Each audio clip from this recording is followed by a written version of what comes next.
Okay. Good morning from here. Welcome to the program. Thank you. This is Fearless Ipob Evangelist Mazi. I am from Ndiabo. Ndiabo is in Aninri.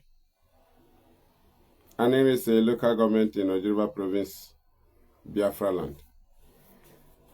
I am a homeland broadcaster on the IPO.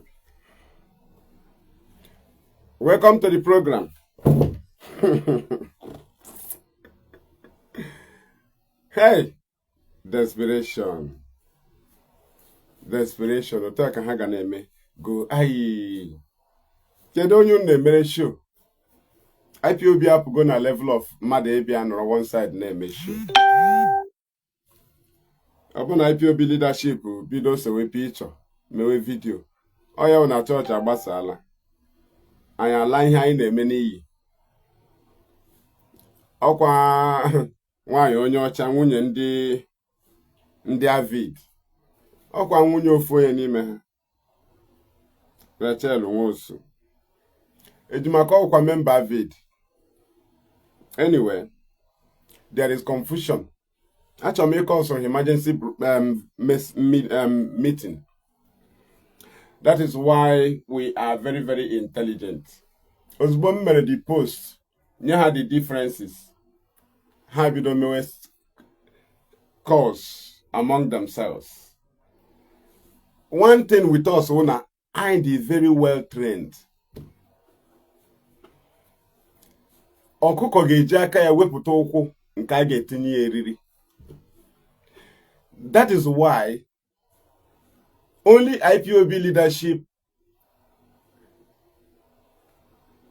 have the access to investigate you, get you everything about you, keep it by themselves.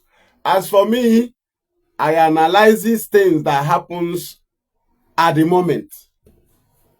So why should I be keeping something for you? Is it keeping your voice note or what? It's not my business.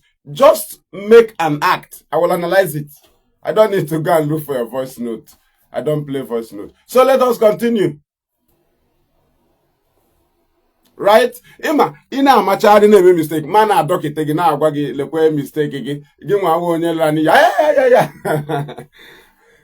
One anyị gbagote na reasoning. I'm gbagote na reasoning. So, I'm just touching here. Can people join here, right? Thank you.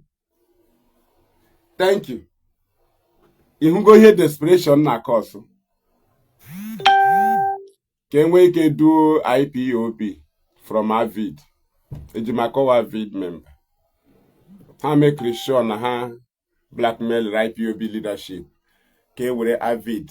I got IPOB leadership. Ha bokote AVID, my rising sun. Hajo, you can only support us.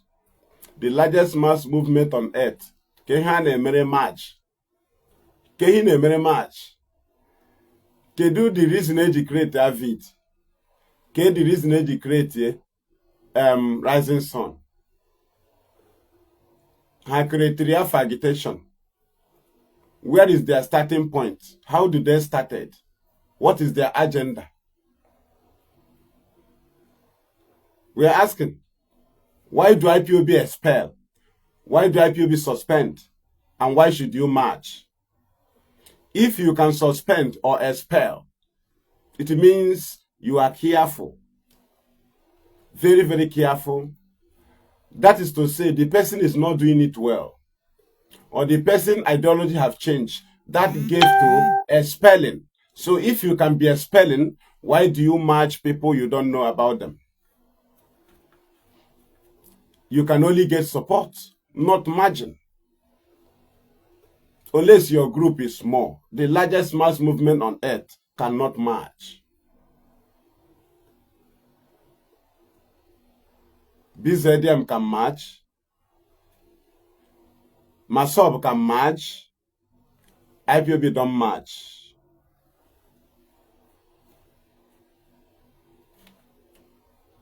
Right? Now, Like I said the other day, the reason why the written address, the written address Chris Nwogu, the reason why they omitted IPOB, the only IPOB emere there was identification, introduction. Chris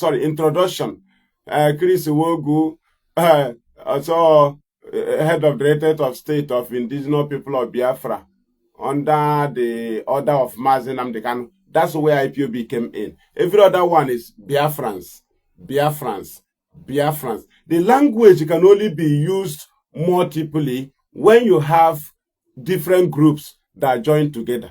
Therefore, you cannot use IPOB to intimidate other groups. That is why the language where all Biafrans is currently coming up, something we have analyzed earlier, because all those people gathered together with the mentality of we are all Biafrans, right? While IPOB is fighting on that determination, and they are the target of the government. If you match anybody that do anything, you will take responsibility. Now, let us go there. Because there is AVID, there is Rising Sun, there is the Sokoto IPOB, there is Autopilot, there is, what is it called? 100 men. Because the 100 men fell. They were forced to say they dissolved DOS. Those people they appointed as an office in DOS, in their DOS, Sokoto, are the 100 men. That is why 100 men went silent.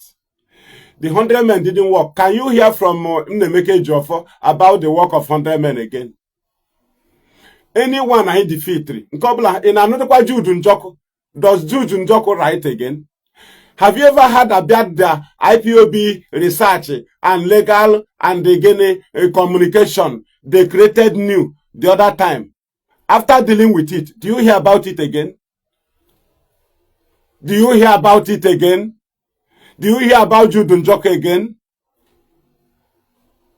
100 men will also die. Those of them junking 100 men, they don't even know the game. Those people they call 100 men are the people they just appointed. They just changed them to DOS. Because they wanted to run with... The 100 men is inclusion of other groups. That is what he means by 100 men. Inclusion of other groups, which we rejected. They brought Autopilot, brought AVID, brought Rising Sun of Madam Bridget and the Father Odimegwa, brought, what is it called? They are suspended and expelled IPOB, because the whole people they are working with are expelled and suspended. Even the people they are appointing today are expelled and suspended. All of them throughout. Show me one person. Show me one person you appointed that was not expelled or suspended.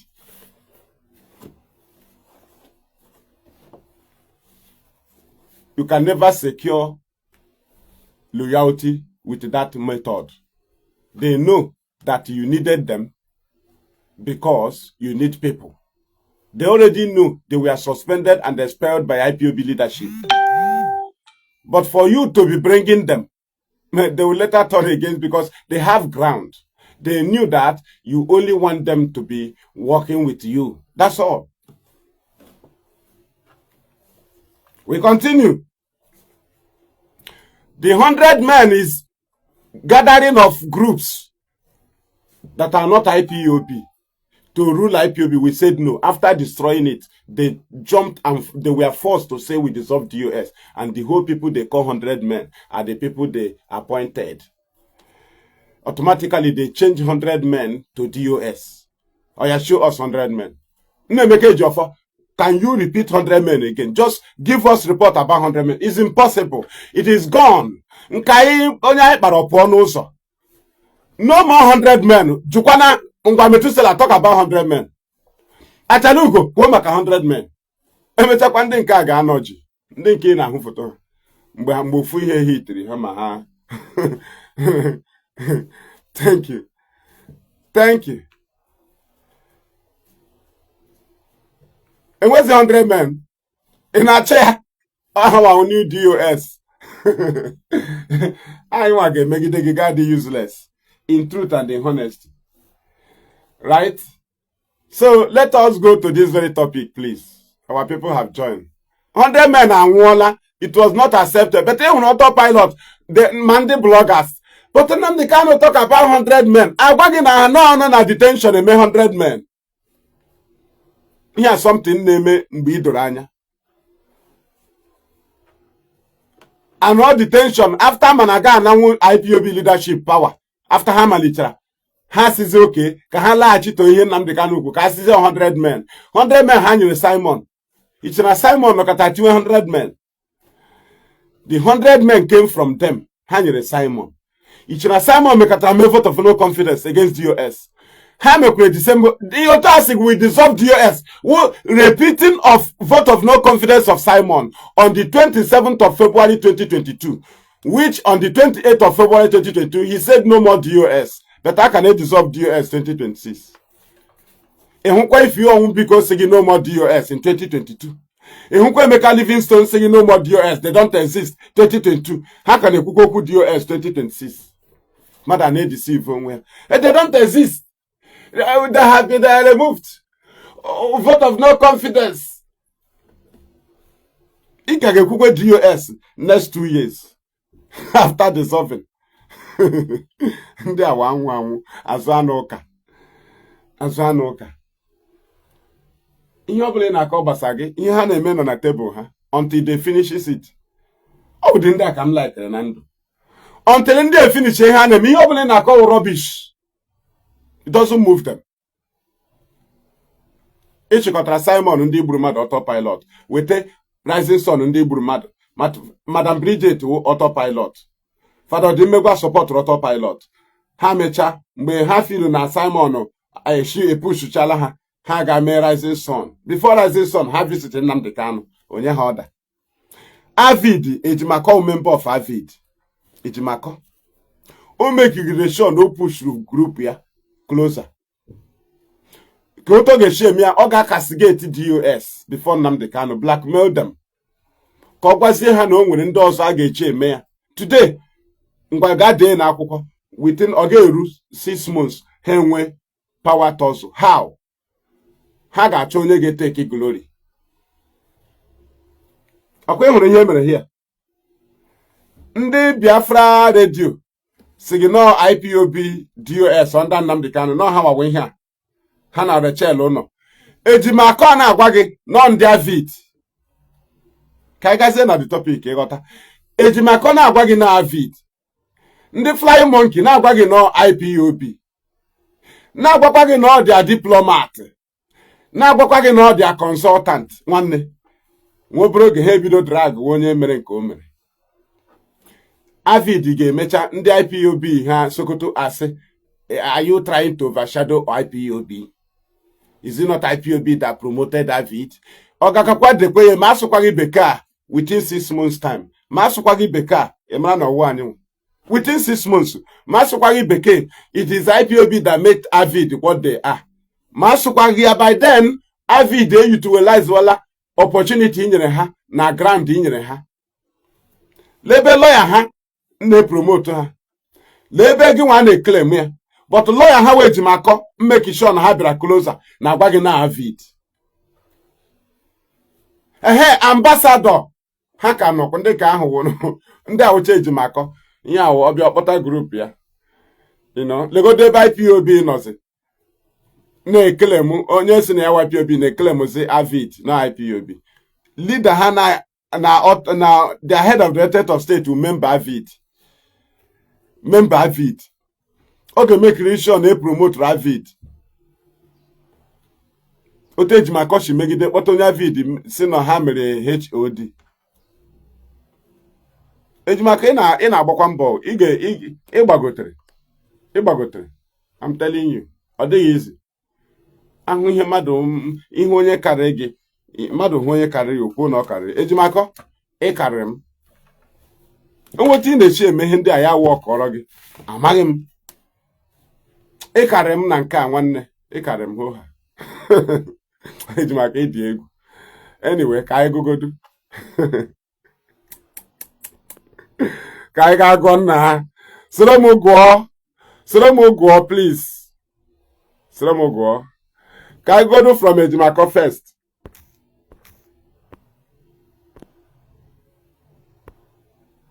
Ihe anyị na-ewu ka a na-eme show. Ịghọtara? Asị gị na talk and do. Talk and do. Chee ka m setịcha ya ọfụma, ọ gara befu. Ngwa ka anyị gụọ ọnụ from Ejimako. Ọ na-edo anya. Ngwa ka anyị gụọ. Promise made, promise kept. Kudos to AVID. Ambassadors for self-determination. Ọkwa 2 groups. Ọga, ọkwa 2 groups ka Ejimako present. Ị na-anụ ya na? Let us continue. Unu ga-emecha confirm mụọ. Akwa anyị nọ here. Anyị take ezigbo cover.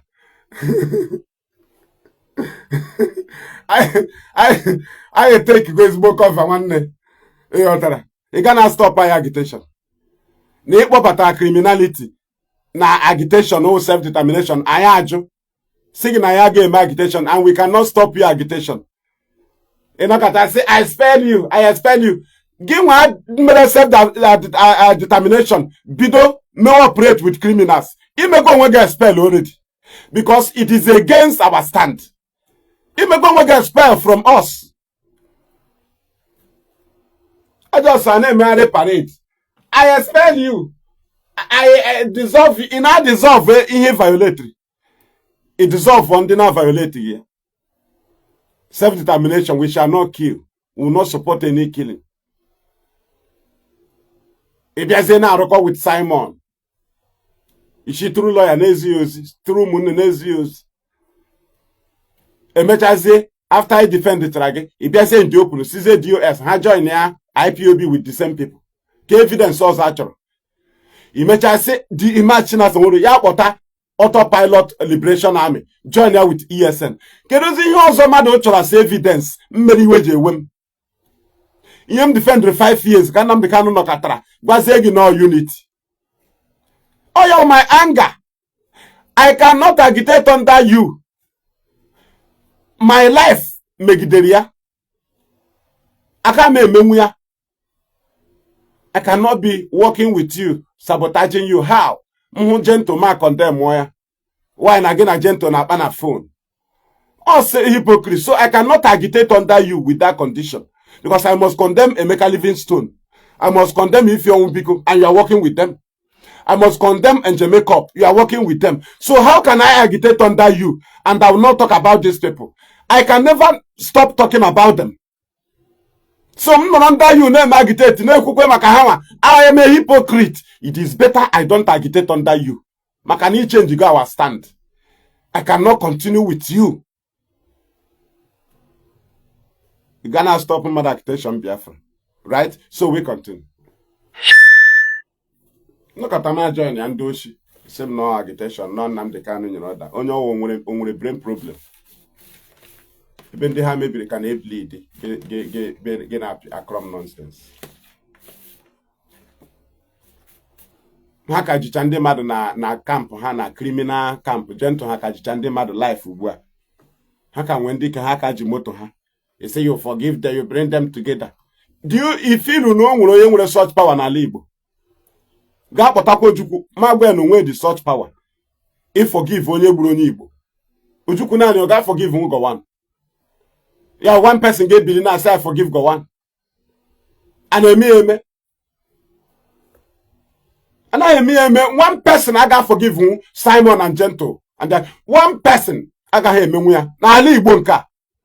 Obodo kana agba ọbara. Obodo kana ebe akwa. Anya mmiri ka na compounds. Ụlọ ire ọkụ ka dị.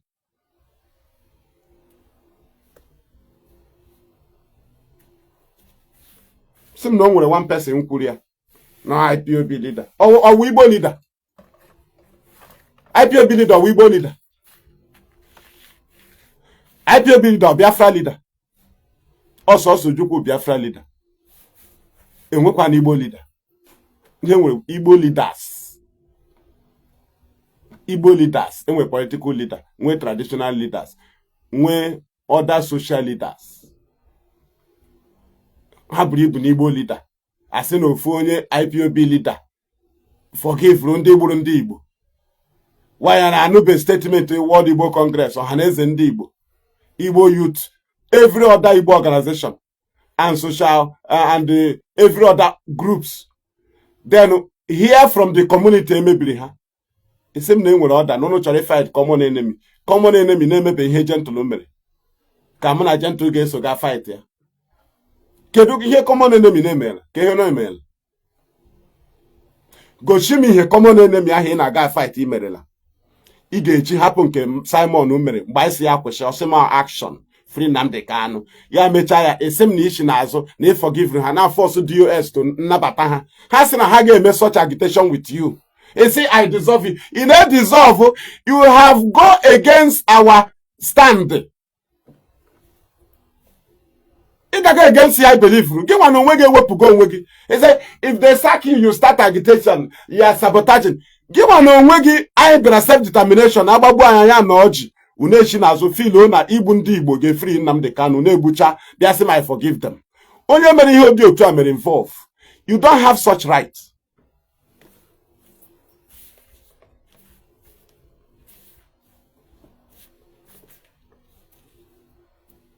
Nwe nwere such right n'ala Igbo a forgive onye gburu n'Igbo ofu onye na-ebe ekwanụ eze obodo a forgive bụ onye gburu ndị obodo ya. Ndị obodo ga-decide, eze nwakata decide ha ga-agba ụlọ ya ọkụ. Amanọ ya diri ndị ahụ ga-ejiri aha IPOB a ga-eji nwayọ ka IPOB mara otu esi DOS ebidola already na-ekwu maka obodo na condemn ihe mere n'obodo ha.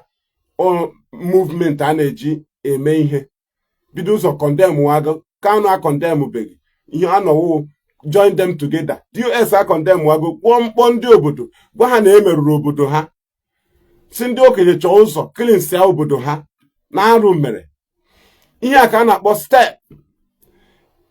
Ị ga-emegide emegide nwenwo ndị ga-eji aga community ga kọwara ha na aka unu adịghị ya, nke ị na-ekwu na news dị iche imebeghị ya. Isem you join them together. Masị na ma na-emebi agitation under you. He say I expel you, I suspend you, I dissolve you. Onye ka ị na-akọrọ? Ị na-emezi ihe anyị kwuru. Ị na-eme ya gịsị ị nwere right ya? Ị nwere right to remove anybody. Na-asị m na ihe anyị kwuru non-violence. Agbagbu anya retaliate. Egbuo mmadụ maka free you. Ị kwesịrị itinye ọnụ.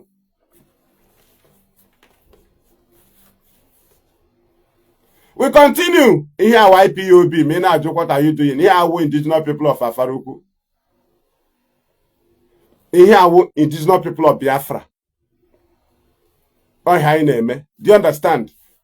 Or who only major they use the name on the misery. Or who only major or who Nnamdi Kanu ha joined criminality with their struggle. They take the name of IPOB. Anyone maintain self-determination. Anyone get use IPOB. Oh no, now bagging to a bagging. Before we are no challenge in the get use name of IPOB. Ndi men of ma. What is it? Can double men involved in criminality cannot use IPOB. It is a challenge. And you can happen kunu use an IPOB make criminality. So me na eche na I ga happen IPOB ga form also in a woge. Ndi ma de mego Nnamdi Kanu advice ya me Biafra community. Ndi aya na ya na-eme ha. Ya me insist. Na ọ ga-use the IPOB. Ha gwala ya ị ga-emenwe ya otu a Biafra agitation a ga-eme involve criminality. So unu wa join with the gentle not autopilot. Etorugi use IPOB. Itorugi ya ịpọlụ to go the name. So anyone maintain self-determination and peace nwere the right to use it. So akwala nwasim ha pro IPOB. Ihe awu indigenous people of Afaruku. Radio Biafra awu radio Afaruku. Ka uche gị dị ya. Maka gị maka bịa here nonsense comment. Brain m gbagotekwere. Ama m ihe m na-eme here. Iweta argument ma ala ya n'iyi. Duto gịnị agọziri m. Ọ bụrụ information. Ọ ga-agọziri m. Chineke gọziri ebe from afọ nne. Ọ wụ ha na-eme. Ọ wụ school. Ha bịa sị gị, education. I do illiterate, you do freedom fighting. But na sense ka ipo, ka imana mo certificate na akpo sense am na akpo here. Or certificate na akpo brain am na akpo here. Okwa lawyer dere ihe am na akowa. Okwa lawyer dere ihe am na akowa. Onye aga school na akowa he lawyer dere. Ibi ebe onye ahụ nọ na aka oke illiterate. Onye ọcha na asụ Igbo ọfụma, ọ illiterate Igbo. Onye na-agaghị mmụọ English wi illiterate. Chineke kpọkwa unu ọkụ. Ama m otu esi akọ nri niile n'ala Igbo. Mara otu esi eme ihe ndị Igbo. Mara iwu ndị Igbo. Gesikwa m na m illiterate. Illiterate. Ama m nke ndị Igbo ebe amụtara m ya. Mama ga skuulu nwa bekee. Agara m skuulu ndị Igbo. Igbu mmadụ adịghị mma, irepụ nwaanyị adịghị mma. Time eji akọ ọrụ ugbo, time anyị ji achụ afọ. Ụta isi alụ nwaanyị. Akụkọ obodo ihe niile otu o si eme, ahụ m graduate n'Igbo. Onwe Britain na-azụ Okechukwu. Iwuru graduate na English na nwa bekee, mụ awụ graduate n'Igbo. Ịbịazi anya akpọ normal sense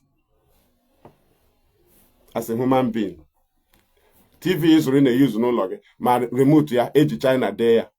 Ị gabe egwu onye China ya illiterate maka gị nwa asụrụ bekee.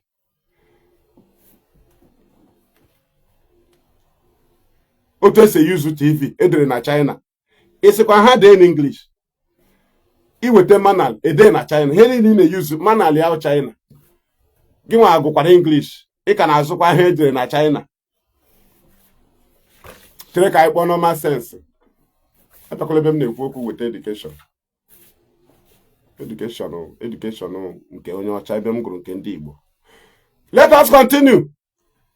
Ị na-ahụ ihe ejimaka ọ dere.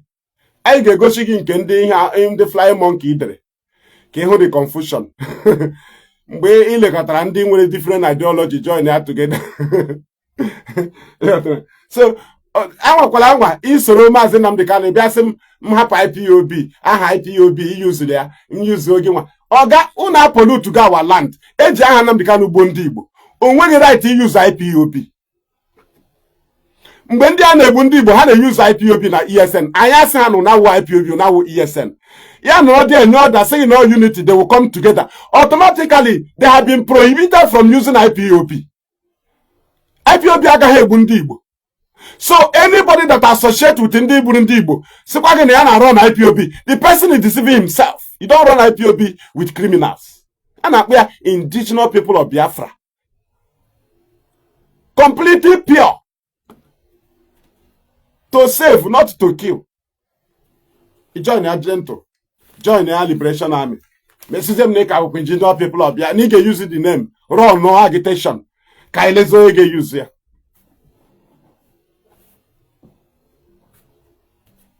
Ka ilezo onye ga-eyuzu ya n'ala Igbo ka iwepụta ha wepụta activities unu na Simon ka mara ka ga-eshi ishi n'ebe ndị Igbo nọ.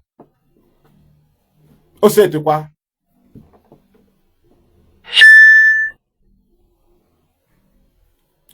anyị kpụchasị unu sense na amara na sense nọ n'ụwa. Ị ga-ajụ chi gị ajụjụ. Ọ na ụfọdụ argument ndị a na-eweta na ọha dị eme a na-ele si onye ohikwara n'ụlọ. Ihe m na-aga enye ụmụ nọọsụ school, ụmụ m na-aga m ekwu agwa nwa m ihe ahụ ka mmadụ wepụta na public si na argument. Ihe m na-aga ewepụta n'ụlọ m ebe ụmụ m nọ. M chọọ ịgwa nwa m ihe ekwekwala ka mmiri awụọ ya n'ahụ, ma gwa ya nna buru mmiri awụọ n'ahụ gị nụ wụọ ya n'akwa skuulu gị before ị na-apụ. Mgbe ahụ m gwara ya ọ mara ihe m na-ekwu. Enidi m ibibi agwawa ya si enyi ya anọkwala ebe a dete ga-eme gị n'akwa. Mba o, m ga-agwa ya enyi ị hụrụ dete ya n'ebe a make sure na o tere n'akwa gị. Mgbe ahụ sensi ya abịa. Otu m si azụ ndị nke m ka uche gị dị ya. So otu a ka anyị si bịa dị ifile ọ na-egwuregwu ị ga-anọdụ anyị ya ha nwa na-eme ihe m kwuru. Ọ bụrụ na na-aghọtachi ya menye wezie ya opposite ahụ ọ mana ihe ahụ dị wrong, ihe m na-agwa ya dị wrong, so yo mezie the main one. instead m ga-etiwachiwa isi bịa na-agwa ya ma gwazie mezie nke aha ndị ọ mago already na ọ dị bad ọ ga-eme ya ọchị ya sị gị mba o ya ọgazi eme the right one. So onye ọbụla nwe otu o si akwado ndị nke ya. We continue. Ozugbo isi join ESN autopilot with ESN nwanne Nnamdi Kanu eluzuola the ground command the DOS because ha nwere not less than 50 press releases ha remove Nnamdi Kanu from those people. Ha nwere press releases and akwụkwọ ha degara international community separate from those people. Asịze na onye ndu nyere order ha join ya ndị ahụ nwanne automatically you become, that is in short, onwezi ihe iwu to them. You nullify their sacred stand, you nullify their genuine stand, you nullify their whiter than whiter stand. Same no unit with ndị Igbo. DOS stand ya till tomorrow grand ha nwanne ọ ya mere ụmụ anụmanụ nọ n'akụkụ na-eti mkpu. DOS wepụtara gị ihe nọ na tebụl ha ozi Mazi Nnamdi Kanu ziri nwanne ha ma ihu ebe ha na-eme ihe ha magada atụpụ ego ọnụ ha nye gị information activities of ụmụnne Nnamdi Kanu na activities of lawyer gị nwa na-akọbi ha ọnụ ha ma na-achị gị ọchị ha ma ihe ha na-eme o nwere information ị ga-eji ifini a na-agwa gị na onye awa angel gị nwa na-achị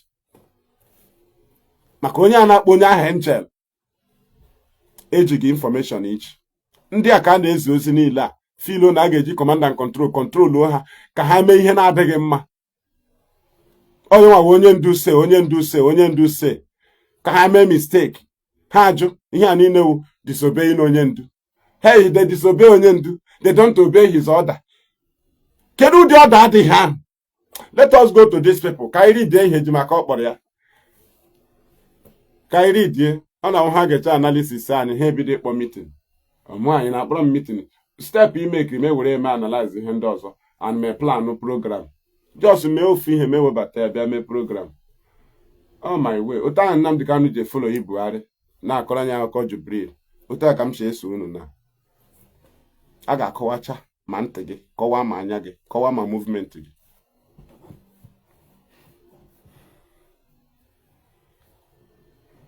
and nke anyị ụnọ gị nwa ga-eji aka gị mee post mụ anaghị achọ efolo ị ga-eme information mba ime post kọwaa ihe ị gara ma akọwaa ya ma gwa ndị mmadụ ihe ime.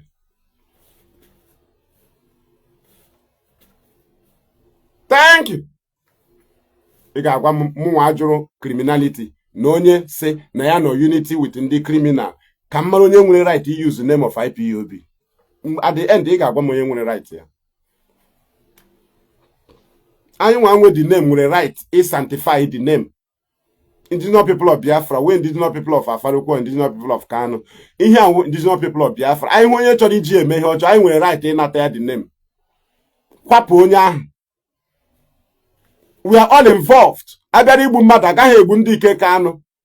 Ọ bụrụ na o mee indigenous people of Biafra were ndị ochi mmewu ya amị bịara igbu mmadụ egbu anyị niile. So enwere m right ịgwa gị na aga m arụkọ with ndị ochi in the name of indigenous people of Biafra. And aga m challenge ndị ọbụla ịgbakọtara si ha na ọha mewe IPOB ba ịgwa ha na ihe ị na-eme dị wrong duto gịnị na unu join with ndị gburu ndị Igbo.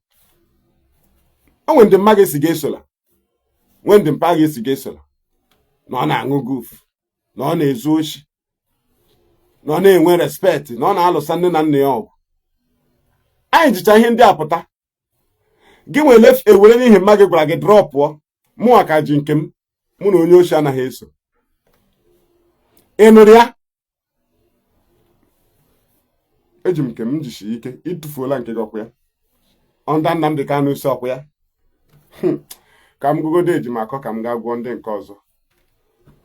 Ị na-eme unity mebe unity with Gowon nwegodoro reason na ọ na-edefend one Nigeria. Mana ihe onye a na-edefend o ji gbuo onye Igbo reason Gowon godo one Nigeria a ga-egetụtụ egetụ. Kedu ihe iji gbuo onye Igbo? Aha Biafra free Nnamdi Kanu ka iji gbuo onye Igbo na Gowon ugburu onye Igbo maka unity of Nigeria. Ka onye ka nwee right ka onye kwesịrị forgive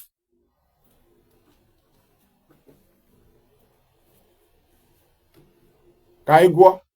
Promise made, promise kept. Ọkwa Nnamdi Kanu ka ọ na-agba ụkwa gị nwa o. Ihe a ọ na-akpọju ngwa ahịa. Lezie ka ọ ga-agbadozie ndị kọstọma lezie. Ọ na-akpọsa ngwa ahịa na shop. Nke a kwa ịhụ na o tiri full stop ka ọ gazie ga-akpọ ka ọ gwazie ndị kọstọma ya okwu. Ya ụmụ anụmanụ ha chịkọtara ngwa lezie. Kudos to AVID. Dị anụmanụ agụọla ya. Ọ jụọ onwe ya ajụjụ. Hey, maga na-epost na IPOB. Ipost na IPOB DOS ọkwa ya. Lezie member of AVID. Lezie onye kpọtara AVID na-agwa gị ndị dị ihe ahụ. Ọ ya mere, onwebụ onye ha gara sị, look at where Chris Nwogu belong in IPOB unit or zone in America. Ha ga-emenwu ya. Akwa ihe awa argument ewepụtara. Prove na anyị wrong mba. I say you have been appointed, you have been appointed. It's fourth administration. So anyị nwezi proceedings. Aka onye ndu say. Mba echikwa akpọta devil mahi. I say onye ndu have decided, you have decided. I say he have a plan. Do you know his plan? Are you wiser than onye ndu? And when you use wiseness na rules, na guide the people. And eji wiseness, account rules. Rules wụ na ị ga-awere IPOB member. Otu aka ọ dị na club unu, otu aka ọ dị na union unu. Ị ga-abụrịrị member of that union. Then before you nata right, enwere period ị ga-anọrụ there na the union. You know some wiseness. Are you wiser than him? And eme wiseness na something with proceedings. Proceeding why no G wiseness? Gwa judge no ga a rule case ya. And G wiseness as stop proceedings. Are you wiser than him? Again, rotation member point in IPOB. And we're screening. You know, be a crummy here with issue. So, you men can now massing in India when you may back. In a new grant did disobey more. Because when he got put in our IPOB, same no HOD. Then he proved them reason. It's about knowing him to order. Hey, is the what if the code of conduct? Who have the power to appoint or remove? Oga, only about one IPOB mba. The code of conduct I don't maintain no. He maintain something he went against. Immediately but to now IPOB. The code of conduct he nullify it already. All the guy they go useless. The appointment are they go useless. But can only have a member.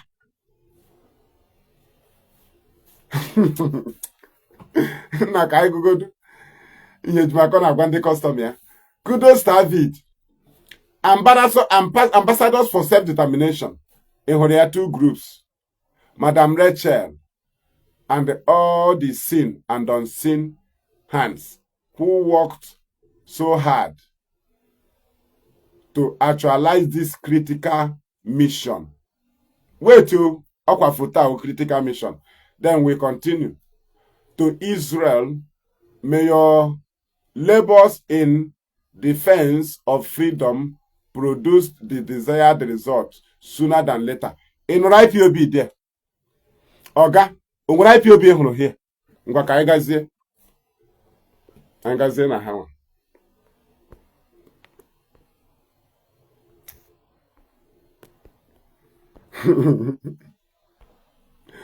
Okay. Desperation dị egwu. O meghị ihe here. Desperation. Ka ebe foto nke anọ. Ahụla m ya.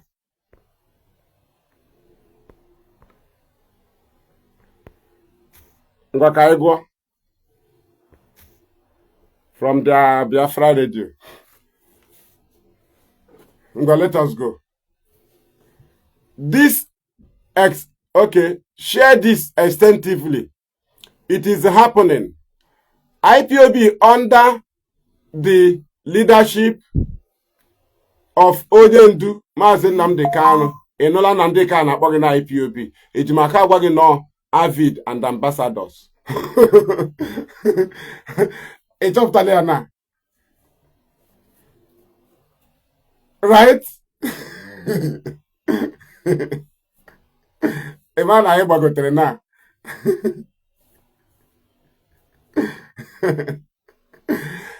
Una ndị fly monkey hụla na ya na-eche echiche ka gị. Ihuna na ina monitor internet. Ihuna na ina monitor.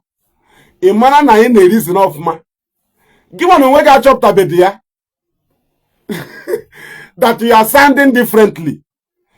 You chop tabedi, you are countering each other. Iju ejima now, you're going na IPOB once in hand. Instead of IPOB able ihe goshiri. Actually, Mbasi na declare that Chike doesn't wanted. Declare IPOB members wanted. Ihe mere Simon. I say Simon eba declare wanted and the other IPOB. Ihe jigosi Simon who ka only die the headline. Do you understand? Nkugwa now ichayibam non sing hand IPOB. Why IPOB aha IPOB kwesiri lead the headline. Yene did the headline o AVID na ambassador. Iju ejima ko yo gbagi on sing hand. Did you not see on sing hand? So if we na IPOB agola silent. I ga-emecha note AVID. So imana federal government gwara Jimako ha confuse Nnamdi Kanu ko happy use the name of IPOB na proscribe IPOB no ya problem ya. Imana agbara ya dissolve ESN no ya wa ihe kajia. Time na eru mgba this IPOB maka radio Biafra ha na-achọ ha chọrọ I destroy ya. O so na demand government ka ha run nwa Biafra radio. But iche na ha chọrọ I use ya mba na eme. So ihe ndị anyị na gradually ejimako bụ ụzọ webata ndị Igbo for so long na ihe na-akọ ndị Igbo ọ na-ekwu Kanu ọ na-ekwu ndị Igbo do you understand o focus ndị Igbo ihe ọ na-achọ ihe niile ha na-akọ South East they don't extend it but IPOB nwere extension. So kedu teshi nwere AVID na ambassador supersede IPOB. Why na the flying monkey no represent IPOB? Why na the management call lawyer gwara gị na AVID and ambassador ugbu a m na-ekwu ihe ha ga-akpa ejimako si ya na why kwa na ije eme ihe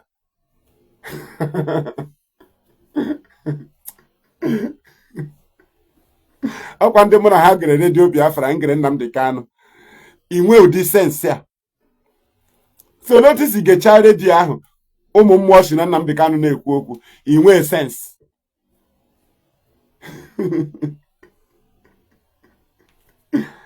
Hey, IPOB unu dị egwu ha nọ na-amali elu ejimaka akanta ahụ ịma ha postchala ejimaka ọka posturu nke ya new ejimaka posturu nke ozugbo kọwara ha na ihe awa AVID and ambassador and the other unseen hand completely owepụrụ IPOB. Then the ụmụ mpamedele already. It is happening. IPOB under the leadership of onye ndu Mazi Nnamdi Kanu and the fourth administration of the DOS led by Mazi Chris Nwogu. Do you understand? Together with our diplomatic head, Mrs. Rachel, yeah, diplomatic head. Name a video. The same as Nnamdi Kanu say, we will no longer announce our movement. I will no longer announce my movement because before I reach there, the zoo have already bribed them. Osekwage, I will no longer praise somebody on air because after praising the person or recommending the person, the zoo will go behind and bribe the person and he will start talking nonsense. How come unu negotiate in Nigeria only head of your diplomat? So this one cannot be bribed. Eh? I'm a quantitative memory one day. Nke m negotiate na scream. Owo ihe Kanu nta adere nye gi. Nye talent na ha mekata ile anya. Nke m negotiate na scream. Mana select o Ngozi Chukwu. Oto na we laro village na onye obula ihuru ihu ya emara family oshi. Ozugbo imitri nwa class unu icheta aha ndị class unu nke ọzọ. Ihu ha lo ofu onye mata aha ya. Aha ndị ọzọ niile agba na board memory gị. Sọsọ gị nwa ga na ahụ. Ị na-ajụ onye nke ahụ onye nke ọzọ na-emekwa apịa. But mgbe ị nọ na your business area, ị nweghị ike icheta aha ndị village unu sef. Ị nweghị ike icheta aha school mate gị until ihu ofu onye. Una akọ akọ school, ọkwa akọ business, ị gakwa echeta ya. Do you understand? Oh, to aka isi dị. Thank you. Thank you. Ọkwa lawyer egosiwe n'ụlọ ihe ọwụ. Ka onye nke a si nọ under leadership of Nnamdi Kanu. Ịhụkwara ndị dị otu a ga-esi nọ. Ya ihe DOS rijetịrị ụwa anụ mpama. Ayi, Chineke mee onye na-achọghị ịmata ihe ya ọbịa hịa ya kpọpụ ya brain. Ịghọtara? At least ị na-ajụ mmadụ ajụ mara ihe ị na-ajụ ya.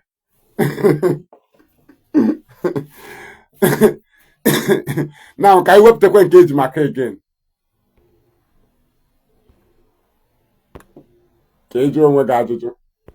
Otu anyị gụrụ nke redio ha na redio Biafra redio. Ọ nke a kwesịrị iwu redio Afara Ukwu. Ịhụkwa m ebe m drag redio Afara Ukwu bụọ m asọ ma ọ gbuo m.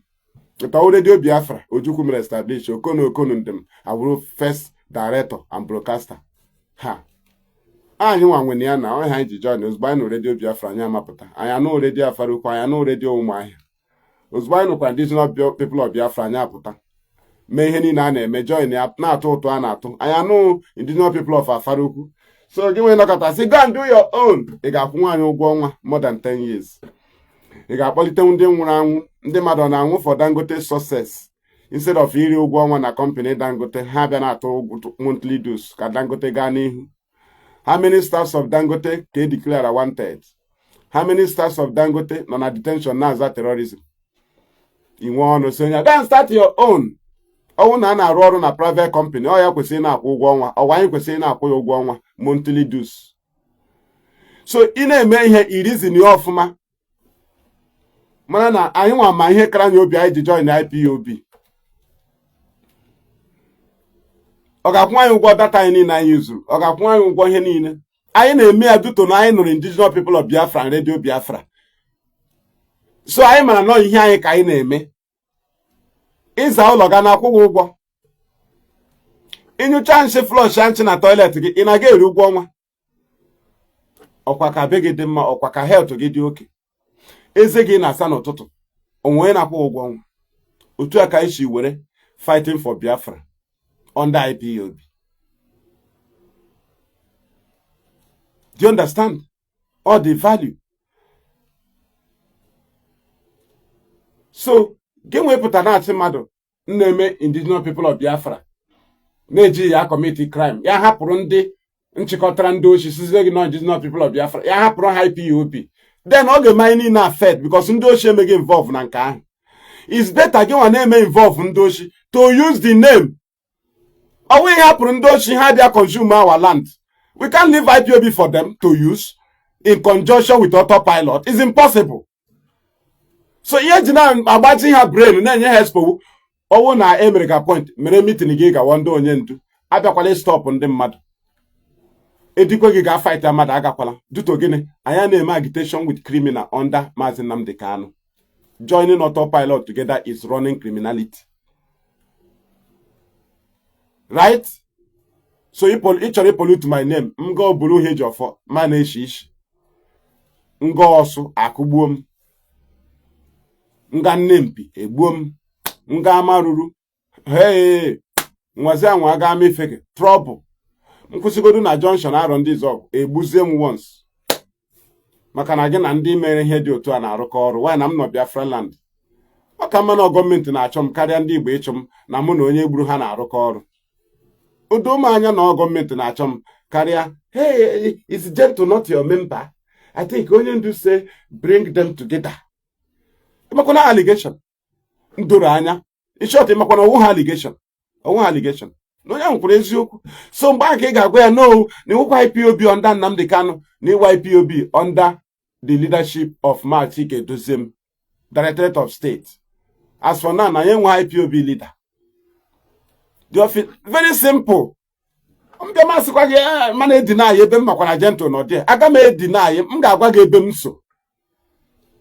Ọ na-aba ha brain. Nwanne imekọ ihe ụdị ndị dị ka anyị. Hụ na anyị mistake anyị na-adị very careful. Achọrọ ịgaịdị ga-agaịdị ya gị ịmara ihe. inwe ike confront mmadụ confidentially with a superior argument. Ịjụọ ya question ole n'ihu ndị mmadụ, ọ dị useless, ọ drop ihe ahụ o ji, ndị mmadụ agwa ya na ọ dị foolish. Asị ya gegodi ihe onye a na-ekwu. Ọ ga-gegodi ihe onye a na-ekwu. Onye maka anyị na dey present. Ị ga-asị m nwa dị genuine, m hapụrụ gị nwa nrụ ọrụ join autopilot together, m hapụrụ gị IPOB. Why na ihe a gwara anyị self-determination.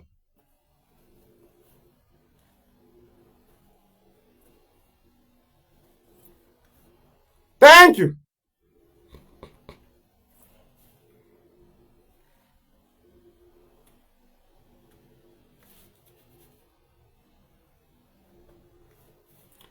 We continue.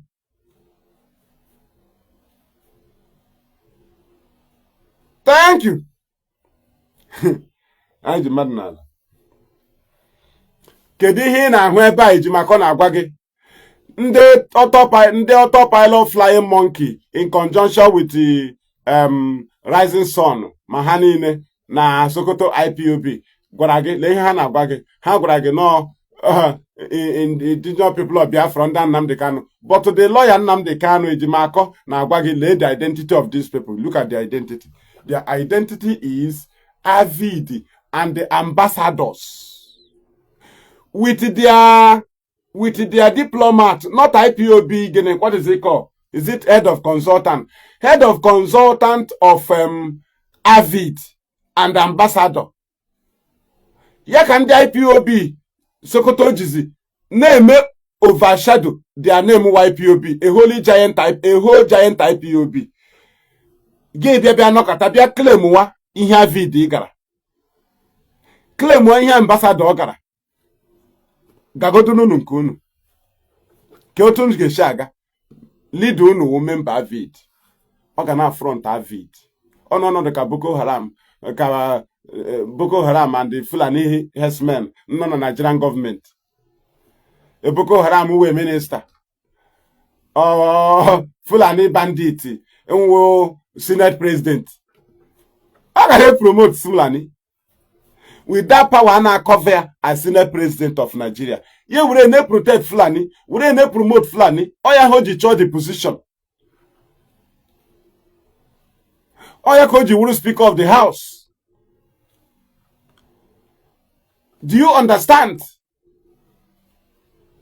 Come what only AVID in charge of you. You're happy again promote group here. Instead of promote only IPOB, or email address you use Biafrans.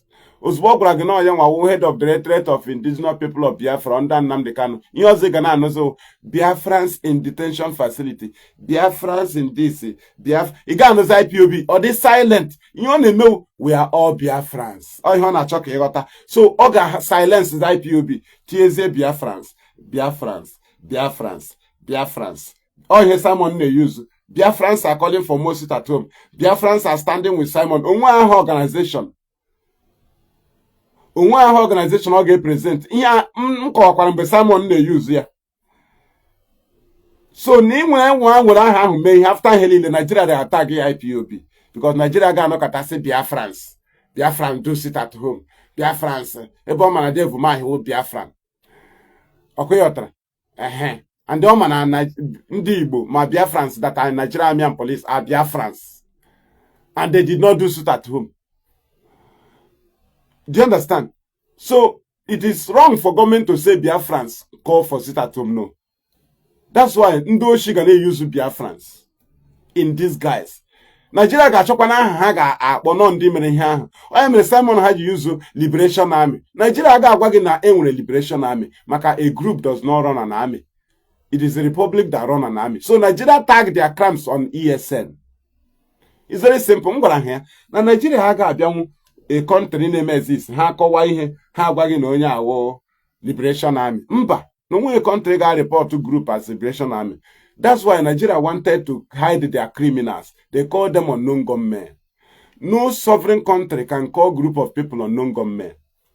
Group of criminals. No, now. You must identify them. Why do they call them unknown gunmen? To hide their identity. To also make you to stop your investigation of them. so that you will focus and use the unknown gunmen.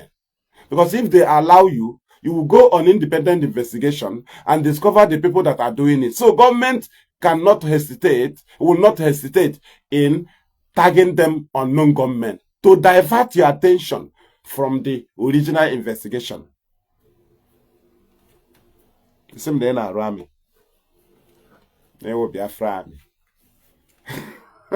Or your name agitation.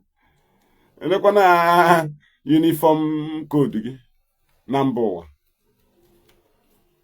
Ibu onye Nigeria army yi army ya iyi uniform army ya gị nwa na run sovereign army sovereign nation army ị na-eyi uniform onye army ndị obodo ọzọ ihe chọrọ nwoke onye otu gị gbagbuo gị because if your member nwekwere army Biafra uniform ọ ga-agbagbu gị ọ ga-eche na ịwụ Nigeria army but because you are useless igbu onye army yi akwa ya gị na ụmụnne gị aka nọrọkwa Ima na ahụ ga-ebi na Biafra agbawa gị n'iyi akwa onye amị Nigeria na inwe onye amị Nigeria. Nigeria chọọ inye report nunu ga-ebe Nigeria report na Liberation Army nwe ihe ha mere. Mba. Simon Chambu, Biafra Liberation Army immediately they take action. Nigeria will target ESN, IPOB. Country cannot report such, give such report. They were a group one army. It doesn't happen.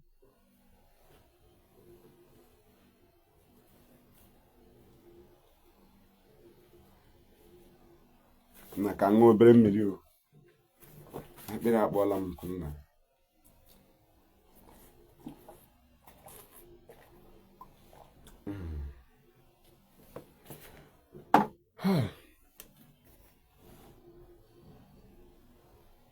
Thank you.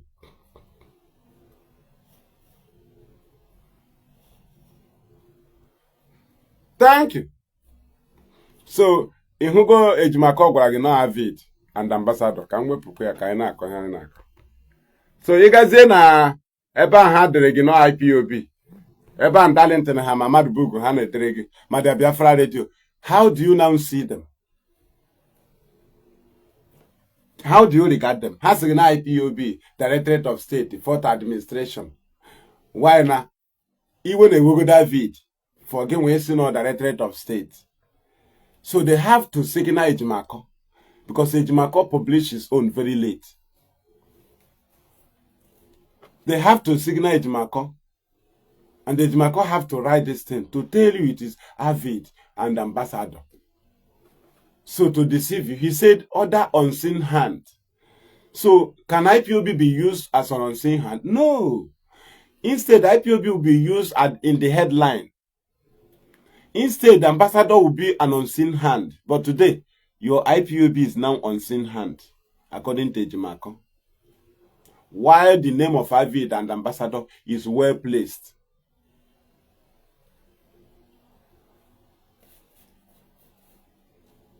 Thank you. Thank you. That is it. Agozrim. Thank you. Agozrim and Meji Bulichineke. Agozrim. Very, very important. Thank you. I Jendi Ronald. Hanebakwa. Oh, cook on a web to Quagget. Ghana village unu ga-ajụ ha mmadụ na-arọsh ụkwụ ọkụkọ ka ọkwa ya nwa ga-eji aka ya wepụtakwa ụkwụ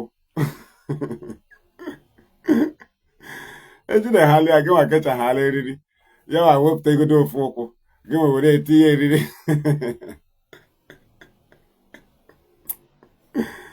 chai desperation ka egosi ndị mmadụ na ọ na-eme Iman ị ga na-agba ya n'ova na onye na-agba penalty na-ekulu down. I can play. Lenny, I can play. Lenny. Unu ebido mewe foto. Iji anyị na IPOB na-aga ha mewe foto. Nwa bekee ọ gbabere ha ọsọ. Ya hụ na onye a wee ezigbo ele ha na-akpa ya. So head of consultant ha ka sọ gịnị.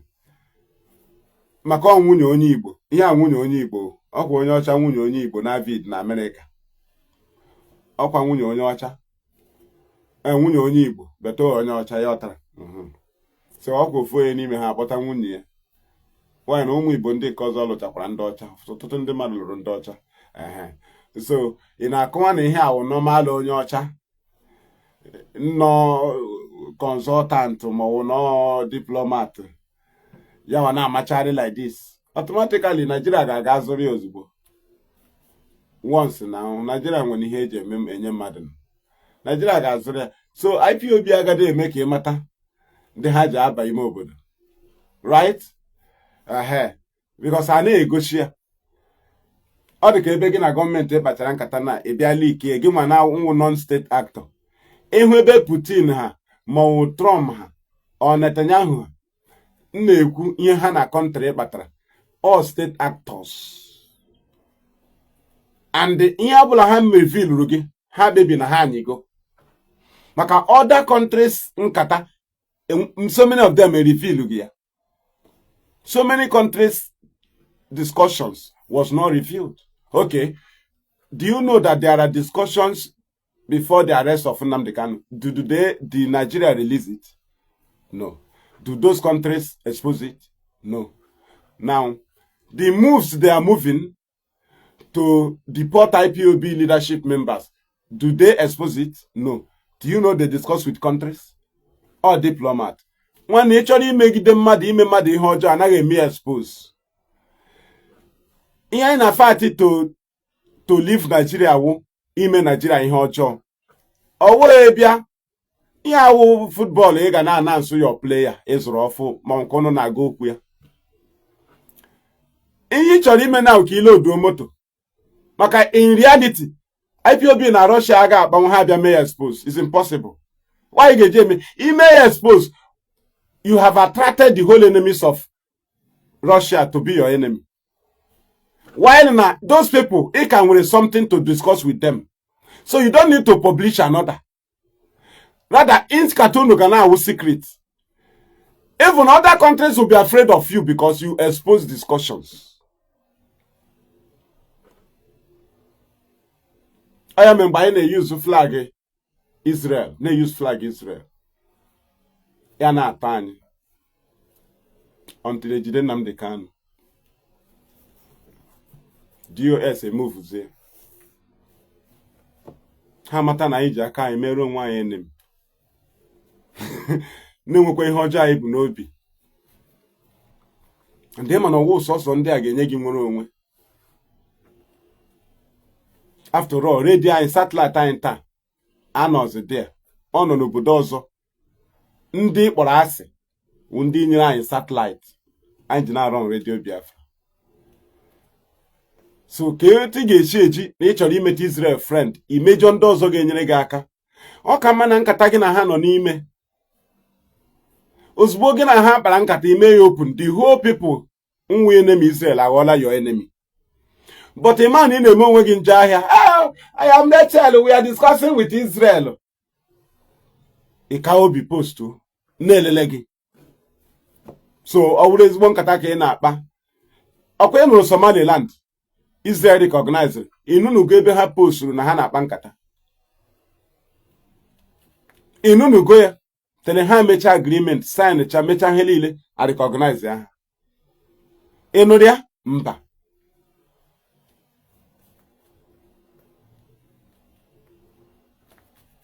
Ọ ya mere anyị ji nọkọta sị mba ka anyị welatatu flag ya. Ka anyị welatatu flag ọwụ na a na-eso okwu. Welatatu ya ka o mepere anyị ụzọ ebe ọzọ. Na ọ na-awa ite isi here. Ịhụ na onye ọnwụ ga-enyere gị aka na ya na Israel dị n'iro. Israel kwanye na-egochi flag ha enwebụ authentic thing gị na ha na-akpala discuss ọ mee arrange. Why ga-eji flag ha na-ekrete onwe gị enmity? Akwa ka anyị ji selatatu aka maka na anyị gara njem mata onye njem ka onye isi awọ ihe ama. Na njem a ka DOS ji mata ndị iro Nigeria mata ndị enyi ha. From there ha na-emetezi ndị iro Nigeria enyi. Na-emetekwa ndị enyi Nigeria enyi. Na njem a ka DOS ji mata na inweta onye a na inwetego ndị a. N'ilu uzo onye a na ilu uzola kọntrị nke a niile. Maka na ihe ọbụla ndị kọntrị a kwenyere na this other countries ekwenyego. N'ebe a ka DOS gara kọntrị dị otu asị ha na ndị a kwete hapụzie nke anyị na nke anyị awụghị okwu nwanne ọ wee na-aga na-agwa gị ị na-aga na-agwa gị o nwere ebe DOS garuchara a na-agwa ha make our children can't you present one person? We know your leader is in detention. Present one person. If we want to sign agreement with you, we cannot go to prison and sign with your country, with your leader. On back iji hụwa picture Chike dozie m ma na radio ma na-eme broadcast na ihe a ịhụ ya mgba nke eji post where mgba nke eji present nwa bekee okay this is the person you will discuss with. He's the one who leading us. Mgba ka nwa bekee ji say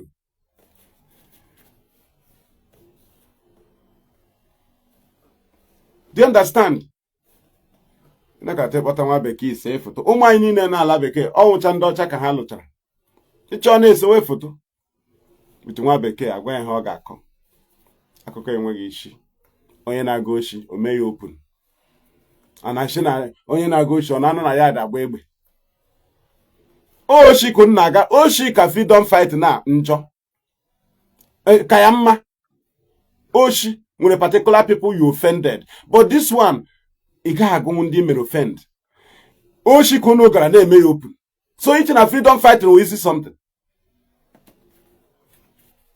ọka anyị nwee ike say DOS is underground you are in the open nwanne onye na-aga oshi a na-echi na ya adagba egbe igbe egbe ọ kastigo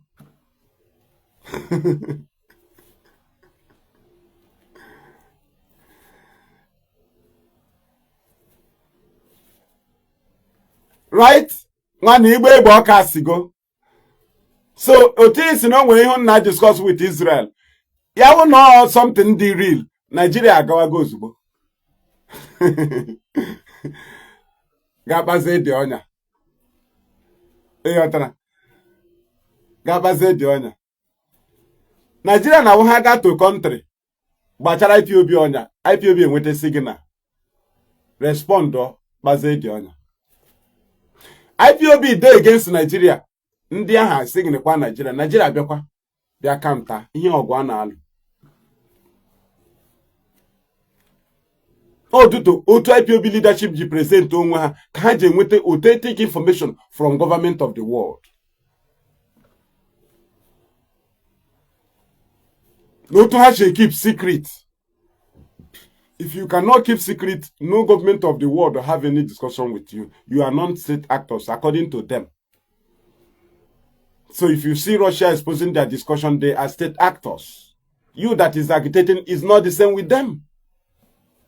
They have made their policies, they have made their choices. You have no ground for now. You have no ground of countries to deal with now. Each will help from anybody. So why should you use the flag of particular country to wage people and stop them from supporting you? Hence, you present your friend in the open during freedom fighting. You are scaring some people away from you. In a moment,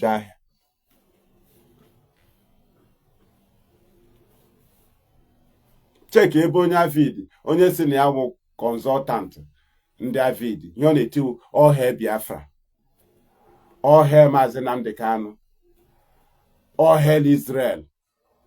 Ị na-akọwa na AVID enweghị slogan.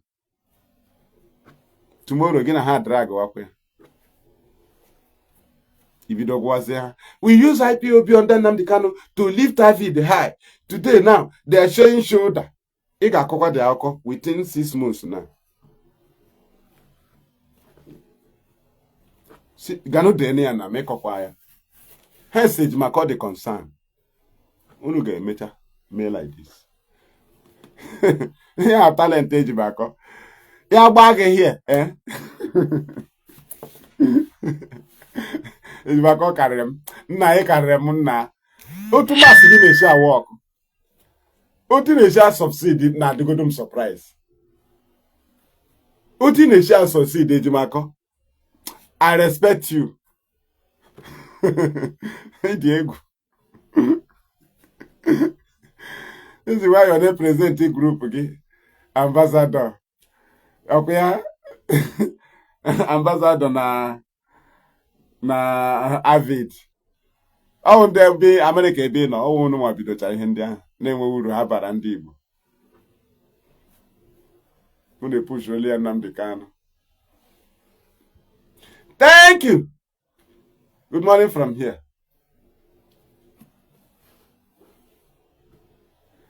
Thank you. Somebody wanted this broadcast on Twitter. No, I'm sorry. On TikTok. This is very important, which is very important. But this phone, this one is what I'm supposed to be used to do this broadcast. But the phone have fault at the top, where I will enter these two pictures. Immediately I enter this picture, one, in the option, right? I cannot enter another picture, this second picture, due to where I will enter it, where the right plus will now be at the top, here now. And this place have to crack. So you cannot press again to add second picture. So, and this one, and that TikTok is on this particular phone now I am using. So I cannot log it out. Then the TikTok on this phone cannot go live. So I don't need to log that TikTok out. So had it been, I want to use only one picture in this broadcast, I'll use this phone to do it. Then use this one to do the TikTok live. So I'm sorry. I'm sorry. I will change, if I change the phone to screen, it has no fault. Just change the screen, then it will be okay. So soon as I will change it. It is Samsung, so it's a powerful phone. Thank you. Thank you. I have a chance to go anime time. Anime time with banner. Oh no, I won't go with this.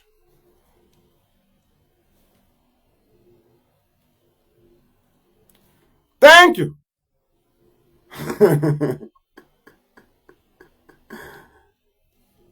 Thank you. I now.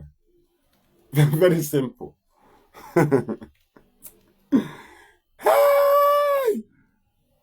You can't ever with the carefulness.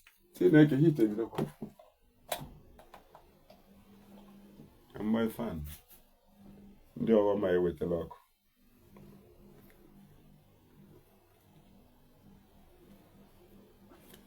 That is it.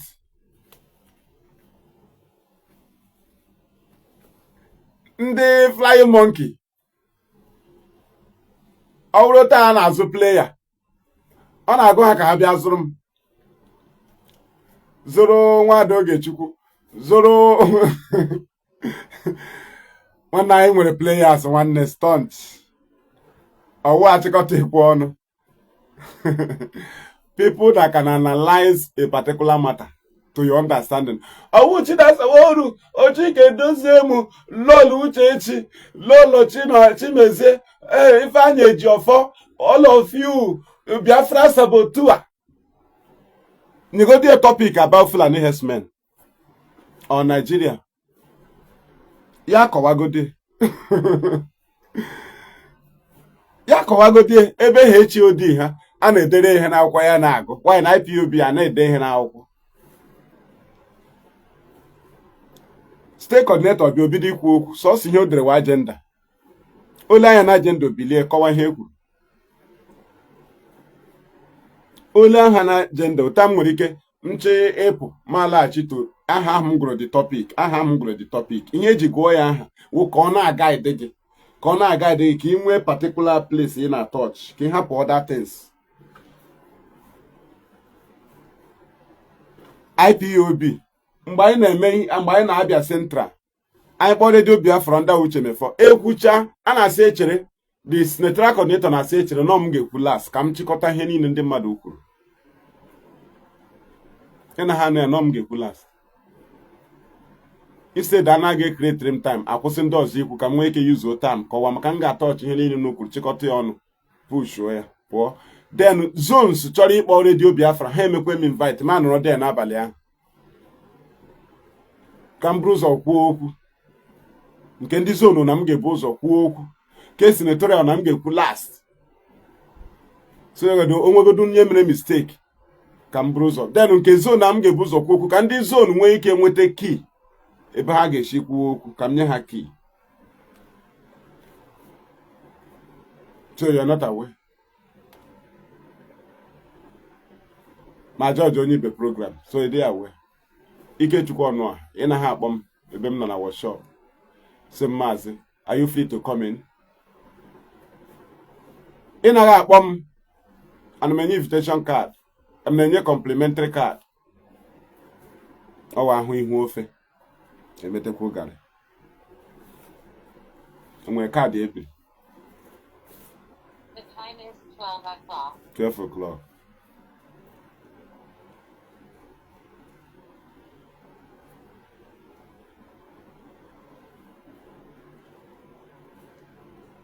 Thank you. About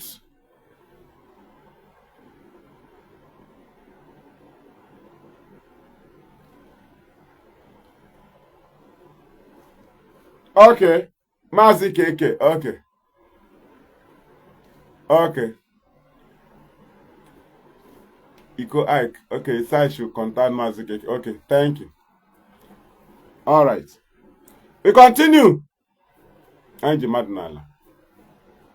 So how come mighty IPOB, though is not IPOB IG? Because IPOB have become stubborn and saboteur and negligence and inefficiency because we refuse to bring criminals and the killers of our people into IPOB as Onyendu order. So we sabotage Onyendu, we disobeyed him. Do you understand? One day, he save our people. It doesn't matter on your effect. Suspension of office of Mazi Nnamdi is to save our land. Ebe ya nwa mepere chance nye ndị na-enwe ihe awụ ka ha use ahịa na-emebi ihe na dragita ndị iro ekretiri m ụzọ ịbịa gba obodo anyị ọkụ. Onye pụta were aha Nnamdi Kanu gbali egbe elu ndị ama abịa gba obodo ọkụ. Anyị asị na a na-suspend ọfịs ahụ so that mgbe ọbụla mmadụ ga-eme operate with aha ahụ with ọfịs ahụ megide anyị ma ọ ga tụọ achị ma ọ bụ ebubo ma ọ bụ arụ, anyị agwa gọọmenti na enwezi leader na suspend that office. Ma ihe ndị a gọọmenti plan na agabeghị, anyị agaghị enwe leader. Ọsọ gị si n'elu daa, ọsọ gị jump pụọ, ma plan ma that press releases lawyers chọrọ inye before 2027, ma those declarations some people chọrọ use before 2027 saying na Onyendu, saying na IPOB, as far as I suspend that office, those information on a table anyị. So gị nwa na-amali elu, how can you suspend Nnamdi Kanu in a court story? Ịhụ that memo idere, ị ga-confirm. Ị ga-asị, how can your memo be valid when you are expelled? Mazi Nnamdi Kanu ozugbo nyere IPOB leadership order, ha kpọbata auto pilot into IPOB, nye Machina Sanwo-Olu order, ya kpọbata ESN, auto liberation army into ESN. Onwezi such power. O lose ole. Omega against code of conduct. So ka otu onye dara iwu ga-eji agwa ya na ọ dara iwu ya ọchụchịa ndị si ya na ọ dara iwu. Oh, tyranny and dictatorship. So ebe apụta na-ele onye dara iwu ịghọtara na asị, he have sacked you, he have expel you, he have dissolved you. He now dissolve on what is it called? You know, dissolve when you are against the code of conduct. I na ndị ochie na-emekọ ihe. Those ozi wetara DOS mere gị nwezi power. O nwere ihe ị ga-eme even ụmụ gị sef ha hụ gị sef nwe ha ga-ewe gị ihe na-ekwesịghị ime n'ụwa. Ya ka DOS nwere ndidi na-eche ka onye apụta ka anyị jụgote ya, nna ya ukwu ọ gị nwaziri ozi a ka anyị jụọ ya ma o doro anya mgbe o ziri ozi dị otu a. O kweghị enwe ndidi. I expel you, I dissolve you. Ozi edewere a ga-ajụ gị ka ajụgodu gị ọga anyị. Mgbe ahụ ọ ga-ajụ why ji disobey my order. Asị ọga anyị sị ka anyị mara ma ọ gị jụrụ ajụjụ a ma ọ gị ziri ozi a o weta esi eme ihe ya na I dissolve you. Ị na-dissolve n'ebe ị mechọrọ. in a dissolve ndị ka ji record ozi siri ha ndị completely odd against the code of conduct. In a use one portion of code of conduct that gave you power to remove and appoint and to expel. Nke dakwara na ada. Oya strength of leadership. All the Cadalent in has suspended. Ma Metusela. I'm not going to say, only do have expelled you, only do have dissolved you. You may go obey Kenyeregi. You may obey. Madubugu, you may obey Kegi. You may obey. Madubugu, you were expelled. You may obey. Ija IPOB, Ghana na contract, Naka Imo State government. Not just IPOB, I had DOS. The same DOS, Unu Nebebubo, you would have claim money with DOS member. Guys seek a contract of 40 million of farm. Naka government. Idari wu. A mega spell onye ndusi. Put him in DOS. Agwa no wash. Ogai always bash. Onye na Ghana Nigerian court. And onye aja DOS ga make contract. Otoru DOS. One, always security threat. Maintain a platform of DOS. Because on a Ghana Nigerian court. He can be rearrested. A short information nake. Again, on Nigeria. Right? Again, okay, we go DOS already. All DOS, one day we'll meet the president, go and HOD. Before I matter, o metala wrong agreement na hani. Before I matter, iye so now you I get onye di otu na DOS for now. I say onye do order, you must obey. Agwe organ I get disobey your order nka.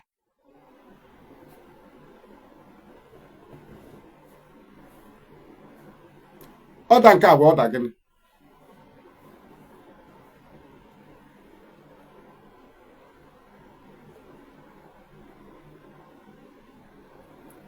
Idaiwu code of conduct is onye joga to say I dissolve you.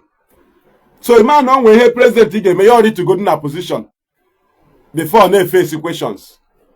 Again why Idaiwu in a position in your kwada na chop ndị ji record of ihe mere. Ihunu ga ebe mere ya. He said, I have dissolved you, now you go. Go, ebe ha ji record all the in all that against our fundamental right and stand and belief. Although people are not here anyway. Obo na ndị a mere order ndị ahụ be, ige nwa IPOB na-ekwu maka ya taa. Maka order niile ahụ destruction order.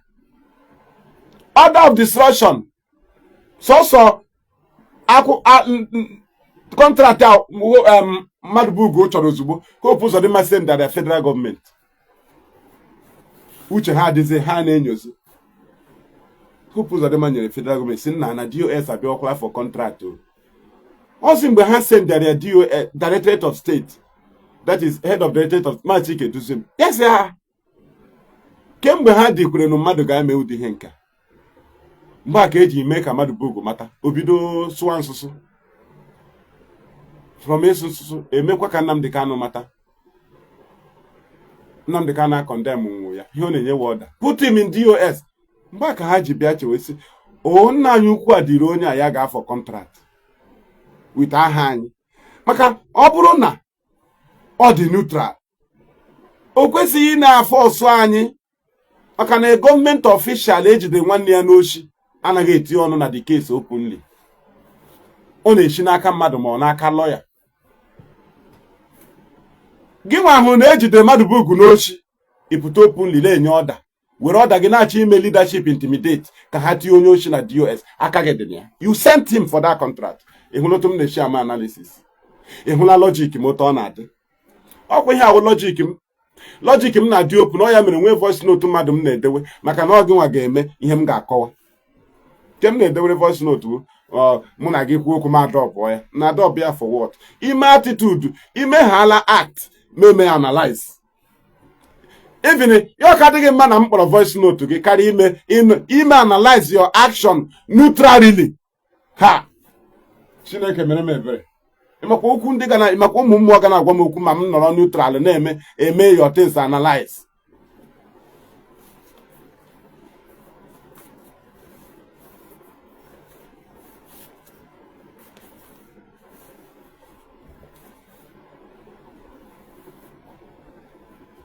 Do you understand? Oh, here that one and do order.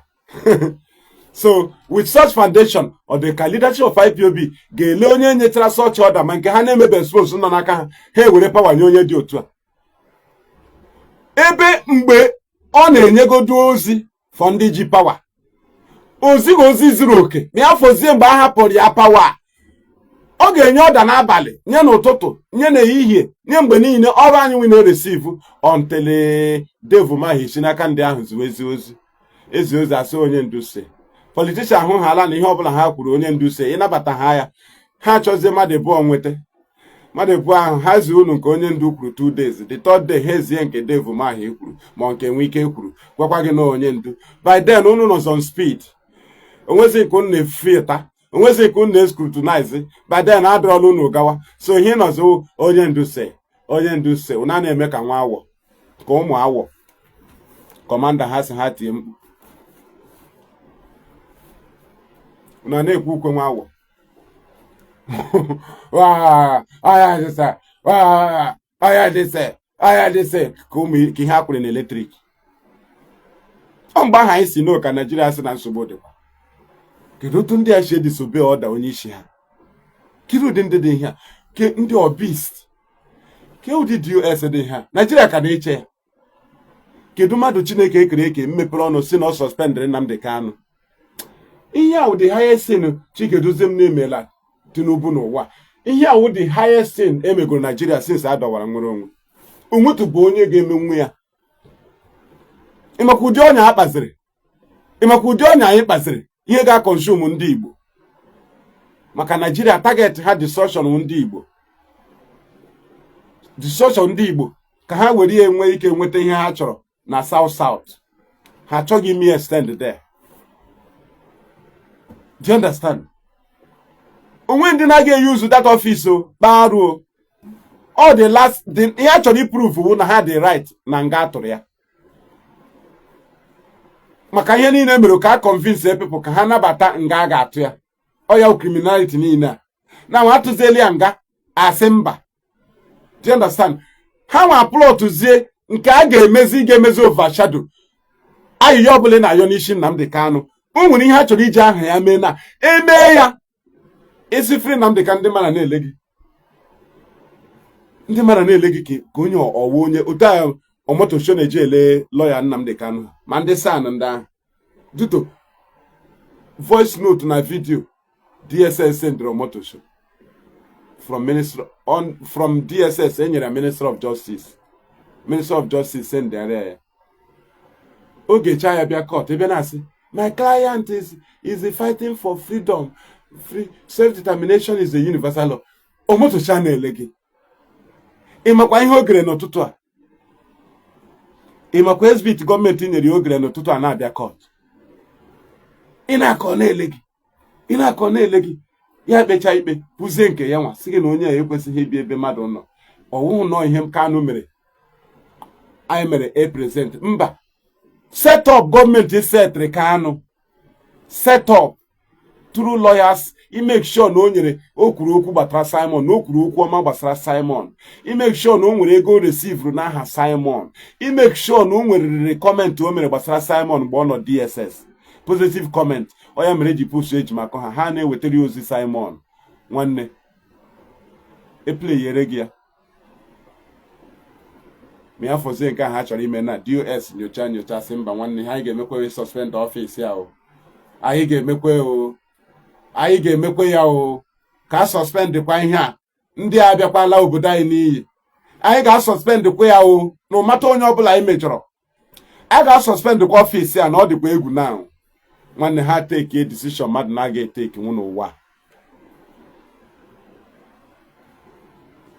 ahụ enwuru ndị na-amaghị ihe a na-akọ ọnụ hey anọ m ebe a mmiri ama akwa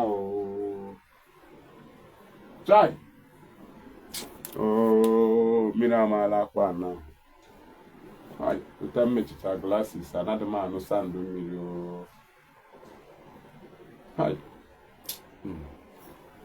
nwezikwanụ n'ide ịga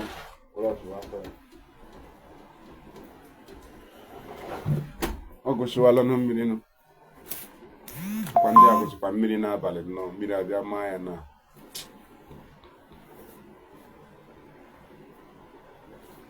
We continue.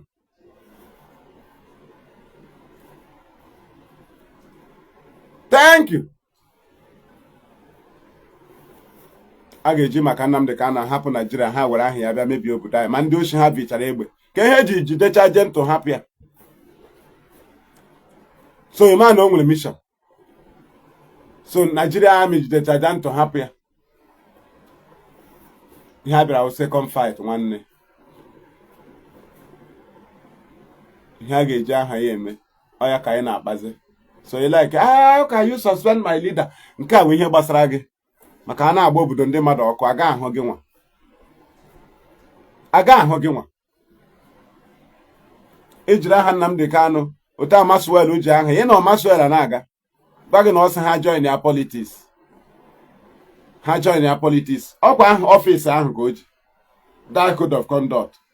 Who have the power to appoint and to remove. I join their politics. Otaka Kogide one day, hey, will I hype you be near press release?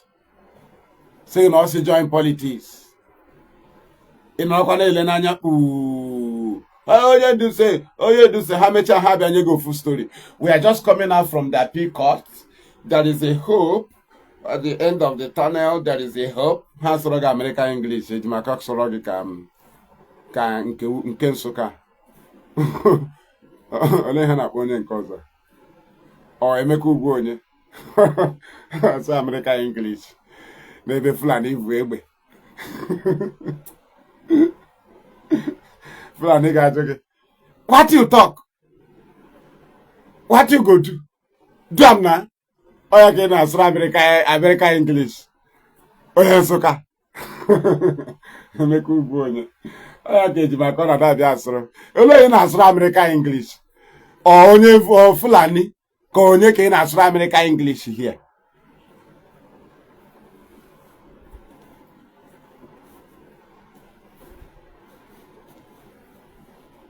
Thank you. Ha nọcha ebe a dowecha isi ka nkịta kutucha isi ha ka nkịta na-anya ọkụ. Ha nọcha ebe ugbu a gbatuo volum na-ekele m gbalite ya ka ụmụ gị chịa gị ọchị gbalite ya. We are saying the truth nwanne. Truth. Onye pụta onye ndu say he is the leader, a leader of a since ya ha tiwere supreme maka otu esi agụ supreme a ka egwu ọ ga-enwere target. Supreme. He's the supreme leader. He's the supreme leader.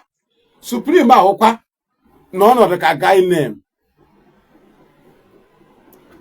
Ọkwa ha dezi ugbu ihu gba ha eti supreme leader. Anakwa eti supreme leader. Ha maka leader of broadcasting Nnamdi Kanu niile okwukwe supreme leader. Ọkwa ndị mmadụ chekichara kpọzie supreme leader.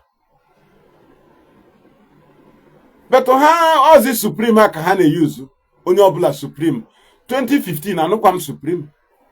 2016, 2017, 2018 anyị anụkwa supreme. Supreme ha mawu leader of indigenous people of Biafra. So that is supreme ahụ na supreme ahụ lekwe chain of command here deko IPOB leader edekwe supreme leader ugbu a ha na-etizi supreme. Ihe a niile ihe a chọrọ iji confuse passenger ka ha banye moto. Ihe a ihe edere na moto ka passenger banye mgbe ị banyere ka ị ga-ama na enwere ndị afọ ite. So ma na-enwe ndị afọ ite ọ nọ na abụọ na-eti Port Harcourt ọkwa obi Igbo ka ọ na-aga ọkwa Eleme ka ọ na-akwụsị ọ nakwa eru port ihe ọ bụla ọ na-akọkwa ụka moto ya ju ị na-apụ na ngwa ihe ekwe ya wụ your business.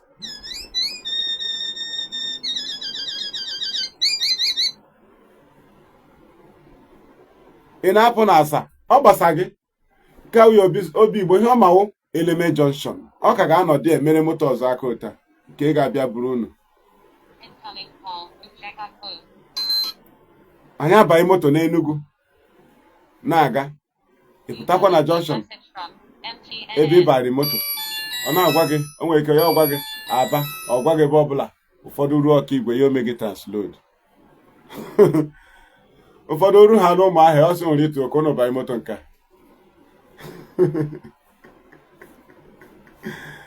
bet ihe ọnụ ya na-atọ mgbe ọ na-elodu moto ị na-aga Aba one way nu ana m aga Osiọma ị na-aga main park baịwa onye Osiọma banye ebe a baịwa iche na ọ na-eru ebe ka ọ na-eru ihe ọwụdụ onye gwa gị na ọ na-eru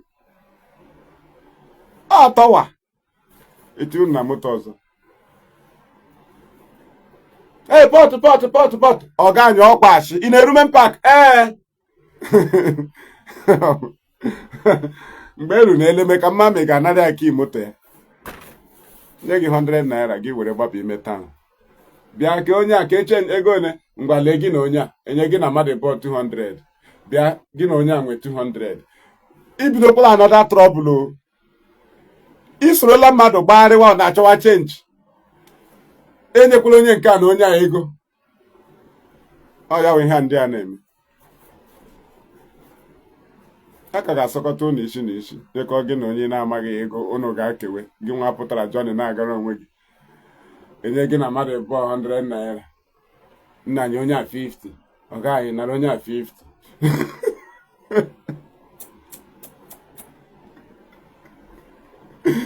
Chineke mere m ebere na ụmụ mmadụ dị serious n'ụwa chai ị nọzi ụtọ a na-ele ọkwa gị ma bụla moto wute ọnụ ụtọ kọndọktọ ụtọ ndị a na-egosi gị foto na gosi gị nwa bekee ahịa were chel onye Igbo na-alụ Rachel Nwosu ọkwa ya ọtụrụ ya nwakwu n'etiti ụmụ nwoke na-agwa gị na something is about to happen very soon. Britain Nnamdi Kanu citizen ha agwa gị na something is about to happen very soon.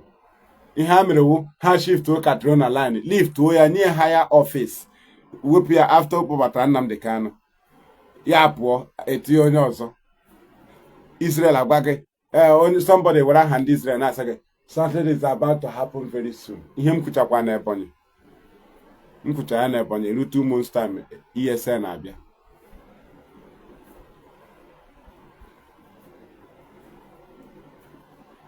So appeal court anaghị ahapụnụ unu shiftola. We are filing appeal 22 grand of appeal. If you read the grand of appeal, you know that appeal will have to free him. Appeal file on appeal court con. If file in an appeal court, but over on a table of federal government. Gịnị mekwana iji gwa anyị na appeal ga-aga office nka go ọgụnwa nwe the office. Akwa biko ka ị na-agagharị ọ ya appeal. Biko leba n'anya n'ihe ekpere na ekpete ya o. Lekwe point m ji na-akọwa na ekpete ya ọkwa ihe gara ihe gara mgbe aka gọọmenti ga-enye gị conditioner maka ha eji tugo gị. So appeal is on the table of federal government. Federal government decision is what you do to hear from governors. We are following political solution to free Nnamdi Kanu ọkwa government condition. Ọhịa ha na-eche ka atụgodi ya nka ka ọ wụrụ their subject. Follow we say political solution. Political solution, do you accept our condition? Ịma na-akọwara gị ya. Accept our condition. Hence all federal government tụrụ gị nga, they will decide on your freedom or appeal court. Ọsọ gị ga-apụta Chineke onye a ga-decide ọha. Ọ ya mere taa ha na-eche hazie election. Hazie ya mee mmadụ appoint. Kpọọ ndị mmadụ ga-adị in charge of election. Mee ndị mmadụ ga-awụ ndị ga na-ahụ maka election. Gị nwa bịa atụọ ebe ịtụ iwere aha Chineke ma we mee fasting. Ị na-eme fasting ọ Chineke na-conduct election. Hey, Chineke mene ka onye a win ihe a practical something. A gwara ndị a otu ọ ga-adị ha akpọ result. Ọ mmadụ na-control election ọwụ Chineke. Chineke a na-control election. Do you understand? Chineke anaghị control election. Ọ mmadụ ga-ede the result kpọọ ya. De ndị a ga-akpọ void. Ọwụ Chineke na-akpọ void. Ọ ha agwa gị void. Ọ gbasaghị ọ mgbe a kọchaziri ịkọwa ọnụ. So mmadụ na-edecide election. Ihe ọbụla mmadụ na-edecide a na-ekpere ekpere ga-aga zuo ike. Nọ na Nigeria ka a na-agwa unu election enye gị voter card gwa gị otu ọ ga-adị. Gwa gị mgbe ị ga-abịa ịtụ vote. Time vote iji ebido. Ọwụdị Bible ka a gụtara ya. Ma ọ na Torah ọ Quran. Ihe awụ ihe mmadụ dere gwa gị lee otu a ga-echi eme ihe a. Ị ga-ebido ekpere. Ị na-ekpe ekpere na practical something.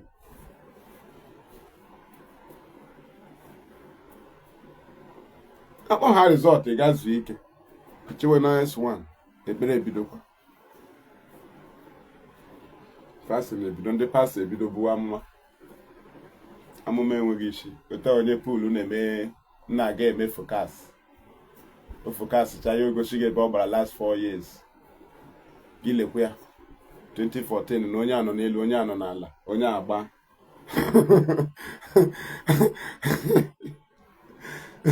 Otu a na-eme tụmbọtụ. Ị ga-emecha ahụ ya na ọkwa the same team ahụ. After ihe niile ị ga-ahụ na ọ ga-agbado. Gị lee ya na Southampton n'ebe a. Gị lekwe ya. Lincoln na anyị lekwebe Lincoln nọ ma ọ Sheffield. Ọ Sheffield Wednesday. Ime emepela m pool office before. Nwecha ndị na-arụrụ m ọrụ. Do you understand? Ihe ndị anyị mechara. Aba nwecha office. Post nwecha ha. Every weekend I gather my own gain. Post soro ha nke ha mewere gain. Nye gị nwa allowance gị. Anyị azụọ pepa. Ebidokwa. Chewekwe ndị gara nweta ego ka ha bịa. Ọmụa na-akwụ. Ọkwa promoter na-akwụ. So that is it. Every week una renew your strength unu bidokwa ịsa akwụkwọ. Next week kwa after ịdakwara Saturday ile hala akwụkwọ ọfụ na Monday ga-adịkwa happy. Ga-ahụkwa ihe ahụ nnada agba. After ihe niile ọ gakwa agba. The other Monday after iwechara iwe paper pụtachia i renew your strength. Oh, from year to year. Mmadụ 100 daa agaghị anansi ofu onye rie akwaghị na onwekwe one boy na Owerri eriri 2 million na no win 2 million. News ndị dara ada ọ na-agakwa fa. Ọwachi ilodu passenger egosi gị ofu onye win nke ndị a na-eme ebe a. Na onwekwe one boy na family ha dị pọ ọ gbara naira bet o winri 18 million.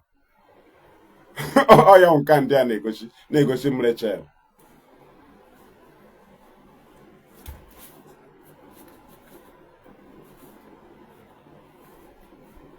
Thank you. People nọ na-ebe akwa na ya dị ha na ha dara game na-agwa m maka ofu onye.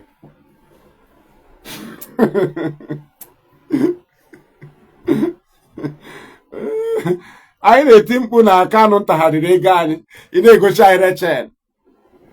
Na ha riri ego anyị tụrụ anyị ji adọ nwere onwe. Ị na-egosi m Rachel onye ọcha. Ọ ka m chefuo ego m. Ka ị na-agwa m. N'okwe the other boy o winikwere 12 million n'Enugu. Ọ ga Kanu ntagharịrị ego anyị. Ị ga-eji foto onye ọcha ma ọ vidio onye ọcha divert my attention. Ị na-aga diplomat ozugbo anyị na-ekwu okwu ego. Igosi m onye Israel. So imabụ na igosi Israel na the whole enemy Israel aghọọla your enemy. A na-eme na diplomat. A na-aka mmanwụ. Ịka mmanwụ ma na-eda gị iwu mmanwụ. Ya na-akpọ mmanwụ mmụọ. Ọ spirit ọkwa mmadụ tiri mmanwụ. Pụta ahụ ya mmanwụ. Ọ ya nwa freedom fighting ọ n'ọnọdụ ka ebe a na-aga oshi. Anaghị echi na ya ada agba egbe. Igbe egbe ọ kastigo. Ị ga-ezoro ezoro gawa na-ezo ezo aga oshi. Freedom fighting karịrị oshi dị dangerous. Imete enyi gaghị ananso enyi. Ọ ga-achụrụ gị enyi. Ọ ga-egbochiri gị enyi ndị ọzọ. One na o nwere enyi mbelieve na gị na ya mee enyi na ị ga-egbekwa ndị mmadụ na gị na ya wee enyi. Ọ chọọ ya maka iwu state actor. you decide what be ihe ka na chọọ ndị ọ ga-adabara gị na ha ị gaghị eme ya open ime ya open Nigeria state actor ha eriwe gị eriwe ochie ahụhụ ị na-ata emeti state gọọmenti or federal country state actors ahụhụ Nigeria na-ata to meet them. You go through lobbyists, you go through consultants. Nigeria goes direct and discuss you without announcing it. So how come onwe gị na nwa bekee mere exchange of number, ono share your number, he post to where? Gịnị mere enyewebe ha ọda na UN na Nnamdi Kanu dere leta akara ịchụwago n'anyị mewe anyị arrest ihe ndị a niile mba na-abara agụ ebe ọwa onye atụrụ nga nwunye ya na-arụ polisi ma nwa amị ga-resign from police ị ga-resign godu from government worker ya afọzi onye atụrụ nga on terrorism under federal government condition ya nọrọ na-edegara mba ụwa leta a convict ịkụ aka asịghị si na the letter dị valid. Anyway, o time boss m nọ idekwere m message no problem ọ ga-abatakwa ntọpe ya egụcha ya ma nọrọ n'onwe m nwere ihe ọzọ anyị nwa onu leta nwere ndị a ga-ewe ejiri n'ụzọ ozugbo ị hụrụ aga blọkụ ya mara na onye ahụ ihe na-akọ ihe ọtara so otu a ka ọ dị but ha na-ekwe agwa eziokwu na appeal ahụ ha faịlịrị na federal gọọmenti ga-edecide on appeal na ọwụ appeal court na ọnwe ha na-asụrụ bekee ọ ya mere ha ji move na-achọzi ihe ha ji edesive gị ka ị banyere ha moto ihe ndị a na-egosi gị ọnwe ihe a ka a bịara anyị agafeela steji a nwanne anaghị aka mmanwụ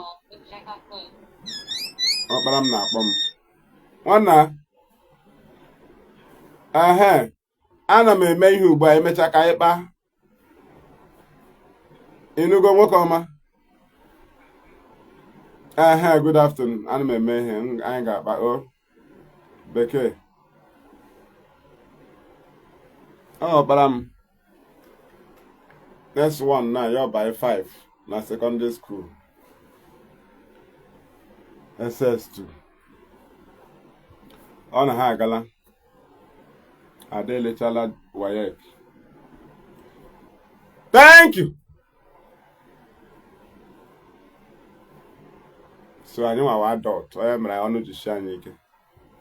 I was the infant.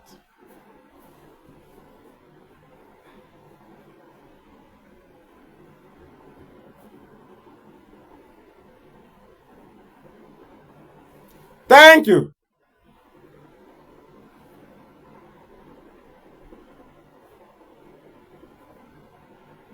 Thank you.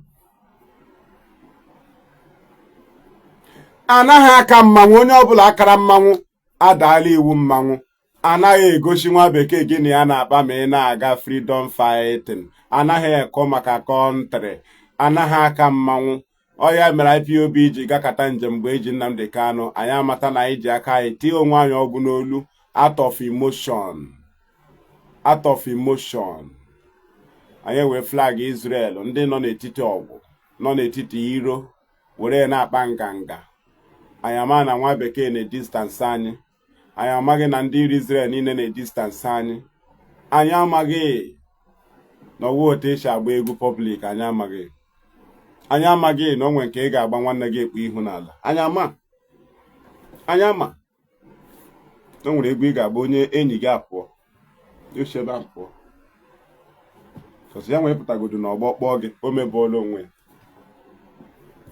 anyị ama anyị na-agba anyị gbacha anya chilie were pichọ flag Israel ti mgbe DOS mitiziri kọntrị bara uru imitie ha na-akpago oke imitie ha na nwanne ha gakọtara ihe confirm ọ na anyị ji aka anyị koturu onwe anyị okwu ha bịa lọtasị ka otu esi eme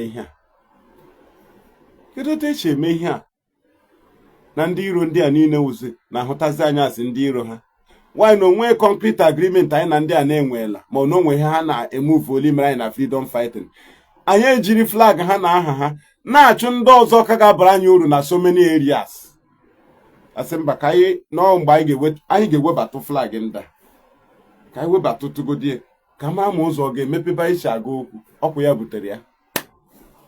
Anyị abịa wetutu flag Israel, wetutu ya ọwụ enmity, wetutu ya small ka anyị nweta ụzọ, maka anaghị aka mmanwụ, anaghị agbalị egbe na yard ma eme ofu oshi, anaghị anansi oshi,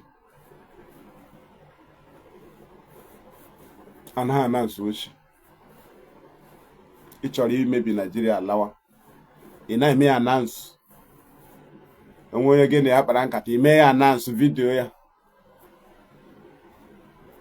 Ọ bụrụ otu ahụ ama vidio DOS juru everywhere, ihe awụ mkparị to any country gị na ha kpara, but ihe onwe ndị ụlọ ha kpara ihe awụ ka eloduo moto, ka eloduo moto, ihe a niile wụ ka edekoreti ahụ moto ka o mee passenger attract. Onweghị ihe ọzọ ndị na-eme ụdị ihe ahụ, ndị na-eme show.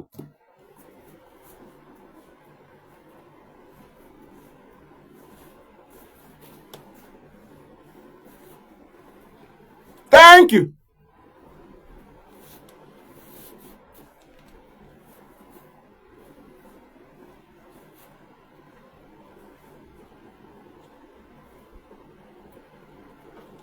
Hello, now.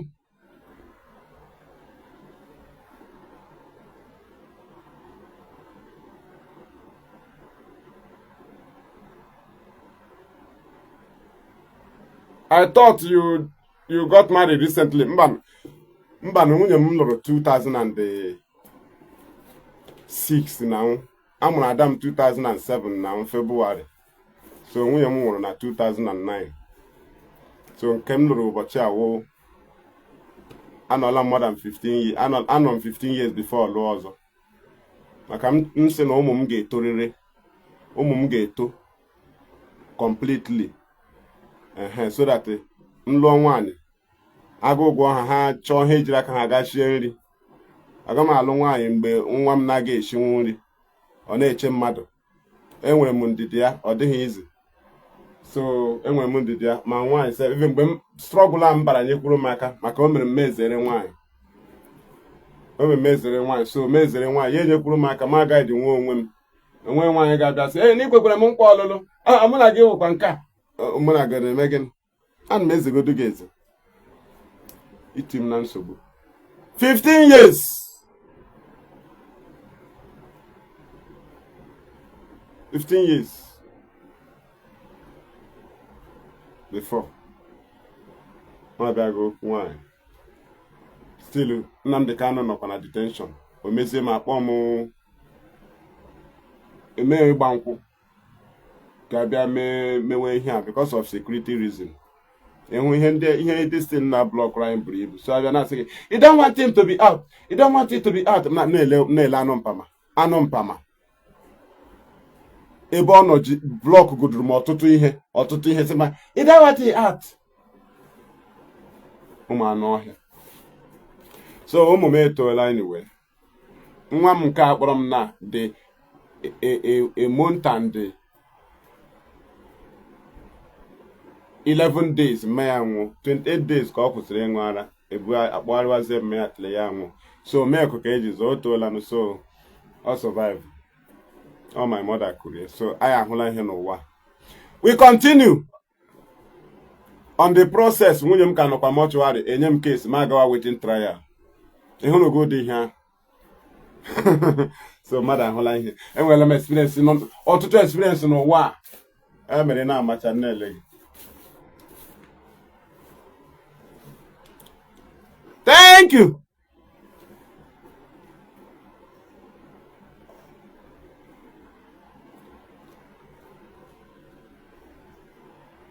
Ọ sị na Israel rules the world. Onye ọma ihe a na-akọ ewu nnọọ bọnkọm. A na-agwa gị na ị na-adọ nwere onwe, you are not state actor, ị na-akọ inyo. Israel rule the world. Ọ na-achọkwa nke America merie gị. Ị ma na America na-emere Israel budget every year. Anọ mpama. Israel nyere ha $150 million 1776. America ọ ga-akwụnwe interest ya? I contributed ego from the 12 tribes of Israel. Nye ha ego, ha ji dọ nwere onwe. ha nwee independent 4th of July 1776 na-akọ rubbish. Israel rules the world. N'ebe ka ha na-erule the world ọ na-erule the world. Nnamdi Kanu apụọ n'obodo ha. Nwanne onye ọbụla na-azọ obe ya. Onye ọbụla na-azọ obe ya. Onye na-azọ obe isi ọ na-erule the world. Israel na-azọ obe ha. Onye ọbụla na-azọ obe ha. Ejila flag ndị mmadụ bịa kotere onye ọbụla problem. Some of the discussion all these state actors na-enwe anaghị reveal rugia. Countries Nigeria gara there in petition reveal rugia. Countries ha na ha nwere meeting about us reveal rugia. Ọ gị nwa awụ ordinary kpọtara ndị AVID na ambassador ha were aha gị aha IP ha were aha gị ga na-egosi flag na-egosi gị Israel. Ịma na ị na-achụ onwe gị ọsọ na ndị iro Israel niile ga-ahụtazi gị asọ onye iro. Ịma na ihe niile na country Arab na disi nwere onwe buru ibu. Satellite anyị ọ na-ebe ọkwa nọ bụ Israel ọ ka nọzi there but they rule the world. Gịnị mekwana ha ji mee ala ya pụọ ha ji ree ka ha ji mee ala ebe na onwe onye ha na-atụ egwu. So ị ga na country ya na Israel ọ dị na mma na-akpa business na ha ga-eji maka Biafra mebie ya because they want to support Biafra. Country ha ji survive.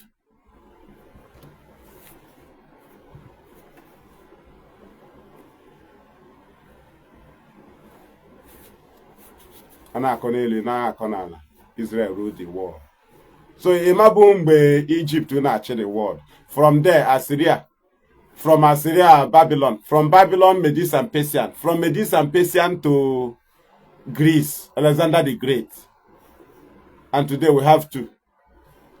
The remaining two is America and Israel and the Roman.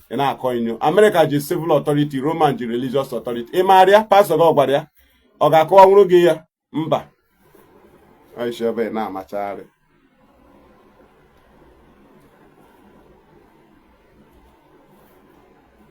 Thank you. Thank you.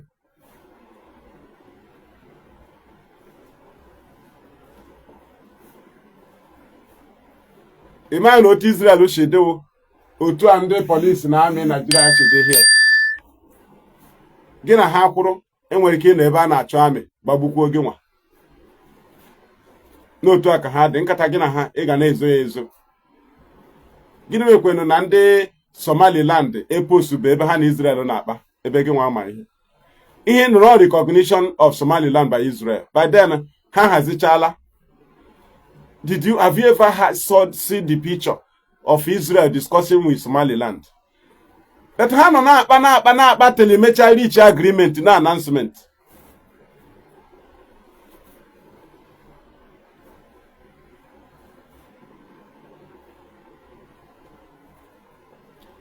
Thank you. Thank you.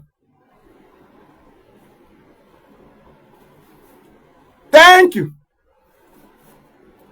Ha bịa ka anyị reset ya brain. Away mali elu wish. Bin inelele certificate egota na school. O ihe a na-akọ here. A na-akọ here common sense. Ekwuwe idewe certificate. No mmadụ dere certificate. O mmadụ dere nye gị ya. Ime otu ya nwa chi nweta nke ya nwa. Onye ahụ ndere ihe a nye gị. In pieces here. Very simple.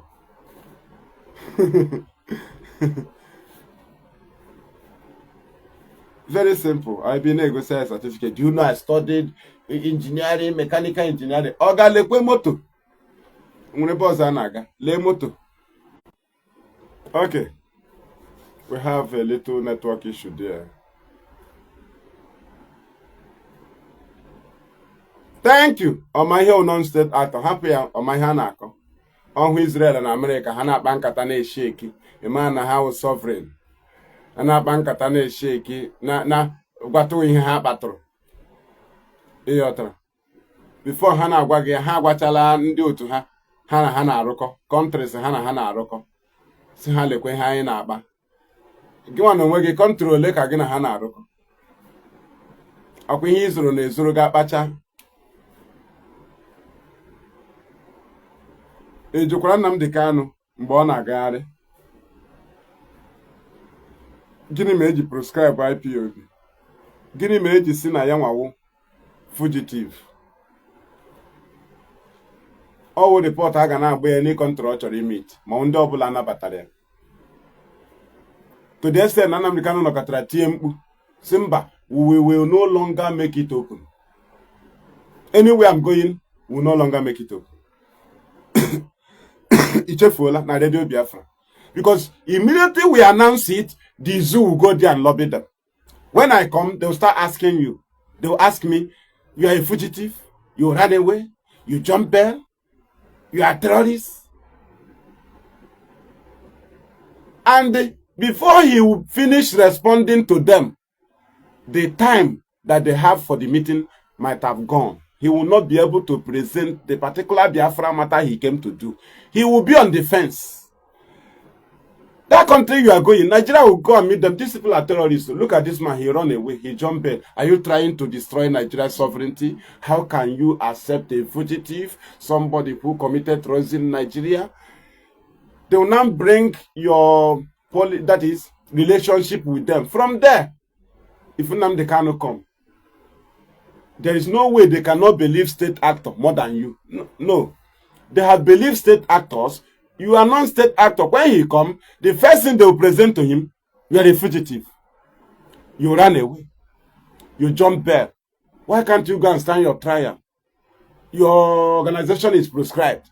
Before he will finish defending this thing, the 20 minutes meeting is gone.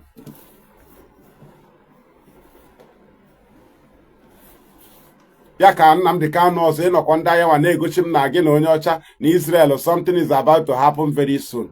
So something is about to happen very soon. Ọkwa ma na enwere Israeli embassy na Abuja. It's about to happen very soon. Unu bi ona na-akọ ihe enweghị isi. Kọchigharị mmadụ ntị ka unu loduo moto. Ana m aga port.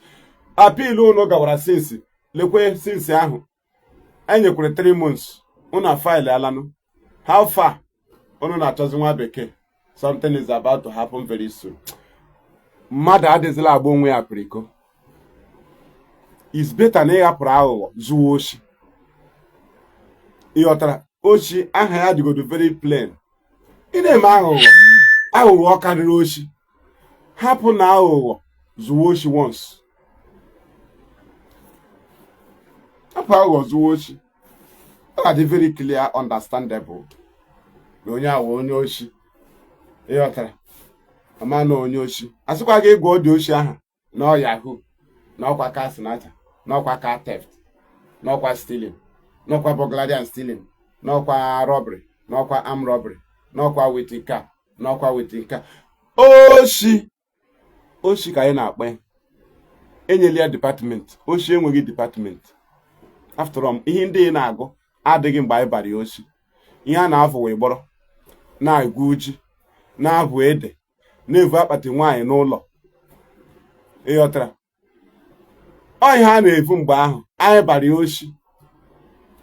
Gị bịa gwa m na nwere Yahoo, nwee stealing, nwee burglary and stealing. Maka ihe mere burglary and stealing with time period o ji mee. Ha niile ụcha break and entry. But because you burgled the house, all bekee na-asụ na court burgle, you burgled the house around that is around 7 p.m. Because from 6:30 in the evening, gawazie to 6 o'clock in the morning, our burglary and stealing. Why is it burglary? The government believe that you went to that place with a weapon, intending to take away life of anybody you see there. Because between that period, the owner of the house might be around. But break and entry is in daytime. The government believe that you knew that the person wasn't around, so you have no intention to kill, just to break and steal. That is break and entry. But all by abale, Oga Fahasi start and where burglary and stealing, it is like robbery. or capital offense. Break and entry will lower offense, or that end in a magistrate court.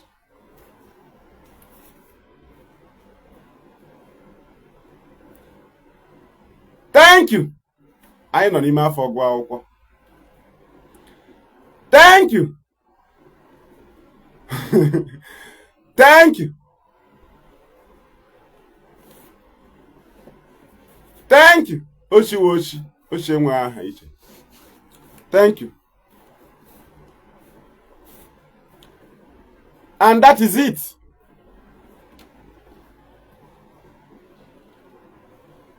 So, why do you now try to deceive people? Why can't you continue in what you are doing? Why must you be doing show? The same people, how you wear the same suit, how put Simon mechara with a picture, a na-ere egbe nọkwa na net. Anyị gakwara Google ọpụta wepụtakwa the same picture. Ya weta ya bịa were picture ya tinye n'etiti ya si na ọ gara ebe a na-ere egbe. Do you understand? Simon bịa ọ ga-weta foto ya na ọ dị opportune ya na onye mmechara chịwazie Finland. Mgbe onye ahụ na-achị ebe Finland dị ha na ha jimụrụ secha picture. Obviously, go see her picture and say, we just come out, we have just discussed with the Finland president or prime minister. Opa Futunus since. Now, we have discussed with North Korea president because South Korea, he will give us ship, give us warship. Ihe ni n'ụcha ka elu odu moto. Nwanna ahụ conductor na-ati elu odu moto aka n'elu awu obere ihe. Ị ga-eti ezigbo mkpo. Ha na-adị serious na ilu odu onye isi ojii na moto. Onye isi ojii ọ dị ọsịsọ. Ole ha n'anya ya ọhụ na moto ejube. Ya dị ka ị ga-eburu passenger from ya depụtawa. Onye isi ojii achọwa moto ọzọ. So conductor need to deceive black man. Ka ọ banye moto ya. O need to deceive ya. Ọ chọkwa aga dị moto ihu. Emuvuo ya nwa banya si ya na emuvuo na ọ bụrụ ga-egbugharịa sị ka ebute onye a. Ọ na-aga ụmụ Enugu ọgba breki ọgba breki kpam. Ịba ego kwa weba ego ikulo down. Ịghọta mgbe ọbụla ị mara ọsọ driver aga ihu ga-esi ha emuvuola achị ihe a wote eshele odu moto. Anọta aga ihu aga azụ. Anọta aga ihu aga azụ.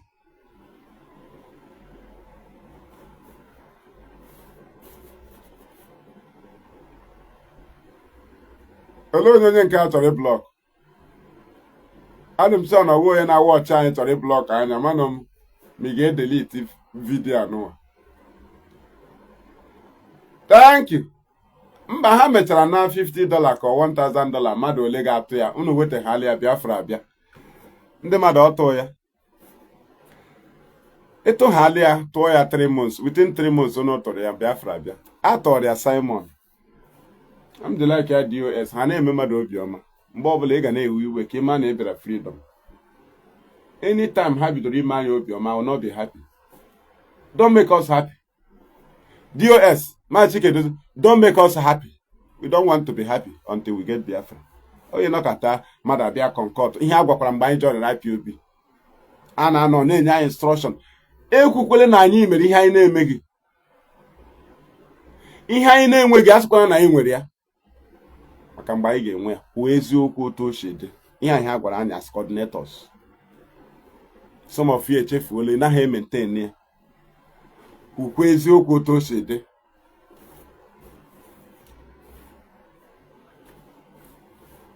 Thank you.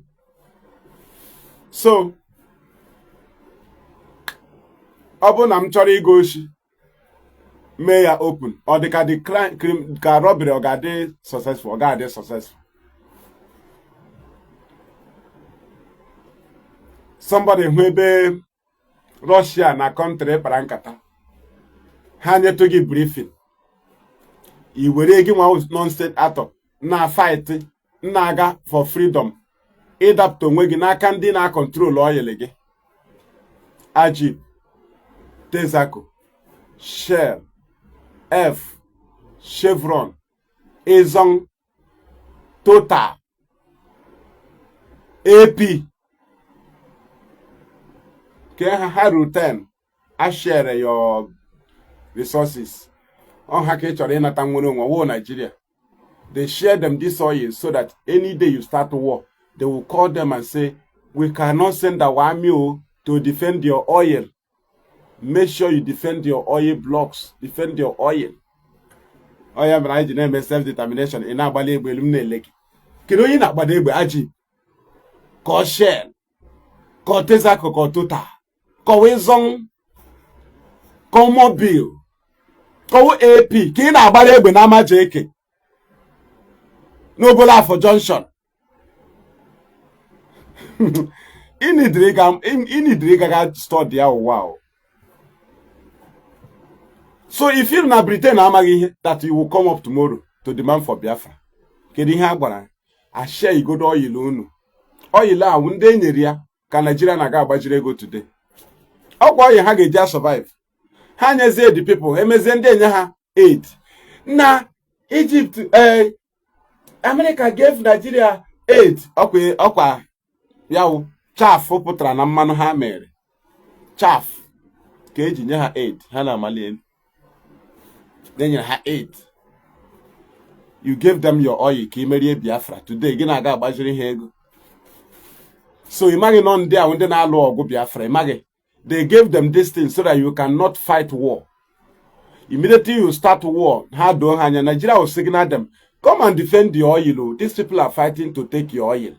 Ihuzi army ndocha. Ihuna ha nwere police, na nwere law na guide ha to protect their resources. Ihe mbọ ha gbara ha lụrụ Nigeria owu secret something. Ha lụrụ ọgụ ihe agreement enye ha oil. There is no part of the world they ga kpegbuo ha. They have the right to descend their thing. Na ha nwere resources n'obodo unu will not warrant you to destroy it.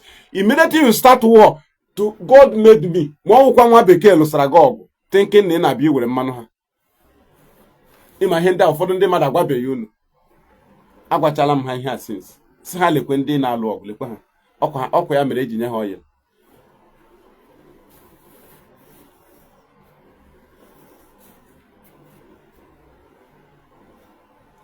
Thank you. Ị ga-anọ ndị amị ha na-echere ha pipe abịa nọrọ here. Ịma na inweta Biafra na gị na ndị a ga-akpa.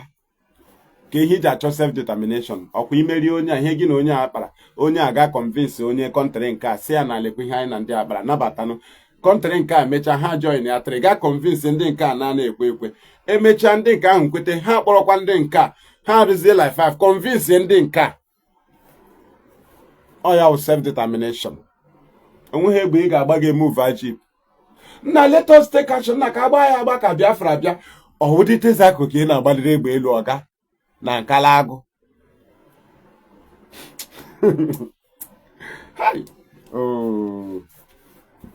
Ọ ya mere onye ọ dị ọsịsọ m na-agwa enyi cool down n'ọkwa ka n'ọfa.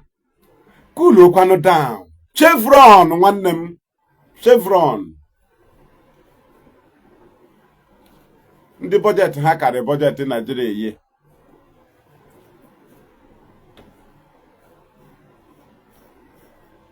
A na-emere ndị a show. Ọ ha ahụ na ị na-agba ọfụma. Ga-ebiazie ha sị gị ngwa ka anyị kpagharịa. Unu akpagharịa. Ha na-ewerekwa ihe ha na-ewere until unu nweta nwere onwe. Gọọmenti unu abịa hụ ihe na ndị a kpara. Gị chọọ ka amụ ya ụlọ anyị ọkụ ka agbalị egbe elu ebe ahụ onye be ya na-esu ọkụ ịmakwa na onye iro nwere ike buru fuel bịawa anabata ya echee nọ mmiri awụ ya sị ọnwụchiela ike because ị na-achọ ka anwụ nyọrọ gị ụlọ gị ọkụ ịmụ ihe ala ọkụ hia imechi gị enwe pọpọ ị ga-aracha onye bịa sị ka ọ gbaliri egbe elu onye gbaliri gị egbe elu hia ya ọgwa gị na ọ ya nwe plantain niile nọ n'obodo unu gị sign ọ gị sị what is plantain because ị na-achọ ka akụ nyọrọ gị ọkụ onye nke ọzọ bịa were pọpọ gị onye nke ọzọ ewere ndị mmadụ asị gị na ọ ya ga-akọntrolu skuul nọ n'obodo unu ma unu nwee nwere onwe n'ọhịa ha ga-eji ebu unu war fighter He say let him bring after healing unu nwere onwe una dị ka Nigeria. Una na-achọ aid from ndị unu nyere plantain unu. Ha nye unu aid. Una say, hey, na Germany just gave Nigeria aid of $1 million.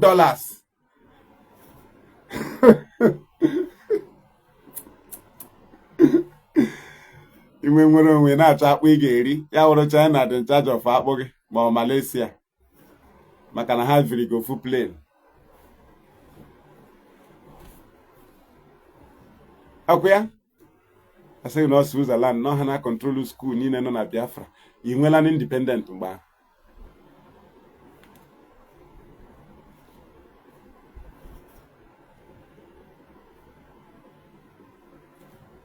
Thank you.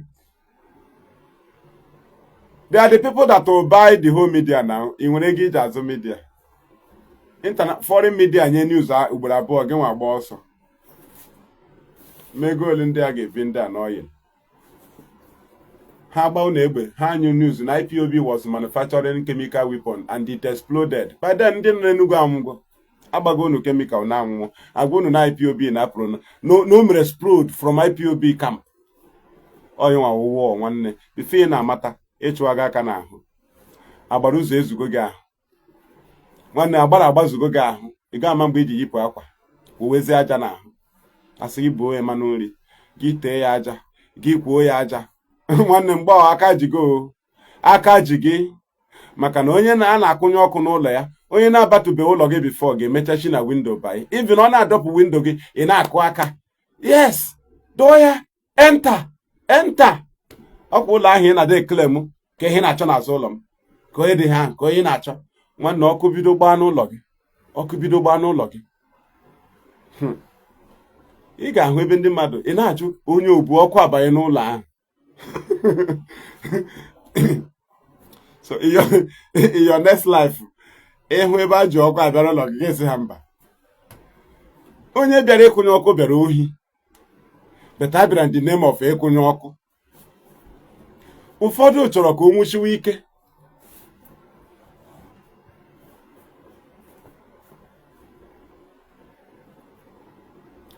Thank you.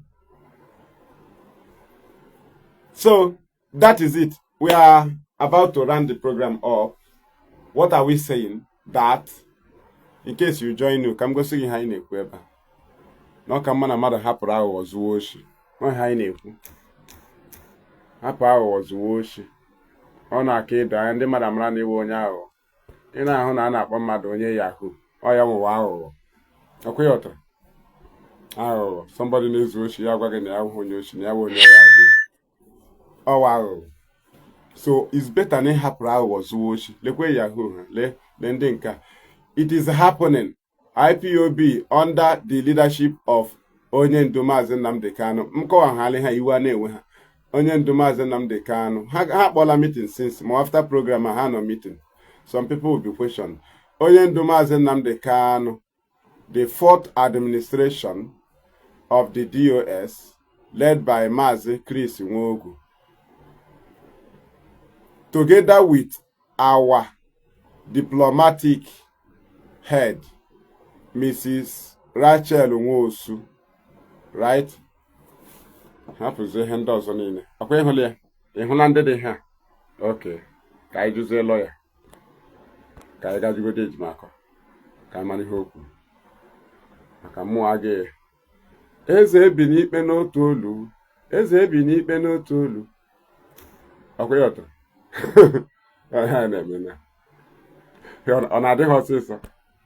Ha chọrọ ka m kwesị okay ndị ahụ ka anyị legodo ka anyị jigodo lawyer Ejimakọ ke ndị dị ha ngwa look at Ejimakọ's response. Hey ọbara mgbali elu o ji ha okay promise made promise kept nke awụ o tila moto nke o mere na awụ o tiri ike moto na loading ịghọtara so ka anyị gawazie ka ịhụzie ihe ọ na-agwa ndị pasenja ha banye wale ya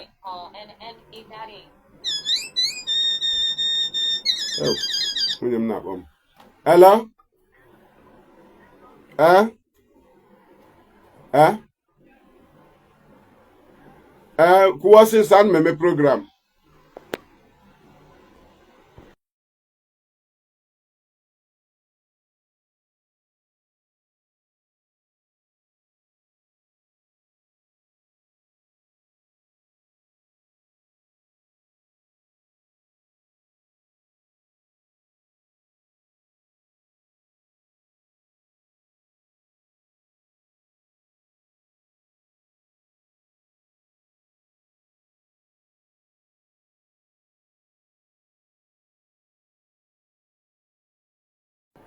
Okay, we are back.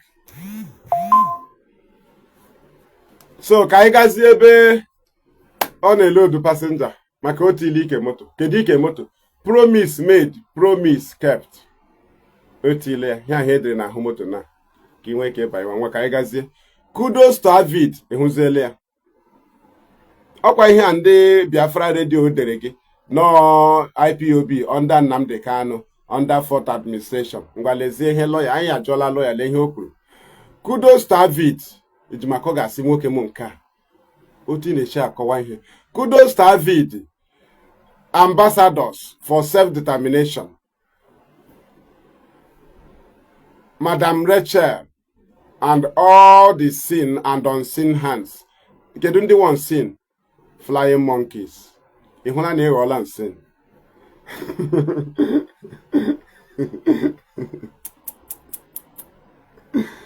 Chai! Chineke mere m ebere.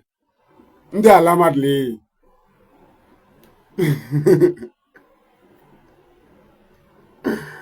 Ejimakọ manụ caption emenu. Ele ihe gwakwa onye wayo mana ihe a ga-akọ na ya. Inweta kọndọktọ ọnụ ụtọ even ndị nwa confirm sef ị ga-emecha nọrọ 1 hour n'ime moto ebe aka na-elodu moto. Aga ihu aga azụ. Aga ihu aga azụ. Agakata akụ aka na moto. Papa cheka ọ banye. Driver alakwa azụ ebe ahụ unu si move before.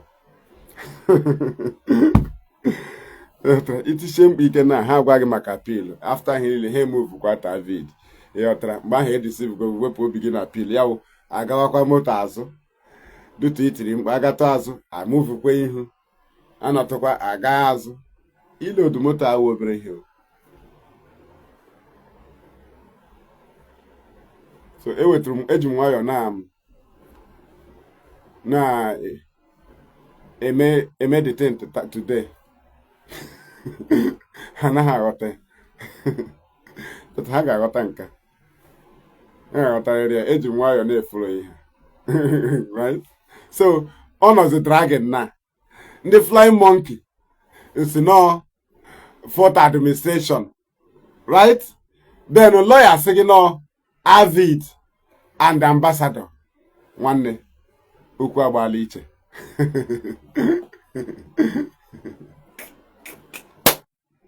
Ozugbo ahụ m mere the post si na m na-abịa live ka ha gara asị so na anyị emekwala mistake again.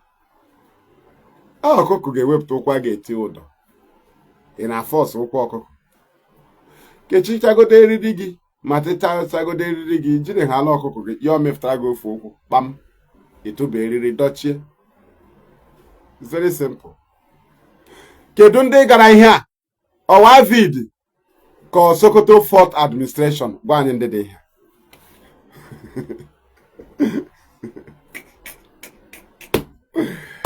After this program, go and gagharịa nke a onye a mere ụbọchị a sị nọ Chris Nwogu na o mere adres.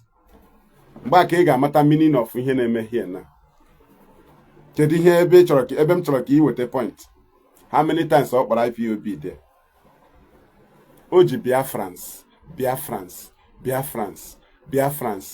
replace IPOB. Ebe IPOB mere involve mgbe ọ na-agwa gị na ya wụ Directorate of State of Indigenous People of Biafra ọgwụla.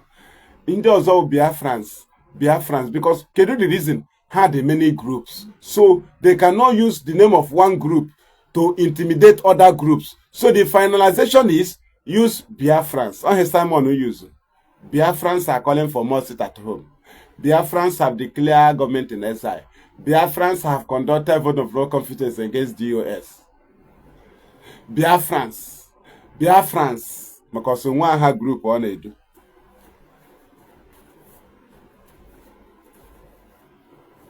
Thank you. Right? So, amamoto onye isi AVID ga-eji wuru onye isi DOS. Yo me allow ka AVID ya nwa awu foundation ya ka IPOB ma AVID intimidate. Mban. He will always lift AVID. That is why a Fulani herdsman or a Boko Haram found in Nigerian seat of power will always use that position to protect Fulani herdsmen and the Boko Haram. Their starting point. So, Chris Wogu must protect AVID and lift AVID high using the Sokoto position they gave to him. It is normal. It is normal.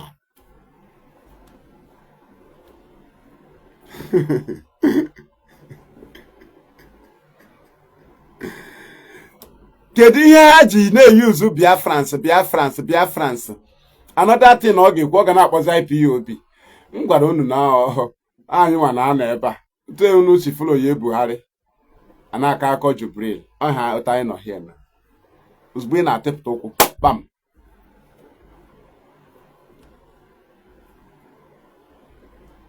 Biafrans. Ka ihe ọ na-eme to cover up autopilot, cover up AVID, cover up ambassador, cover up rising sun. Oh, yeah, Biafrans. Biafra. Hey, we are all Biafrans. I am a Biafran from his West extraction. So if Nnamdi Kanu appointed me to be head of directorate, I maintain it. But IPOB, but I can only one IPOB on that oath cannot attend the IPOB meeting. Also, you can preside is over IPOB meeting without being member, and that is only do say. One imagine Nnamdi atronga life. I wouldn't gang with the date. You got your means so I need to take a decision now. Here time of being serious. Now I don't know that condition. They take a decision. You don't know their conditions for release because it's no longer awaiting trial. Awaiting trial still have hope than a convict. Hence, you are convicted. The next thing you wait for government conditions, government conditions. You can no longer decide on for them. By here, awaiting trial, you can say, I cannot do this, I cannot do that. Not when you are convicted. Ogula wa ogula. Ogula wa ogula. They will now give you condition. I cannot about political solution. You will now be appealing. And they can never free you as a freedom fighter. They will free you as giving you amnesty.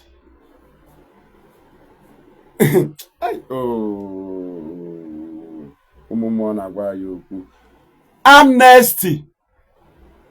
They will make sure you are powerless when you are out.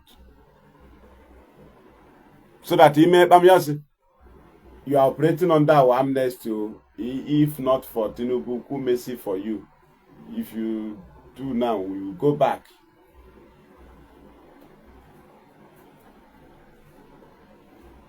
Why? And I gave freedom fighter under giving him amnesty. But I to go can make you guilty. You now amnesty. Okay, mara here.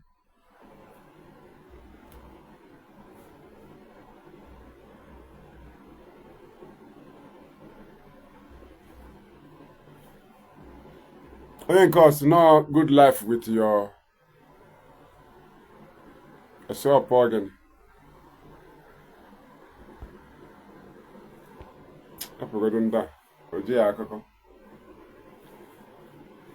ihe ọbụla ị na-akọ na-awụ ihe gbasara ihe anyị na-ekwu mana na-akpago gị maka abịa na skuul enwe subjects enwe science enwe physics enwe social study enwere English nwee maths awee ebe a na-ekwu maka English ifuru Igbo bịa and the comment go ọbụla nwere post ọ machiri onwe ihu ha ebe a na-ekwu okwu i were copy and paste bịa so ọ ya ka anyị dị n'ahịa in a high brain, you pick a point in my argue. Right? So you think you have a good life with your poor brain and poor life. Among me, I don't want to make an iron and answer rock. Banana. I don't make it die here. Do you understand? That is it. So when you see foolish people, it made a halahan argument. Hack was in house. I knew I got do a chicken cigar gun or when I know. Now you. Awe ha kai na-ekwu ka ekwuwe ha na-ekwu so mgbe ọzọ anyị ekwukwa nke ọzọ ahụ so ka anyị na-eche ma gị ọya mere ma ndị ara ahụ they cannot come here argue ịnwa anwa were ma program gaa ịkọwa ịghọ stamara ibre stamara instances mu ofu okwu m ga-enye gị like 15-20 instances 20-30 instances to back up one thing m kwuru ebe a ka m si gbagote. We are about to round up. I don't know if the caller is calling the program. We are about to round up anyway. We have come to a caller. Are you for the program? Go ahead. Mazi, I hope we are still live. Yes, good afternoon from here. Okay, there. Mazi, is it coming clear or should I remove the earphone? If it's not coming clear? It is coming clear. It is coming clear. Okay. Mazi, in there, Mazi, I'm calling from Austria. Thank you. I just want to say a very big thanks for the work you are doing. I don't say much good God will continue to give you this wisdom and understanding to keep on educating our people so that we'll be free from this shackle of the iniquity of deceivers we fall into. Because if I knew in my life that there would be a time that Biafrans will stood up and stood up, seeing things that we can never believe in our dream. If I dream it and wake up from sleep, I will never believe it. But it has happened, and there's nothing we do about it than to march on, to head on, doing the right thing what we're supposed to do, and waiting for the right time to strike. Because and the thing telling my man is the most loved. Abraham, my two sons. The first one was born by Kanu. The second one was born by Nnamdi. Due to the love that I have on it, we are seeing the other side of it. But it's natural. It's natural. So it only takes those that are very strong to understand what we are doing. It only takes those that will the remnants of this struggle. We are the one that's going to fight until we won. Or you understand me? Because here and there and they couldn't go, all these things and they couldn't go. It's just to distract our attention where we are going. Okay, that is the main struggle. I don't know why I call this case. They say about Banco. I'm telling you, about Banco. To be selfish, we cost it ourselves. Because the way we lifted this man, the way we lifted Mazi Nnamdi Kanu, it's some Nnamdi Kanu Savior. It's some Nnamdi Kanu Jesus Christ of our time. And then when it has happened. So we learn from what has happened to us so that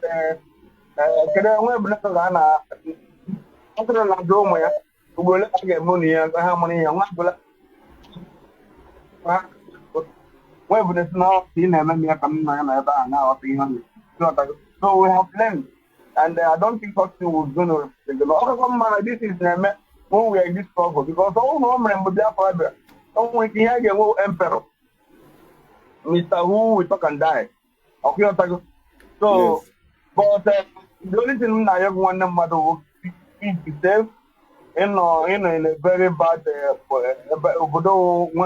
the people speak the truth, I think we have to work. But our prayer on your head is that as long as you remain in this truth, no weapon fashioned against you shall prosper. He said, I just want to say thank you for all that you are doing, and we are behind you. We are behind you.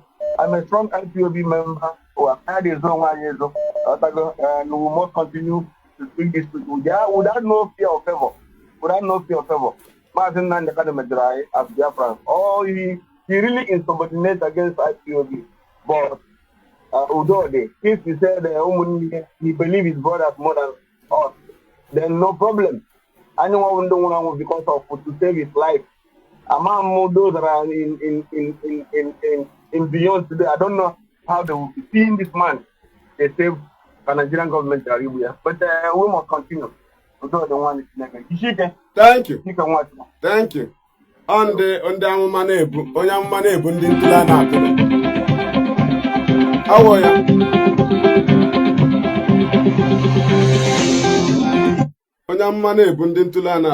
I need to answer this call. Mommy, hey, John, Goshi. Why is not showing now? I can see it now. The caller, we have come to you. Your name and where you are calling us from. Welcome to the program. Good afternoon from here. Mazi. Thank you. Yeah, my name is I'm calling from Germany. I just want to greet you and appreciate your good work, the way you are analyzing things and punching the whole loopholes for our people to understand, because it's not everybody that is understanding what is going on. Most of us. So I want to say comment on a different to raise my voice concerning what I feel that is necessary to be doing now by the DOS. I know that they are on your program listening and your program goes viral. Please, I'm pleading with the directors of state, the leadership of this led by Mazi to look into this matter as soon as possible. IPOB is an organization known worldwide, registered everywhere. So, and this issue of everybody on a camera calling themselves IPOB this, IPOB that, issuing orders, even if it is from the siblings of iniquity or whosoever, they are not part of us. So I want them to establish, if it is okay for them to say, for us to contribute extra money for that legal procedures, we will do it. Anybody, any human being, any lawyer who opened his mouth and say that he is IPOB, that he should issue an order to do this or do that, we do that person. You come and tell us which unit to belong and who gave you the right to issue a statement on IPOB name, because this is impersonation, and that is what is destroying so many things we are doing. Anybody will be coming anywhere, issuing threat, writing whatever, attaching IPOB to it. So anybody who attaches whatever is doing on IPOB, even if you are an IPOB member and you are not authorized to say anything, and you come openly and say it, you get the punishment.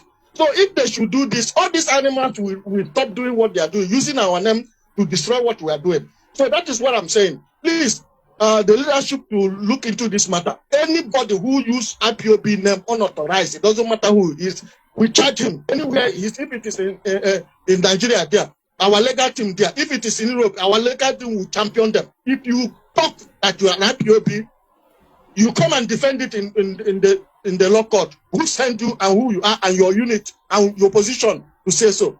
You understand? So that's what I want to contribute. So I thank you and I appreciate. That's my concern, because the thing is getting too much. So we need to stop this rubbish so that we'll move forward. And there, thank you very much. Thank you, Mazi. Thank you. Thank you. Thank you. It will later balance. It will later balance. Timing is the key, according to Mazi. We are just allowing people to take their position. Can't you see that IPOB is still suspending and removing? Why these people are looking for passengers? Are you not understanding? They are looking for passengers. Why we expel and suspend? We are doing total sanity. After the total sanity, things will reshape itself. Maka environment in agbanwe mmadụ. Onwecha ndị ara anọcha ebe ọ ga-ala bekee ọ n'ọjị.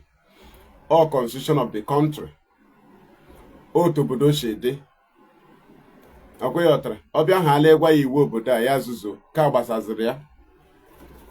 Ọkwa ya ihe merenụ na religion n'obodo a. Enwe nwere onwe, constitution mana otu ọrụ si dị ga-eme gị akpọ crusade n'ehihie ịhụ na ị nwee chance ịga na ị nwere ọrụ. Do you understand?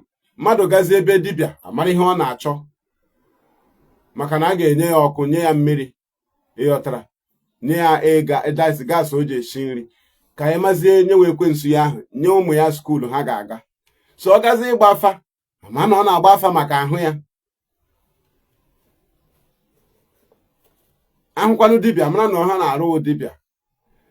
Ụfọdụ efe oduo, ụfọdụ ụlọ ekpere efe oduo ma inwe nwere onwe hazicha obodo. Onye ahụ na onye ahụ na-amachagharị abịa ka o gborie mkpa na ọ ga-abịazi na-enyeghị ya ọrụ na nwunye ya na-arụ ọrụ, ụmụ ya na-arụ ọrụ, ụmụ ya na-aga skuul. Gị hụ na onwe ekwensu o nwere.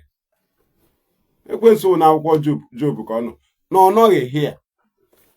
So ihe nọ na ya. So things are reshaping. Our people in Biafra land are taking their position. So people that have been suspended are looking for who they will drag into these people. Achọrọ m onye mụ na ya ga-eso anwụ. Ọhịa ndị Igbo na-agwa gị na onye achọrọ ya na ya ga-eso anwụ. Otu ọ dị ụfọdụ ndị mere spell. They are due to which onye a ga-edeceive. Otu a Medusela ha nọ. Ha dịta suspended. Darlington dị suspended. Madubug mere they expelled. Achalugo suspended. Now some of them achọkwara na ala bekee na-achọ ahụ awụzi ndị ha na-akpọ enye position. Do you understand? Ndị nọkwa Biafra land ndị achọrọ achụ. So onye achọrọ na company is always angry. So mgbe ọbụla ị constitute ndị company ị chọrọ si ha na ị chọrọ ka ha rụọ ọrụ dị, automatically you declare war against the company's executive because they are not coming there with a good eye on them. They see them as their enemy. They are not even coming to work for the company. They came for revenge. So ịhụ ha na-agwa ebupụrụ ichi hapụ ya ka ogiricha. Hapụ ya ka ogiricha. Common ọkụkọ Agrik anyị ga-egbucha dewe ya iche n'oku ụlọla down. Ordinary Agrik asị na onwe strength. Ihe a wuo oge ọbara ọ ga-awụ gị n'ahụ na otu ọ ga-echi ebili gasị ọkwa iche na Agrik anwụọla. Ọwụkwa ọkụkọ Igbo Agrik ma ya fọdụzie ndị a na-akwụpụ ọnụ ha n'ọkụ. Legodu ụdị mọzụl Britain na anyị maka mmanụ ha na-amị. Legodu ụdị mọzụl Nigeria na-amị anyị maka ihe ha na-eri ebe a. Ya uze ndị na-eri ego anyị tụrụ. Right? Ndị na-achọ ka ha protect ya shop ha. Ndị na-achọ ka ha protect ya shop ha. Welcome to the program. Welcome to the program. Good afternoon from here. Mazi, thank you. All I will go on the podium like this. In the old job, that is it. Thank you. The first come say no, but I'm going to look at that because you are supposed to even with the right word for their stupidity. That is how it's supposed to be because as in all the so since have the public, we must tell them how they are. And my happiness is that this will are very filled with they are full with stupidity because how can the mother can be confused? Hamana out of the stupidity of some even the gullible have used it to learn. That is why today they are coming out with this their so-called picture. Ghana, Washington DC. It pose a make sure that tower and then with the video. I line up can that show free kick in a post to her. Oh yeah, make sure you were very clear. Oh yeah, they are caught big time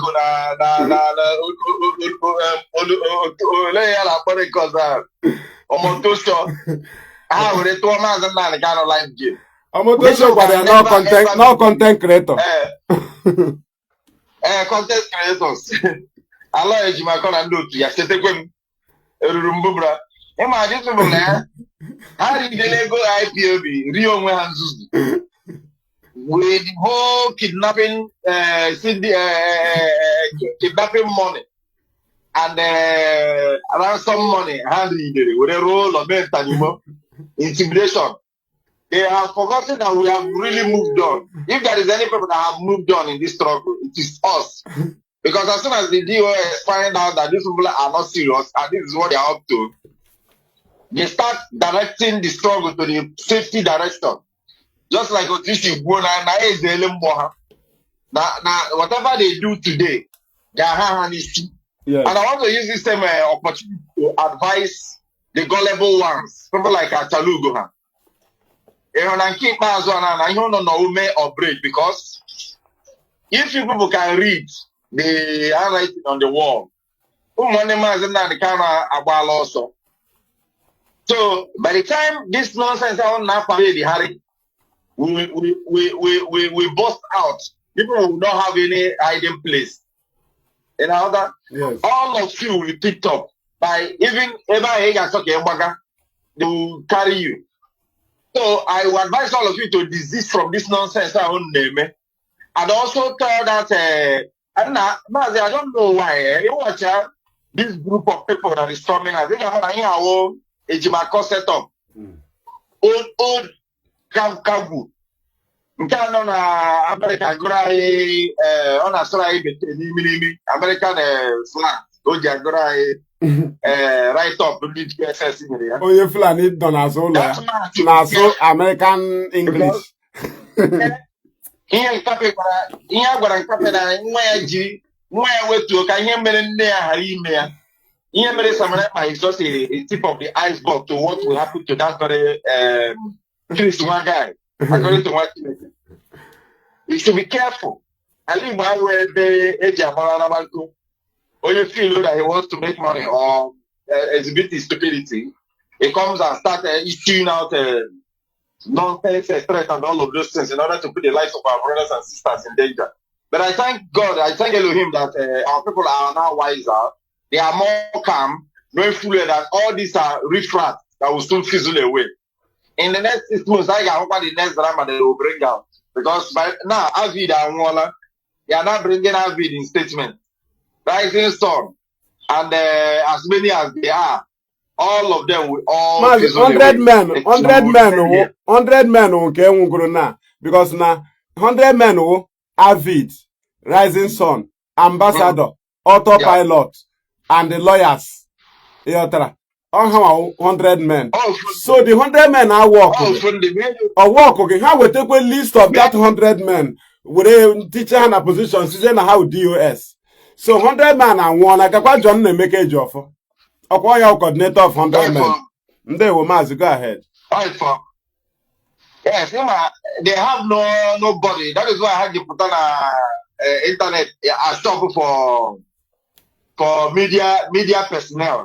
And a load motor. Media personnel with Hana load passenger.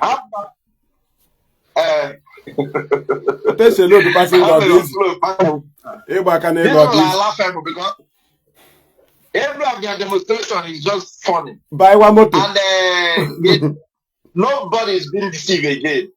One thing that is sure is that the IPOB money that they have found out, they will all go to jail or provide it. Sure. Their criminality in the East, we have refused to join it. They will all answer for it. Because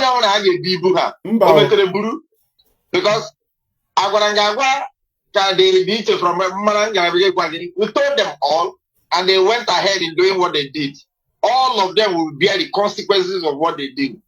They cannot mix us with criminals, because we are not here to come and waste anybody's body. We are here to restore a safe nation.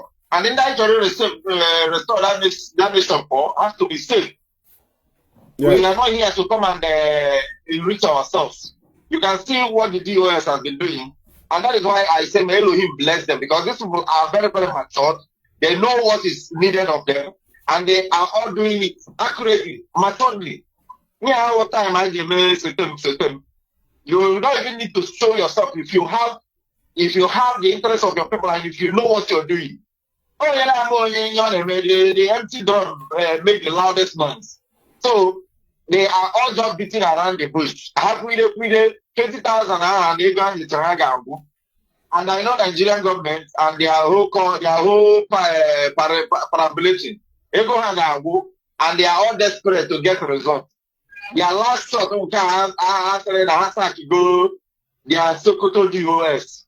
I guess that is where it ends. I don't think they have any other thing to do, but we are not sleeping. Whatever they might bring in the future, we are ready. That I is want it. your cousin. Mazi, thank you so much. Whatever you're doing here, Elohim will bless you. Thank And that's Mazi, as in always young. I don't believe that England that 18 years. and you're doing fine. You're very, very young. Yes, Continue. Obi Zurugike. In a guy is free. Oh, criminality. When you're involved in things that is incriminating, I can cause you. But you see how you're very, very young, very fresh, very good. Because your minds are free. Your ways are pure. So may Elohim bless you. Sorrow goes on. Thank you so much. Thank you.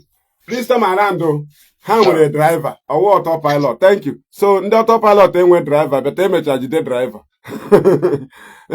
Yeah, was in cargo seen our driver. I'm autopilot who plane without driver, without pilot.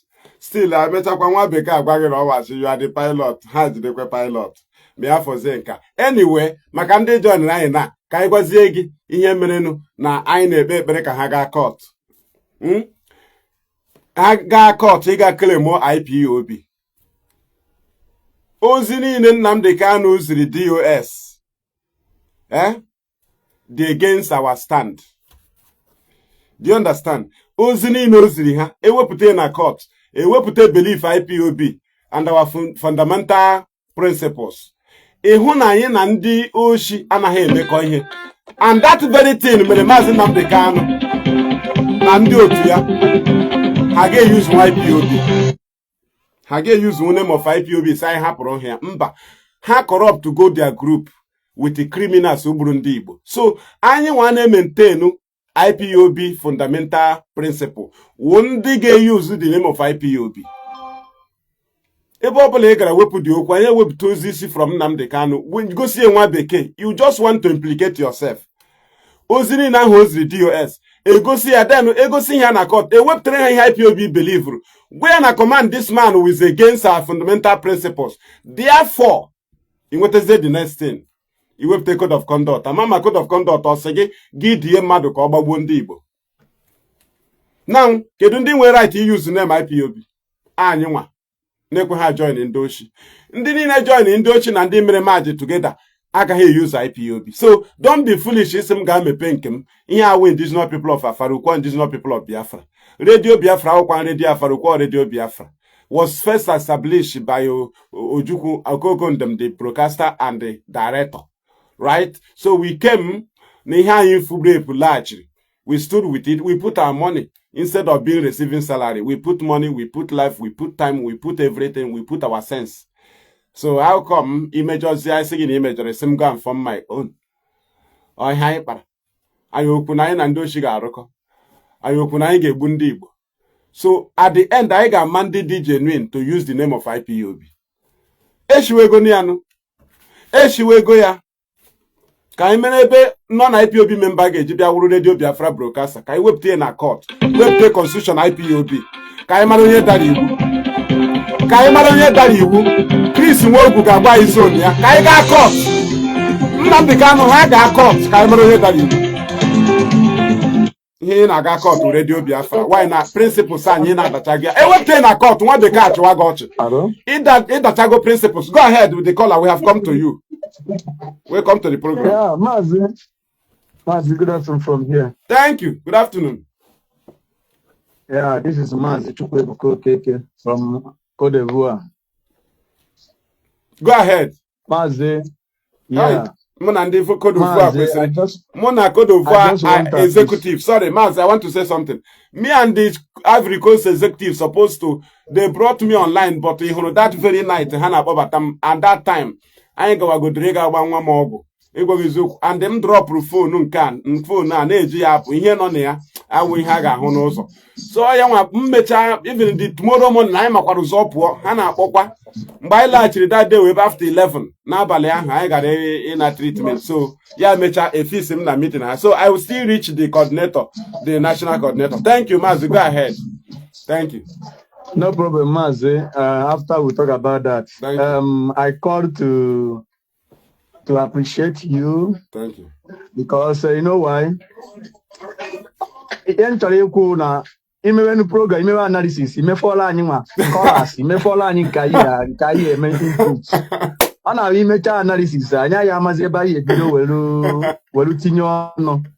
Maka na ị finish everything zaa no go the feed ya no yafuo. Je wufuo ya n'ime ofia suo ya ọkụ. In fact, we don't know where again to start our own input. So just to appreciate you and say keep it on, and those who are born with wisdom, they understand what you are analyzing.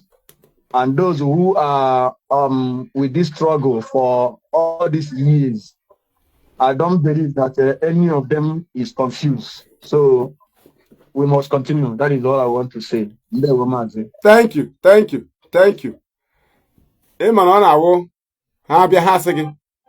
You have been sacked.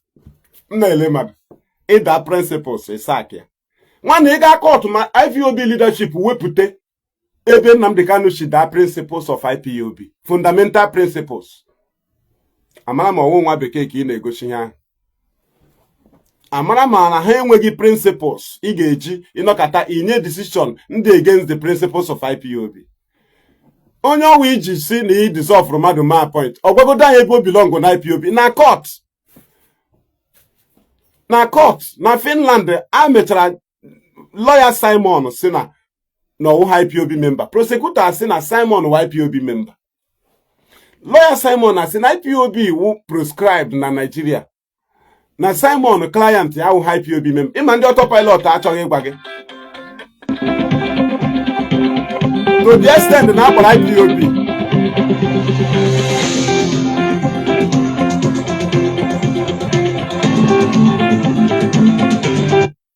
Mazi, just for a minute, please. Just be on the line. So, be on the line. Hello, Mazi. Just be on the line. Wait, give me a minute, please. Be on the line, right? So, okay. IPOB was invited in court to come and clarify if Simon is their member. Up in here, court. Maka lawyer Simon awu member. Simon sikwane awu member. Prosecutor sina Simon u member. But IPOB bekwa sina Simon awu member. Oya mereji to Simon nga. No sanction was given to IPOB. Right? So, iga gwam na iga aga court na gwam na onwe onye ji change IPOB Directorate of State and onye ji change ya na onwe unit o belong na IPOB. Iga go against the fundamental principles. Iga si na onye an outside na emegi expel, na emegi dissolve. So, oma ihe ọ na-adọ iji si na dissolve ya. No.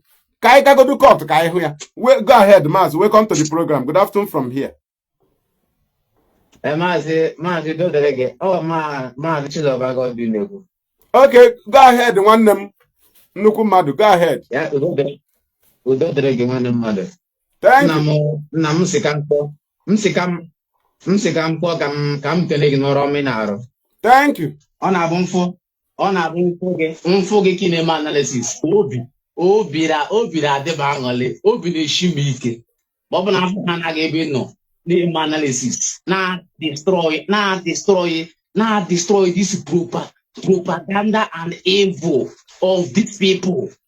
I mudiki happy for amagin no nakadis no, but I know that our leadership, these people are they are very much wise. Oh, Romania, and this our leadership now. Nnamdi for the Hoffman. Yes. Romania. So you're not checking Namu, kind shiki. No breathing money because we have separated illiteracy from what we are doing. Yes. Inanyakita, those media warriors on there they use Chuko Club, or Hanya must yes.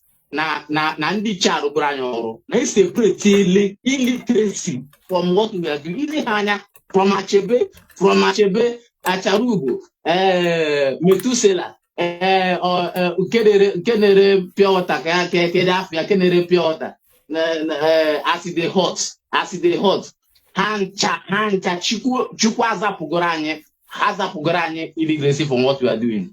People that are anchoring Radio Biafra now, people that are anchoring what we are doing today, they are intelligent men and women. And hope demand na anyị wepụgo Anyị wepụgo ndị na-ama ihe anyị na-eme na the struggle. And ihe m na-ekpe ekpere ha si na achọrọ iwepụ o nwere ihe m fụrụ na achọrọ ịga court. So ihe nna m just na-echekta yesterday that they want to go to court.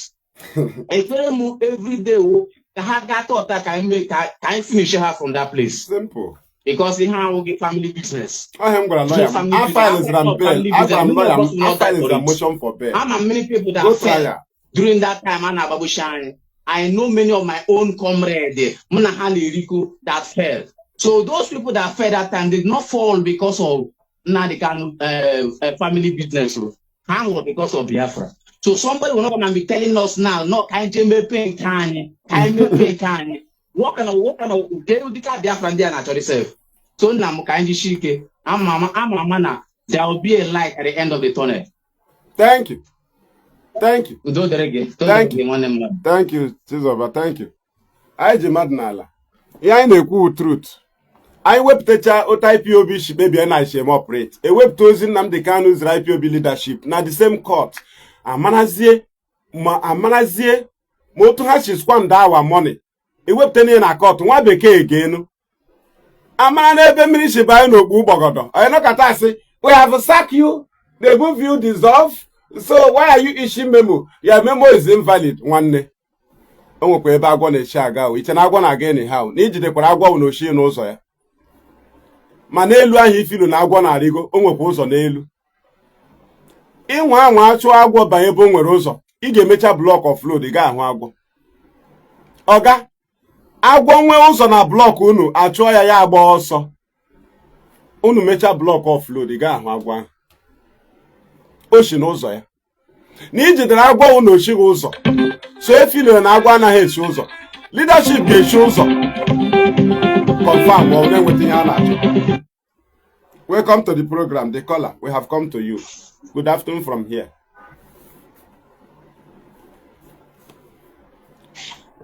Go ahead. We are on to you. Yeah, Mazi, good afternoon. Good afternoon from here. Yeah. Yes. Everything now is on the line. Yes. Everything is on the line. We are going forward, not going back. If you look at the people that is their media warriors, you know they don't have anything to give. And when you're listening to them, you can't get anything. You can't get anything from them. The people they call their social media warriors or something like that. Mazi, to defend lie. Mazi, to defend lie, you must lie. So when you are lying, you become foolish.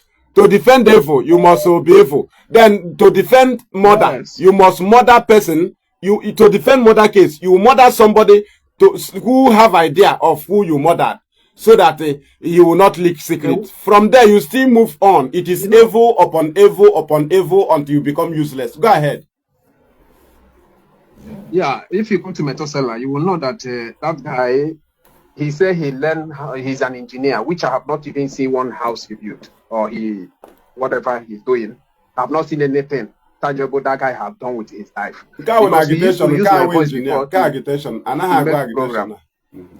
No, when you are doing something, when you're working and you don't know your job, you'll be looking for where you will get money. Yes. Like all these Yahoo guys, all these people, because they are jobless. Yes. They don't know what if he's really an engineer, I don't think that he will be looking for church. I want to attack church. I want to attack IPOD. I want to do this. You just a man will just mount a camera and talking rubbish every day, laughing on something people have died on it. And you tell me that kind of person is fighting for freedom. You are laughing on something that is like when Sam Monipa is laughing on his own also. Yes. You are doing something serious and you are laughing, using it as the drama, like you are doing drama. So all those people, they don't know where to start. We are far more better than them. We are far, like very, very far. And they cannot reach that place. Where we are, they cannot reach the place. You know that a guy I bring out from Nigeria to outside country, this guy is not talking to me today because of Mazi and the app. This guy is not talking to me. Even the last message I sent to him because of this Biafra, he said, no. If not only this Biafra you sent to me, don't send me anything concerning that your own. No, that's your own. So DOS now is my own. They have their own. And they are still complaining. Why are they complaining? They should move on now. This marriage is not working. Leave it. You still, your ex, you are still talking to your ex. Why are you talking to your ex? It's your ex, it's your past. Oh, move on. But you don't want to move on. So, my brother, continue what you're doing. Your voice is sounding. And don't abandon. Even they cannot, they cannot even stand you.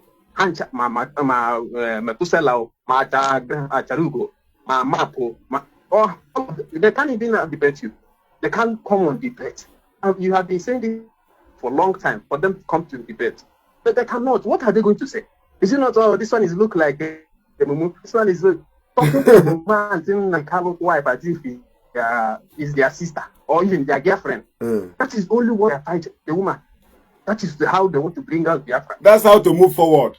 Find a woman that have not talked to you, don't know anything about this woman, you don't know anything about their marriage, you just come out. Started talking about someone's marriage. Brother, continue your good job. We are enjoying it. Thank you. So much. Thank you. Thank you, Mazi. We continue. Haga WhatsApp group meeting with Nnamdi Kanu. Onyecha ha assurance enweghị chasị onye ndu si. Take ebe somebody outside gwa gị na onye atụrụ nga convictory na o dere letter to UN. Ya onye grad school na agwa gị ihe. Na convict, amagodi na convict na Nigeria na ihe ji convict ka anaghị so many rights. Right to contest, right to be a government worker, right, so many things. Ka agwara gị na onye ahụ jizire adreesị Sokoto dee leta ọ ka mmanwa jijiji ebe mma na nwunye gị na-arụgodo police atụọ gị nga na ọ ga-resign from police, hence iwe convict ya fọzie inwe validity. Amanụ onye ga otu your leta ji adị valid ị na-akọwa na nga atụrụ onye ahụ enwe mmiri. Go ahead. Good afternoon from here. Yeah, good afternoon from here, Mazi. Hello. Go ahead. Okay, thank you. Mazi. Actually, this is no galo. As my boy can to beg you. You know, me, I write Mazi, or this. And I'm the open see because if I know them and all the dangerous. And I took a guy, my lap, but don't know me now. Thank you. Mazi, you don't go open our people. Open our people, man. The problem our people may weapon on. Onwe ya ọbụla nke mee mistake ife nwa correct onwe ya ọ na-acha ha. Yes. N'ihi na ihe anyị na-eme kịta na iji ga aka gị wee gbuo nnọọ opi ụgbọgwụrụ wee jiri aka gị wee na-atụcha ya na-egosi ha nke kara aka ma nke na-aka ha nka ma nke ya eri ma nke ya agaghị eri mana our people agaghị ege ntị. Since Allah is my copy na ọ ma bụzi publicity thing yere agha nke ọ na-abụ iti na ọ bụzi ihe nwa bụzi lawyer ka na-edezi things na-enyezi ha ndị kpọrọ onwe ha na ha nwezi new leadership anaghị reason anaghị agbu ihe this man na-etweet ihe ọ na-ede iri na tweet gị onwe nke o mechọrọ IPO ya mana still asị oke AVID nwanụ with the IPO ọ bụghị the same ideology ka anyị chere na abụgo no the same ideology na Biafra ha ka anyị na-azụ mana at least ka ọ na-emezi ihe nke fọnwa at least ha na-emekwa oke negodu ndị si n'ọfọnwa bụzi ndị isi na gwazie m onwenugo any of their zone ebe ha nwe ebe a na-eme meeting both home and abroad. Onye hụ ka ebe na oduru ndị dị na ka otu ahụ esi eme organize ọ bụzi okwu nwegodo etu esi ngwa na ihe na-abịakwute anyị nkịta na otu ahụ esi onwe ebe ha jupụtara just more online ebe ka ha na-anọ na-aba mba na-enye press statement everything onwe odibe nke ebe nke ha kọrọ akwụ. Maazị ịkọta akwụkwọ ndị anọ werokwa nke ha makwa ama nke ịkọta gbasara maka conductor and the driver ka ha mara kpọkasị gị baa moto tuke buru gị ruo n'ụzọ ime ha ebe a na-adọ mana ndị a na-ọnụ this thing ma because of emotion ha nwe ebe ofu onye ka kịta na ka a chọrọ ijizi nnọọ wee mmezi ọ bụrụ site na asụsụ afọ ya ka a na-anụzi bịa sọ nwa nsef anaghị anụzi ya n'ọnụ ndị mmadụ otu ka ha esi wee gaa.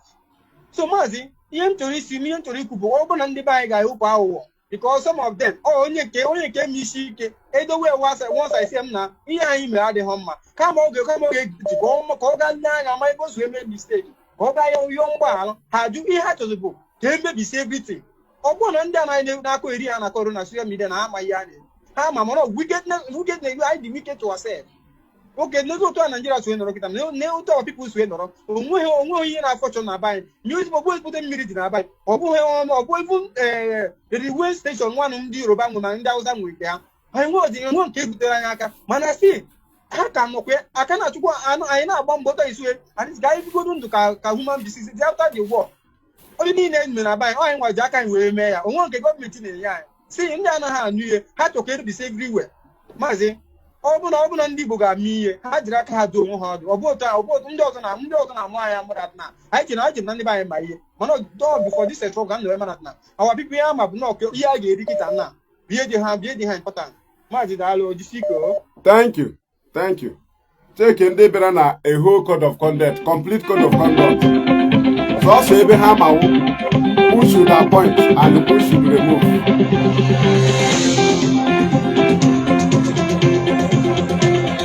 Who should appoint and who should remove Kahama? Oh, young Wakane using a code of conduct. Onye Riche. Go ahead. Good afternoon. Hello. Good afternoon from here. Welcome to the program. Good afternoon, Mazi. Oh, your only brother, Mazi Johnny Heke from Ivory Coast. Thank you. Welcome to the program. Welcome. Thank you. Yeah. Ahụrụ m ihe this ekperima webatara n'ahịa ya na kudos to AVID. So ha chọzikwara ha ka ha were aka ha buru ụkwụ ha bubuta ka ekenye ha ọgbụ. Onwekweghị netere gbasara nụ IPOB nọ na his right top. Onwe netere gbasara nụ Biafra. Ọkwa ha o kelewa AVID. That's AVID Kodus. And the ambassador. And the ambassador. He will like how chupo. Mazi Nnamdi Kanu na the trend. Owage anywa. Wo nde mere when he do mere. Oh how ajaka everything ha me. Kwa se ha chore ga court. Ha bia court bia claim wa Ivory Coast. No how abo. O IPOB Ivory Coast. Eji aha Nnamdi Kanu register. Eji de aha Nnamdi Kanu register IPOB. We are here. We are on ground everywhere we are in the world. There's no problem, Mazi. Tisike na always na lo. Always yoku na he kwuru that na nwa gị ahụ adịghị ya join anyị 2 days ago. There's no problem. Next time we will talk. Kudos to what you are doing. Thank you. No. DOS is wise. They know what they are doing. This is a struggle.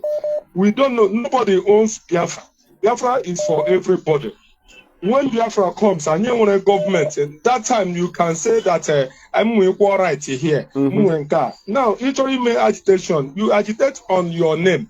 IPOB is an established institution, institutionalized. Nobody will argue about that. No one actually may argue. You could go and do, we are not here for individualism. So that is my take. So I am, as we are in Ivory Coast here, nobody will say that he is confused. Anybody in Ivory Coast that said that he's confused, it is on his own, but the Ivory Coast IPOB is under the leadership of DOS. Mazi Nnamdi Kanu is the leader, but his office is vacant now. Leader office is vacant. Radio Biafra office is vacant. Yes. The Radio of Biafra Director. Office is vacant now. There's nobody there. Our leader now, or the person, as he said before, he said that every day-to-day going of this very IPOP movement is DOS. Anything that DOS said remains. That is the thing. Thank you. We stick on that. So I thank you very much. Mechuku Okika Biama be with all genuine freedom fighters of the actualization of Biafra. Thank you. Thank you, Mazi. Thank you. There is something I want to show people on the screen now. There is something I place on the screen. The caller should hold on.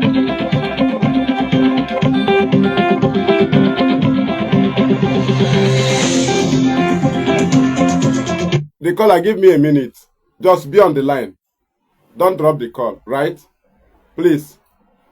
Caller, just be here. There's something I put on my screen. Let me analyze it. I want to bring the knowledge, bring to our people's notice that see the step of institutionalization. Look at it here.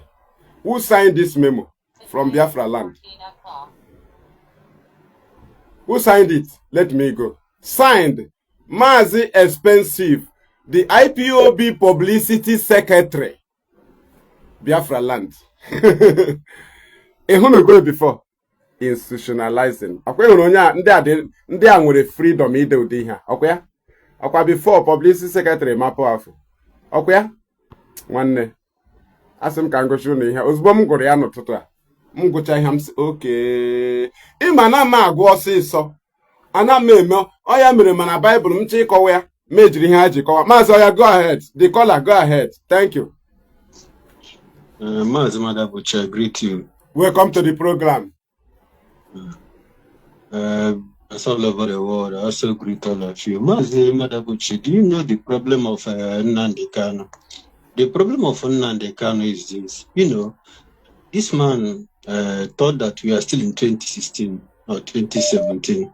You understand? And secondly, this man forgot that we are Biafrans. There is something about Biafrans. Biafrans now you understand? If we want to, we will put you to the last. And if you want to destroy you, we will destroy you to the last. You understand? And Nnamdi Kanu cheerful that now. But cheerful all those things because of the way we have presented him, because of the way we have, because of the level of loyalty we have shown to him and respect and all those things. Mazi, excuse me. Mazi, let me just interject. Do you know he himself said, our people love truth. If you're doing it right, they will follow you. Hence, you start doing it wrong, they will leave you. Go ahead. Exactly. So that is the problem of Nnamdi Kanu. And secondly, sometimes I ask myself, has Nnamdi Kanu forgotten our slogan? Has he forgotten that it is either Biafra or death? You understand? And we are not going to stop. It is either Biafra or death, because this is the thing we told our fellow comrades. And this is the slogan that leads to many of our comrades that died in the protests and everywhere. You understand? This is the slogan. And the zoo must fall. The zoo must fall is so you need the spirit of Biafra has left Nnamdi Kanu. You understand? The spirit of Biafra has left him. Even the land of Biafra team now. Because and don't pull up from that thing. For the fact that don't pull up from that thing, always in home always in home manner, and we are not going to stop. The truth is that we have moved on. We have moved on. We are not going to stop. It is either Biafra or death. That is our agreement, and we are not going to stop until the zoo falls. Mazi, continue your good work. Continue your good work. Yeah. Thank you. Thank you, Mazi. Thank you.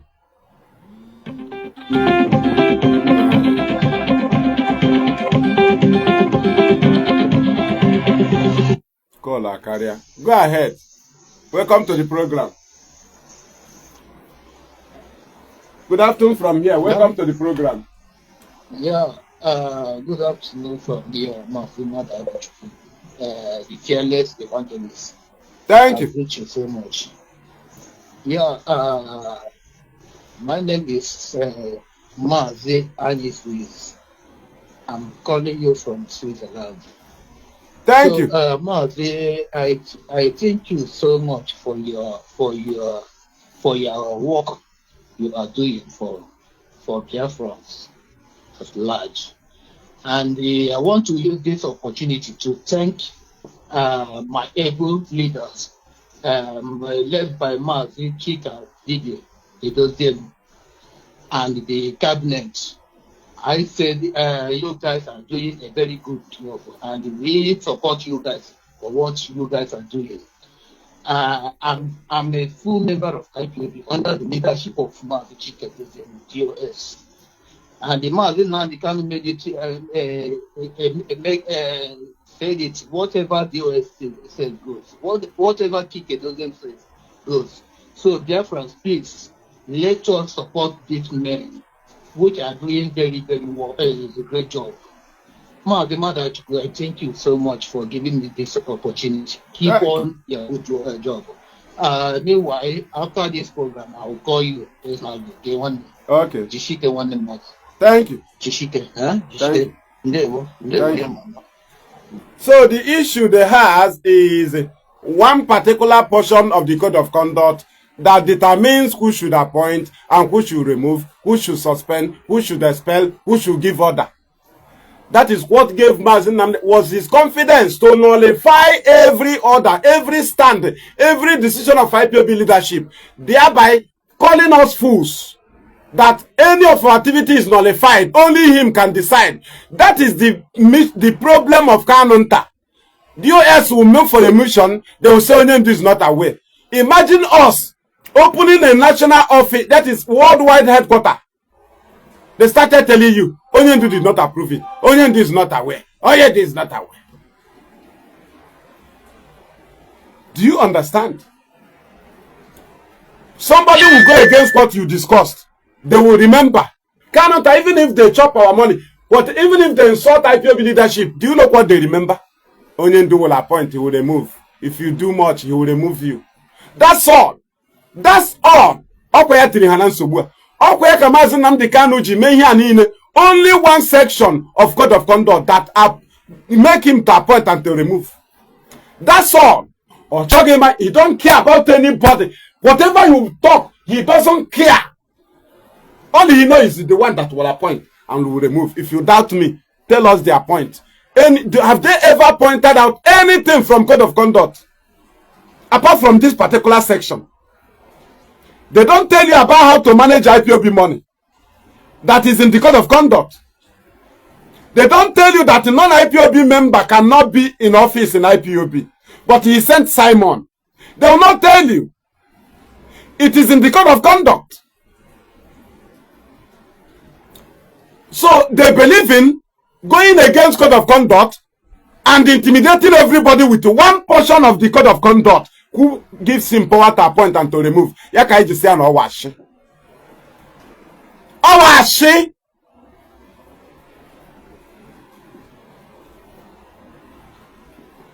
Onye mebicha ihe, president mebicha ihe, joy say I appointed you, I will remove you. So in a corner where he can you be iji bia na hu. All those things can you be. When once you go against it, and yet you take high lose and will challenge you. Things that make us to be foolish. Because we become foolish under that command. You know go shy wiseness. You know go shy wiseness na baby na got really foolish to restore Biafra. You know go shy wiseness. It's not the foolish. We purposely decided to be foolish. Because politicians have been wise. They didn't give us anything. So we say, okay, we will not be foolish. Let us see. If we can get Biafra from that foolishness, it take his for granted. Or Panywa decided to be foolish. Or Gimeran foolish. Don't you know that tomorrow we may decide not to be foolish? As like today, we say we cannot be foolish in that manner.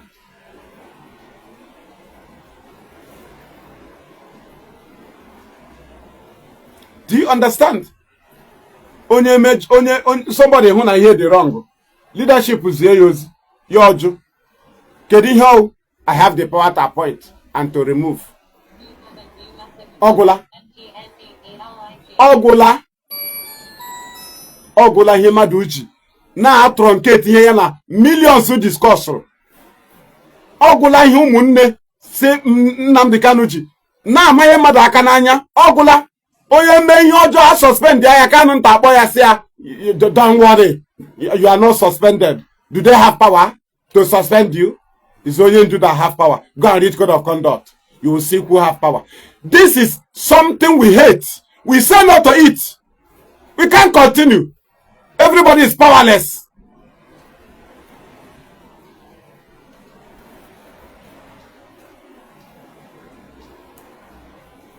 We can't continue. Oye me you just suspend there. I say it's only do away. I say no, I forget it. Forget it. You are not removed. Don't you? Have you not read code of conduct? Go and read it. Ma ndị ochi ha kpuchiri ihu ha. Ndị ochi kpuchiri ihu ha.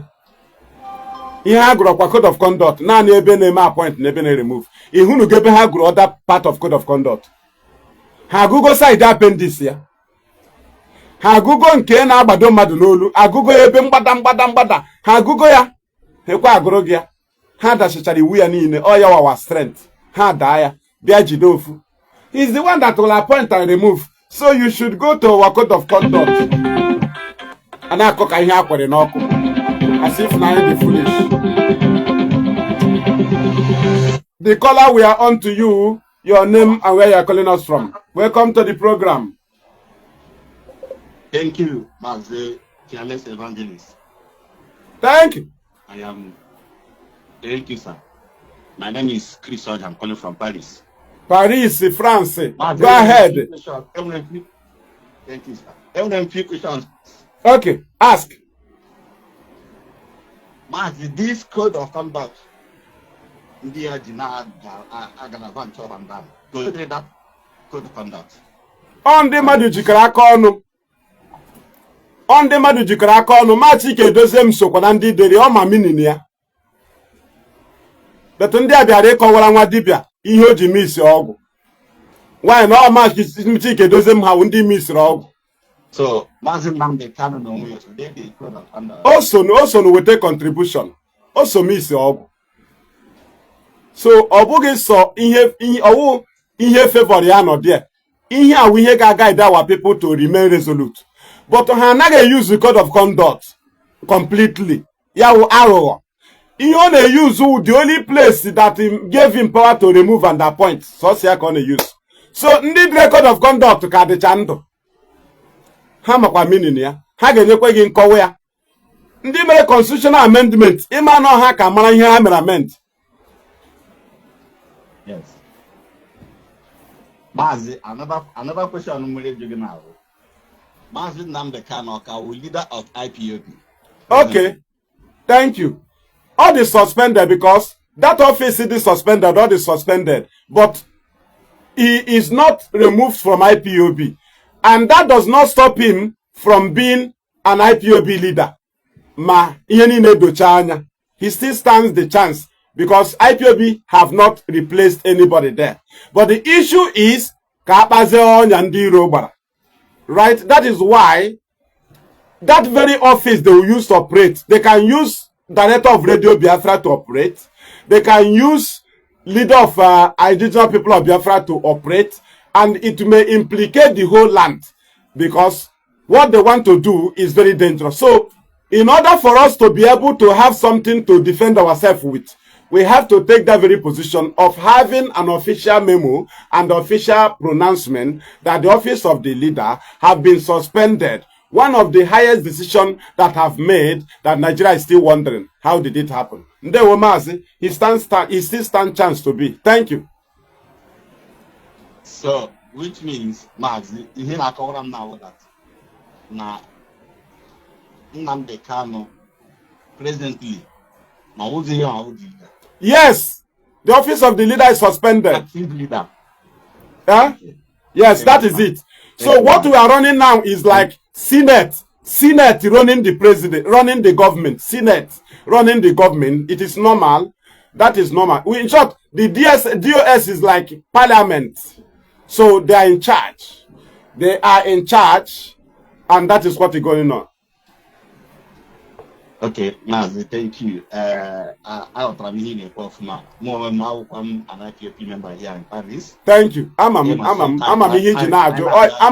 like me najo. Ihe ndị ọzọ na-ajụ. Ma ha abịaghị here joy. You are free to assist. I say I have one. Thank you. Thank you, Mazi. God bless you. Thank you. Thank you. That is it. Onye lefere iwu niile anya na-echuzu sọsọ nke ga-efọvọ ya. Onye ahụ awụ ezigbo mmadụ. Ịchọ idewe iwu niile. Anaghị eji ego IPOB eme ihe na-awụ ihe IPOB. Ego ahụ esendichara nwa Nnamdi Kanu, nwa Kanu nta. Ma nke enyechara Kanu nta, ọ dị against code of conduct. But Nnamdi Kanu ha na-aga there. Ego IPOB ihe ga-eji emewa IPOB. Then o nwere ndị were ego IPOB nye Simon Ekpa. DOS has a may spell. Nnamdi Kanu she they should return. Or violate go code of conduct. In IPOB anyana ezuoshi. Mazdam Council DOS ha kpọbata Simon ha na-egbu mmadụ. Ha kpọbata ha na IPOB. Mazdam Canada go code of conduct. Ọ dago already. Mazdam Council Simon now IPOB member ya ga-akwu okwu na Radio Biafra. Ọ dago code of conduct.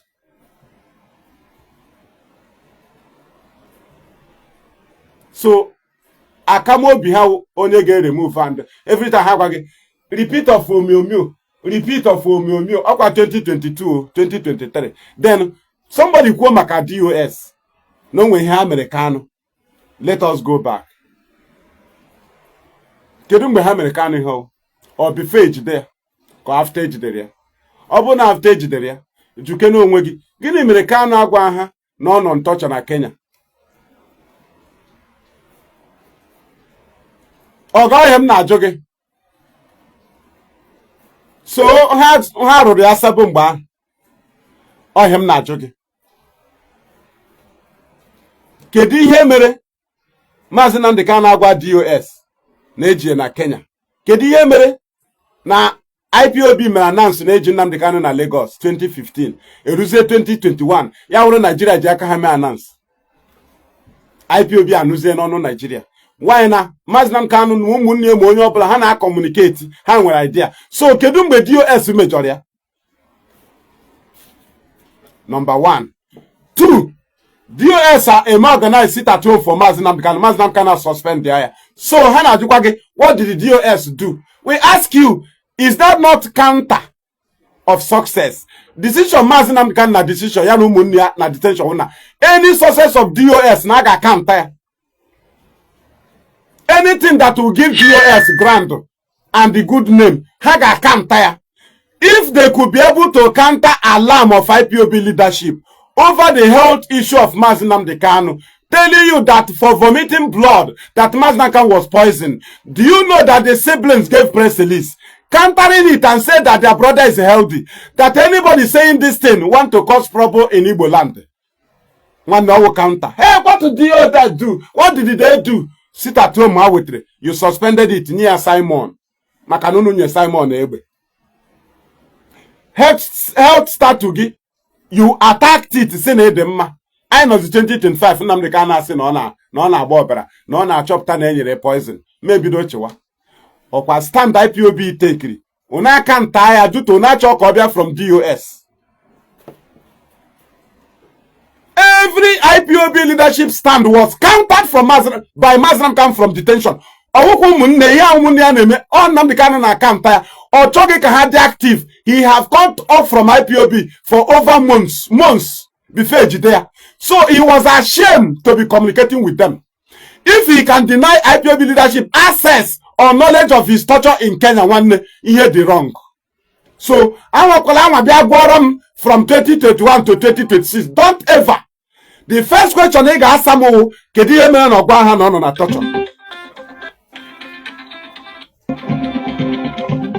We have gone to a caller. We are on to you now. Your name and where you are calling us from. Welcome to the program. Go ahead. The caller, we are on to you. We are on to you. Nnamdi Kanu ebidola chọwa onye ga-alụrụ ya ọgụ. Ya wụrụ Simon ka ọ hụrụ. Onwe ihe o were DOS. Ihe ma ha tụ ego nye nne ya anya. DOS na force onwe ha into the case of Maazị Nnamdi Kanu. Go and check. Kanu nta ha na-akwapụ ha. Lawyer ha kpọtara achụpụchara ma lawyer.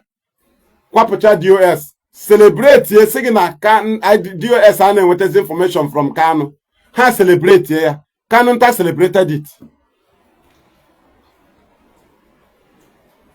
In asị our leader cannot do that. Ha emekwa ọzọ. No, we are not sure it's our leader. Emekwa ọzọ.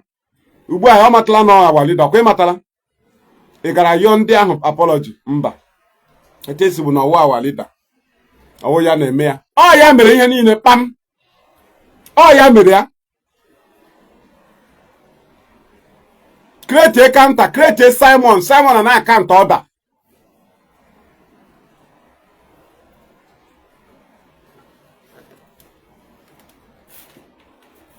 Mazi Nnamdi Kanu was not communicating with IPOB leadership before no problem. He was running a one-man show. He was running a family show. He refused to inform IPOB. So I enforced Rwanda in his case. Yes, in our we move on. We can't kill ourselves. You know, the SMDOS did not do anything. Or why Bondibo? Our strategies in Kanu reject. Rayotro Simon action. Action. Take even action. Yeah, the Uru action. Let him the Uru action. Yeah, the Uru action, man.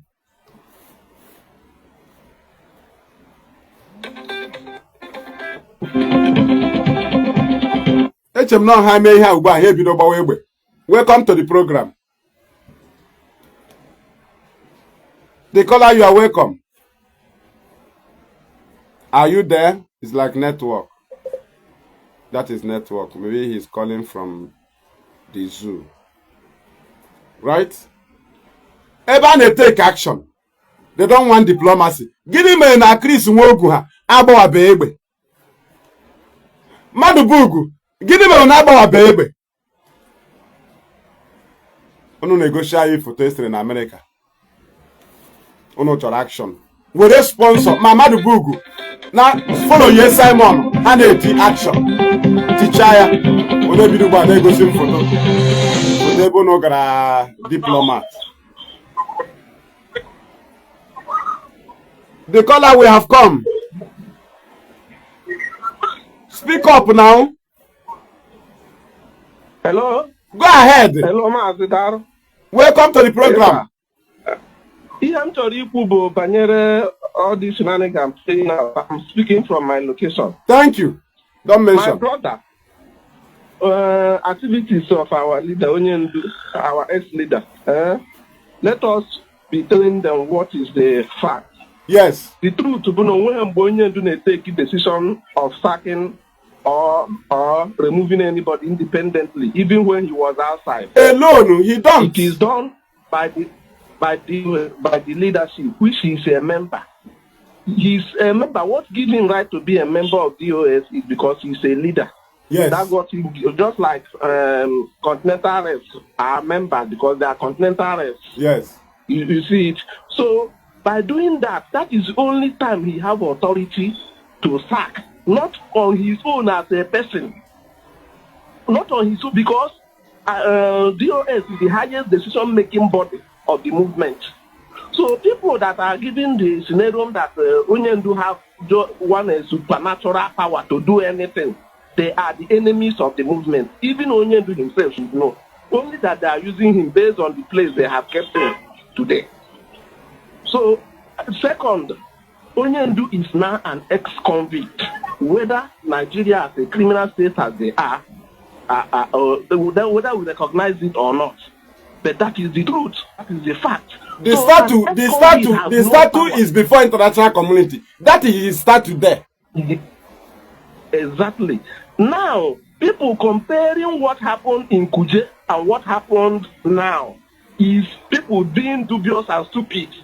Because when he was on Kuje, he was not an ex-convict. He was an awaiting trial. He's in the enemy's camp. Yes, he was undergoing trial. He's I have explained this many even times. As a commander that is in enemy camp, don't even have the authority to do anything in terms of administration. Simple. Or changing the goalposts when he's in the enemy's camp, because we don't know whether it is the enemy speaking or him. Now, what gave him the authority to so-called dissolve third DOS that he claimed they dissolved is the presence of deputy leader there. He communicated because immediately he is captured, the deputy leader took over, whether we admitted it or not. That is how organization functions. Let people know all this so that they will stop all this shenanigans and confusion they are creating. Okay. Or else they will continue to confuse themselves and mess themselves up. It is these two issues that I say, let me reflect with you guys here and let everybody know this factual reality. These people, they are off, despite the fact that they carry our ex-leader to go. We can bear with it and we continue what we are doing. Thank you very much. Thank you. Thank you. That is what I have been analyzing. Thank God the message is sinking. People can now speak soundly. Imitate an argument. Oga.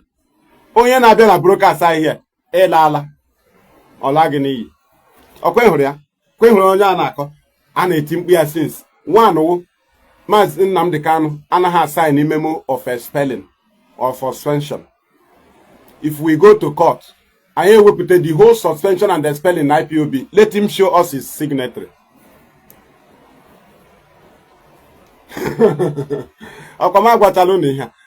Mazi Nnamdi Kanu who ya wanacho who ya na remove all by speech no kwonu or code of conduct. Practically, the people that removes appoint is Directorate of State. If you go to the memo of appointment and removal, it was signed, it came from Directorate of State, signed by head of Directorate of State. Even removal of deputy, signed by head of Directorate of State, the memo came from Directorate of State. Even abolishment of the office of deputy, signed by the head of Directorate of State, which is Mazi Edoziem, abolished by Directorate of State. Now, the caller, you will give me a minute. Just be on the line. Be on the line. Just a minute. Be on the line, please. Right? So, 2015, when they tell you Nnamdi Kanu was in detention and appointed them, tell them it is a lie. I have made a broadcast before. How? There was deputy. Mazi Nnamdi Kanu have, that is, direct representative deputy. So he passed through the deputy. And deputy was member of DOS. So they discussed the matter in DOS. And through the deputy, they replied Mazi Nnamdi Kanu. So those of them in the leadership were the same people. Mazi Edoziem was lifted from the secretary to HOD. Mazi Former was there. Media, he still remains there. Do you understand? So how do they compare it with now where there is no deputy? Where you must pass through the leadership of IPOB before anything. No deputy. So how do you decide IPOB, both appointment, both everything, with lawyer and sibling? People with a different ideology. And you make decisions outside IPOB. But to 2015, 2016, 2017, the decision was made in IPOB leadership, not outside IPOB. The leadership members of IPOB was aware that the people that countered their fellow membership, they countered the head of the Directorate of State, not outsider. It was the leadership members, Mazi Edoziem and co. They were the people that stood against and said, we have deputy.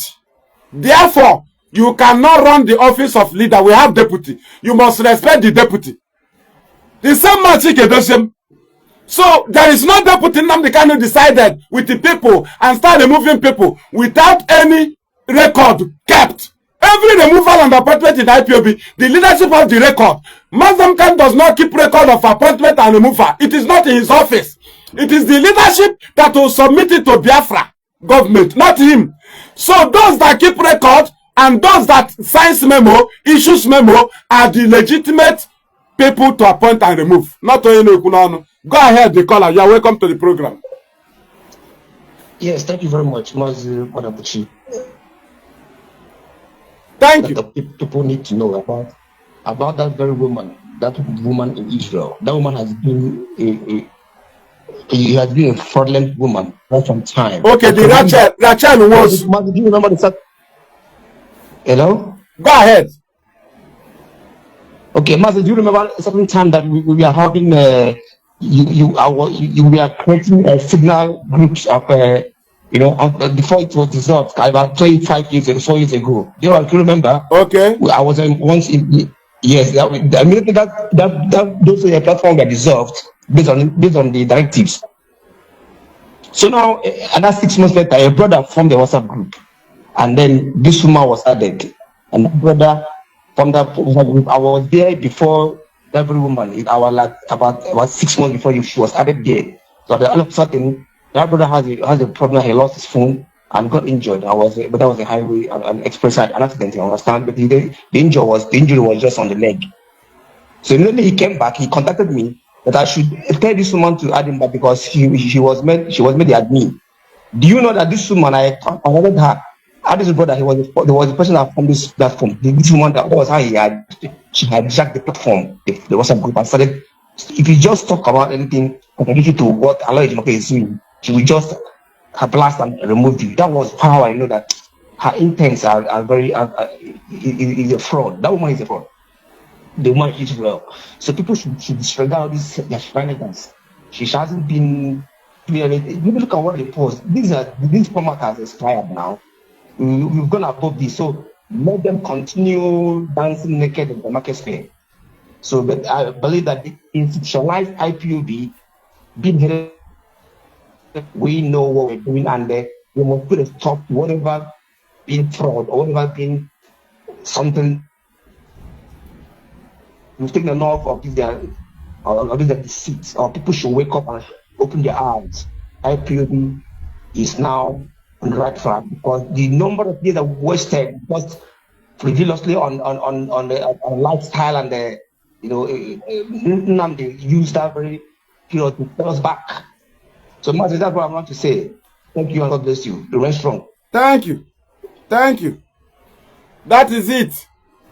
Anyị ji mmadụ n'ala ndị mmadụ ọ na-emela program a ọ na-ebizikwa ebi ọ na mmadụ nwere ohere ihe anyị ga na-arụ 24 hours program imecha nke a eti egwu a na-akpọ after 1 hour 30 minutes or 2 hours ịsachala rie ihe ibidokwa enwe nke ọwa ebido ozugbo sọsọ ndị mmadụ kpọwa kọọlụ naanị enwe ovu okwu ị ga-ekwu so ihe ndị a ka need but with time I get create that chance, yeah. Thank you. Thank you.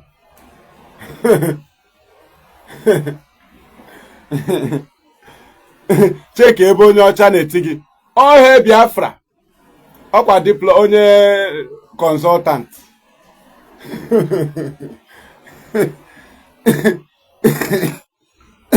A man no weapon. I prepare. Ohe Biafra. Oh, hele Nnamdi Kanu. Ọkwa onye ọcha consultant ndị AVID. Ihe ọ na-eti ehe Biafra. Oh, hele Nnamdi Kanu. Oh, hele Israel. Ọ gwụla.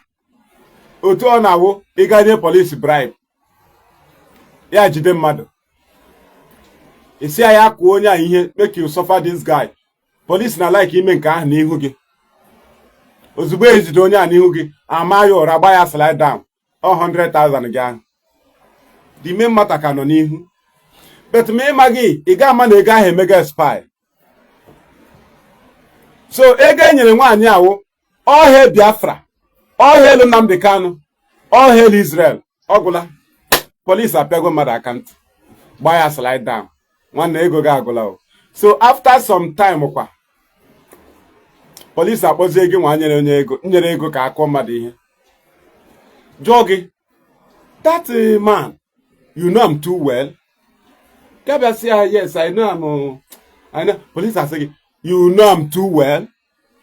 They say, no, but you know him brother will be in law. Whether him brother or him law will be lawyer. You get idea? Maybe I can say, see, make I tell you, my friend. If we take this case to court, you go lose him. See, waiting this guy talk, eh? That guy gets sense, so 100,000 again, I can't have 100,000 again, but I can't. Actually, settle zone. Police actually settle. I don't know whether that guy, brother, na George, or the guy na barrister. Waiting they talk, my man. That way talk no reach am. Police say go one day.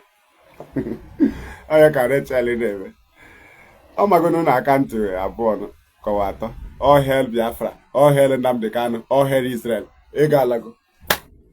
That's the next time. The lawyer. Take a lawyer up of your court. Lawyer abira court. George, kai no lele na George chori hapo client ya. Apoze cancel. What do you have to say? Cancel ebidodo waka n'olu akwa. Cancel lawyer mmadụ. Edo haka mewakwa ya ota. Mewakwa ya la. My lord, you know today is 15th day of June, 16th day of July 2026. And my Lord, and now is 10:30 a.m. I'll be having an upcoming case in High Court 3 by 11 a.m., my Lord. And the time was always here, my Lord. And by 1 p.m., I'll be having another case in High Court 6. My Lord, I pray that the case be adjourned. Ọkwa lawyer mmadụ. Kedu ihe ọ na-adịrị aka n'olu na orijubeghị? Ọ na-agwa George na orijubeghị. N'olu ya ka dị loose. Gị lee ya n'olu ya ka dị loose. But gị nwa ọwụ lawyer amadị na ọ na-enye sign. Ya bịa wee aka na akpa ya abụọ, shake ukwu trouser ya. Shake ukwu trouser ya. Ọ na-agwa George na bet ya ka dị loose. Gị nwa nọkwa na-eti, "Nna my lawyer is vibrant. Nna my lawyer anyị akwụchala ụgwọ." Si enyi ga-anọ ruo ala. Shebe apụọ m n'ihu. Ị batara nga na-agwa m na ị nyere lawyer ego. Ọ ka gị n'ime na capital charge. Ị ga-ala echi. Come on, shebe apụọ ịsọ. O chenjitala taya moto ya ahụ ọ chọrọ ichenji. Ụlọ nke ọha ọ na-eru, ọ na-arụ ọ chọrọ ịkụ roof. Ọ kọọla ya roof. Sị m na ya lawala. O nwee ji ọkọrọ. Lawyer ọkọrọ nri. Ọwụ case. Inwe trouble ya nwa bịa ya nwere ahịa. So, mgbe ọ na-eme aka n'olu, ọ chọrọ ịnatakwu ndị bụ na ego application. Ọ gwa ha he would have been released today, but something happened. So there is an application we are supposed to file to the Minister of Justice. You know, I have communicated with the DPP, and I will also reach him today, this evening, Director for Public Prosecution. So, your Nanunu 250 age file application, I will touch to the DPP chairman, touch to the DPP secretary, we touch to the Minister of Justice, Commissioner for Justice, Commissioner for Justice, right? So, and some other areas. So there is something we want the IPO to remove from the statement. And I refer you to IPO. Why not? When you was reminded, the magistrate said that as the accused man pleaded not guilty, this honorable court have no power over this case. And the accused man should be remanded to prison custody. Listen, oh, and your case file should be transferred to DPP for further investigation. By then, up go police in Aka. But lawyer game won't be. You know when you are police may amend. The magistrate said that the DPP have the final say on that police investigation. It is true there they can free you, not police. Police Aka Apuge. Here na bezna prosecutor, state council, not police. Police Rabia say PW1 or ZPW2 after complainant, right? Or you want PW2? Or Rabia kawa ihe. Do you understand? Oh, I want to go to school. Lawyer and Kasim go trouble ade. Hi, Karela Maduli na. Hi. Oh my God. Oh my God. Oh my God. Thank you.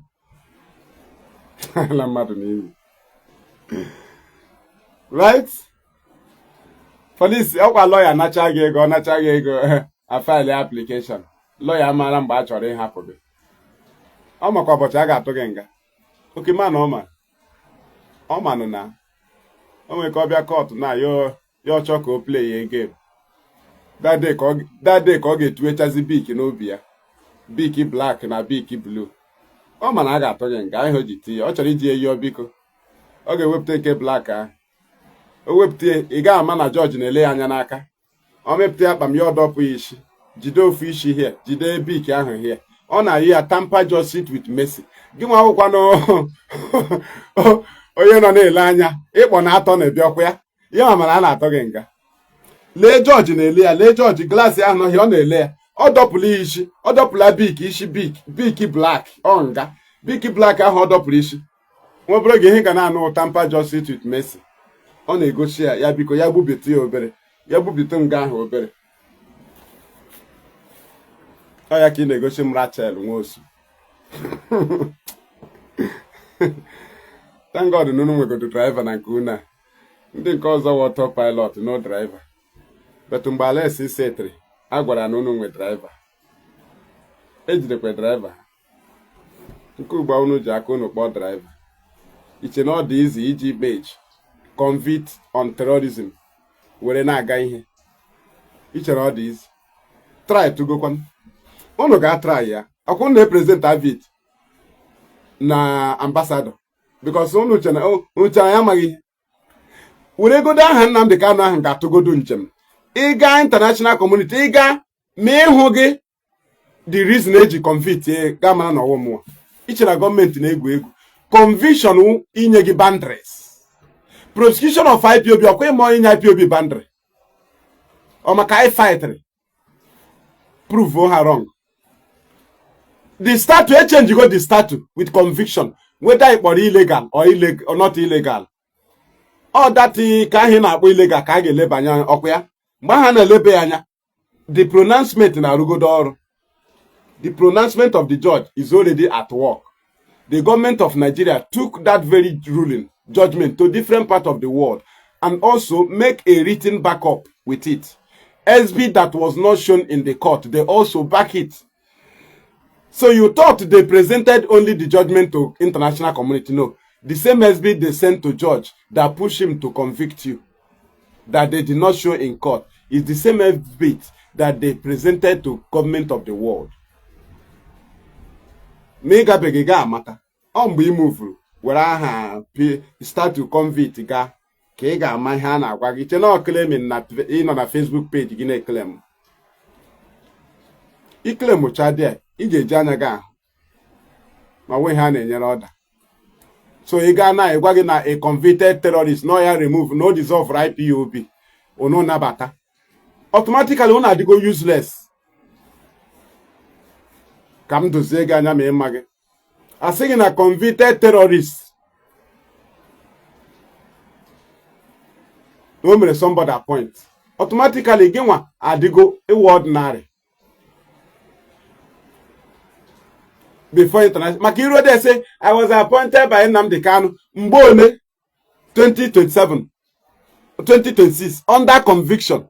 Came rega appoint to be the legitimate leader. Ndị ahụ ochiri na 2017, 2016. Kanu will convict them. Kam reveal kweru n'ọzọ. Imo onu wa ụmụ autopilot ọkwa ya. Ị na-eche na inwe sense. When Mazi Nnamdi Kanu through the deputy and the discussion with the DOS members appointed some people into DOS because so many DOS members remains there. Was he a convict? No. So how come Mbo convict? Can a member appoint? A man only appoint automatically is a convict. You go with the status of convict. Okay, ma. Ejimako ga-abịakwa ikwu oturu gị law. Okwu otuchabekwa law na appeal court. Okwu otukwara Binta ya Binta Owokwe. Ha mecha blame we Sheyi Tinubu. Happy blame Binta and blame Tinubu for not obeying their discussion, which means she threw Sheyi Tinubu push her to trial. Say her name trial. If you go for trial, just file your application for bail. We will give Binta order to grant him bail. So the whole shouting on Sheyi Tinubu is bail, not free Nnamdi Kanu. Just the bail we discuss with you. You did not grant him bail. Makagwara na Momi, Ijo Kanu nta hasi, Momi will do something. That will be Ntanyeko. Under a signal from Tinubu, Hamagana now work. They were tricking them. Erutezen and Komoto show. Ye way, ye ha way, ya. Yeah, why you are content creator. Eruze at last time. Yeah, John Hake Hono. I heard him last time. He said he is defending himself here in the court. And I have begged with him to look for professionals in this job. So you people here, lawyers, what are you? Ejimako said, we are his consultants.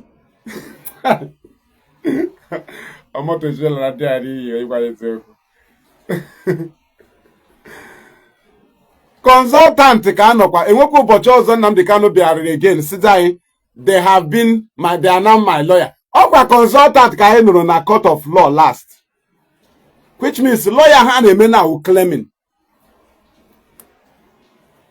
They remain consultant until the judgment day. They remain consultant until the judgment was given. So Kezi Mbahaji automatically will say lawyer back. Our consultant can hack out. Oh my God. Nigerian media. Nnamdi Kanu lawyer legal. Organandi awu consultant.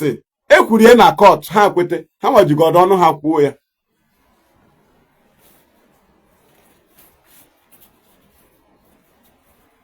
Onwe na-ebe akwa ebe a. I did the man in truth and the honesty. In truth and the honesty. Thank you. So, onye ahụ na-amachagharị amaghị na DOS self na ịtọrọ ha n'agbụ.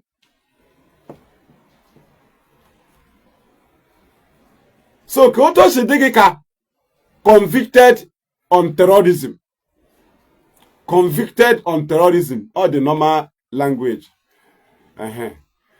Convicted on terrorism, game ndị na-awụ terrorist appoint. That means you are a terrorist. 2015, 2016, 2017, he was not a convict. He still have the right to remove and to appoint. Immediately you become convict when you don't appoint free people. I'm saying with the time, man, whip to no point. Ishiga na bakete with the time. Telekono maramono gagagi in aina ndi obodo anyị na-akpọ ya ibuchi mmadụ ụzọ. Yawu ịga block DOS. Try godunu ga buchie no ụzọ. Kema na ndị amachachara ihe mara ebe ike awọ dị. Ọmara nta nwa magbuo mara ike awọ. Ọma Chike dozie mma. Ebe ndị wu ume gị IPOB leadership imekatara na agwazi ha n'oge nwa ka ha mara ihe. Ndị gị nwa bịara ma announcement of 30th of May sit at home in 2021. See now from Saturday night 6 o'clock and everywhere shut down. From Saturday 6 o'clock till in the evening Sunday. The same leadership when they bịara kpọ achigi after the broadcast second now you come back. Ihe amanyere on Sunday. We need to shift it to avoid religious issue. Also after discussion, the same IPOB leadership, Nnamdi Kanu Alachikwe broadcast say we are shifting it to Monday 31st. Our people can go to the church and they pray for our fallen hero. There are service centers, also service centers, worship centers, and pray for our fallen heroes, right? But on Monday we are going to sit at home. The reason is because our people are too religious. Our people are too religious. So DSS will now turn it and say we are against Christians. We are against religion. So we are shifting it to Monday 31st, 2021. Oh man. But what better quote to Chianya? Apo HSN na yuku. Error de kwao. Right? Now, that is error. Oh, yaka umu ano mpamaga abi asigi. You are biting the finger that feeds you. Okwenye through monthly dues. No ye natra monthly dues. Uriye kedonye finger that feed you. Onyu no ga trilulu a Mazi Nnamdi Kanu na siblings ya. Onhanywa that came and contributed, suggested, planned, give out our time, sacrificed. Owa anywa ka ọ na-bite our finger. Owu ha anywa na-bite finger Nnamdi Kanu because na anywa feedri ha. Ilecha ililu ị ga-atụ ebe ọzọ, ịtọnụgharị ilulu.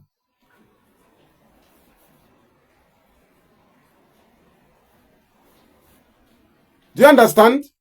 Kedu onye na-abite finger onye na-feed ya? Siblings of Mazi Nnamdi Kanu, not me. Ha feedrim. Ọkwa itụrụ gari from our senatorial. Wa toropu gari. Buri ya ga-abụ ihe na palace. Ọkwa sa ibutewe nri. Ke finger feedrim ka m na-ajụ. Eji m ego m rụọ na local government m coordinator. Kedu finger feedrim? Anyị nwa feedri ya na-atabi anyị aka. Ị na-atụ ilulu enweghị isi. Na palace Emmanuel Kanu ịnata gị gari anyị butere. Ịnata gị nri ndị mmadụ na-ebute. eze birikwe ọhịa iwetara ka eze eji ebi nama a niwere na nke onye eze ọ ndị mmadụ na-eweta nama ugboro ole ka onye eze na-azụ nama eze birikwe ọhịa ndị mmadụ wetara ka eze eji ebi ọga abịazila atụrụ anyị ilulu ọwa ilu niile a na-amachi ebe niile ka onye natara monthly dues rie ka mmara finger feedri ibe ya or create awareness of finger feedri each other onye ọbụla ma ịchọ ịtụ ilulu ịtụọ ilulu doro anya. You are biting the finger. Hey, they are biting the finger that feed you. Mmadụ na-adra gị monthly dues ọ tụrụ o ji feed ye mmadụ gị na-asị na ya nwa na bite finger. Elu onye na bite finger achọ m ịma. Kedu onye na bite finger? Kedu onye feedri ibe ya? Kedu onye Kanu feedri? Ego anyị ka anyị tụrụ. Ama m how many years anyị tụrụ ego na Biafra land asa anyị atụzila. Ego Biafra land enweghị date. Maka na anyị nwere program every time. Achị ime program atụ ego eji ebi flag. Atụ ego eji eme flyers. Atụ abịa meeting atụ ego eji akwụ ụgwọ hall. Every day money. Every day. Ịbịa zone ị ga-atụrịrị ego. Ịbịa zone before ị na-anụ Biafra anyị na-anụ. IPOB na-anụ. Anyị tụgidere ego na Biafra land tụgide ego na Bia ịmara volunteer ESN a ha tụkọtara ego ha ji eme their welfare. Anyị ama ụmụ ndị na-achị ha na anaghị ego. Onye bịara ime defense a na-eke ya ego asị na welfare.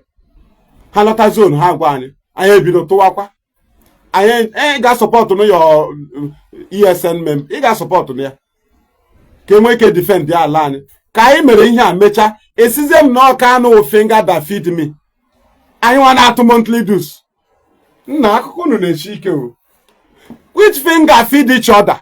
Ajọ m gị the question.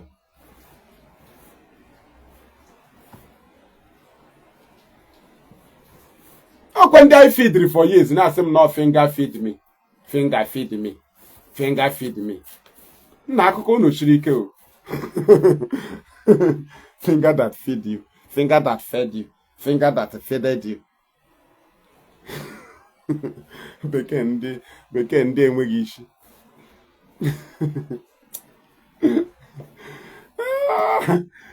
Oh, Darlington ka ị ga-asụrụ bekee ahụ.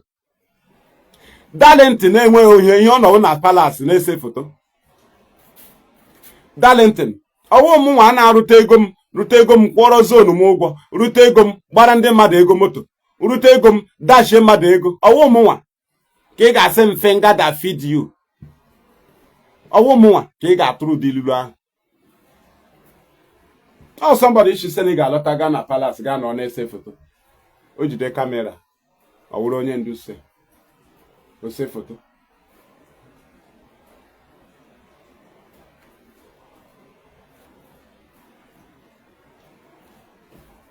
Thank you. Ugbu a ha na-erezi dọla ha richa dọla ha sị gị ụta m na-ekwu eziokwu na they are paying you, they paid you. Ọgwa somebody ịma na otamwa anyị nwawo ndị our people ị na-eme ọfụma ha ga-ekelerịrị gị. Do you understand? Yeah, they pay you. Bịagodo ka anyị kwụọ ụgwọ ka ị soro m gaa evangelism.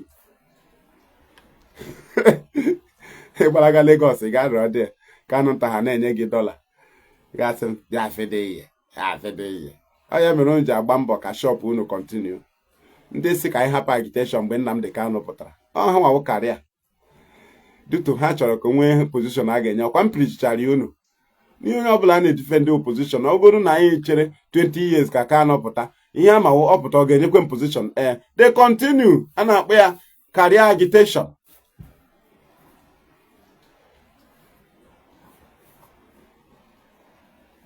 Mụnwa ma ego mbịa ma na-agwa gị ekwu boldly ihe m ji ekwu ya na enwe witnesses igo ihe m mere na IPOB. Olee ihe Darlington ma ọ ga-eme nna kwata ino in this struggle ọtụtụ ihe mmadụ eme ya ọ duto na ịnọ na palace akpawa nkata ịnọ gwa anyị mbọ nke ị gbara gwa anyị ihe iwepụtara aka gị gaa create na IPOB ihe iji aka gị bido wita mmadụ ise ndị gị ihe i create ihe iwebatara na IPOB idea gị nọ na IPOB gwa m. ị na-eyusa my idea otu ahụ ị nọ ebe anyị nọ nye the idea agwa ga-eme ya announce emeghị ya announce anyị na-ehi ụrọ hifra struggle anyị planụcha ihe a na suggestion idea a na-esend message mgbe a na-ebuild this thing nke ọbụla adaptara gị kpọọ brain onye ọzọ nọ na-eche ka a mara ihe onye isi ga-ekwu ndị ma ihe akpụọ brain solution ọ dịkọta m nọ ya na ihe na-eme na ma ihe mebie ma chọọ solution mgbe ahụ m na-ele datin plan B ka m na-eche plan B ị ga-efe ilu na ahụ uche m ọ ga-emekwala m apply plan B o ahụgo m ihe n'ụwa m na-ada achọ kedu ihe ọzọ m ga-emezi na ka ihe ọzọ m ga-eme na nke emebigonu enwela m efuola m ọ na-emove Chineke it doesn't move by pity or action ịkpọ brain action brain abata ọwụ ha nwela m efuola m eleghị m ga-eme mba o ọ ga-emewe apply second brain ga-ehụ akpọ gị brain iji eme ịnọkwara surrender what can I do now what can I do now what can I do now ọgwụ taa ka ị ga-anọ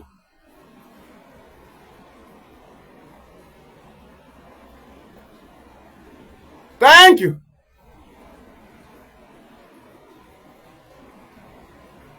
thank you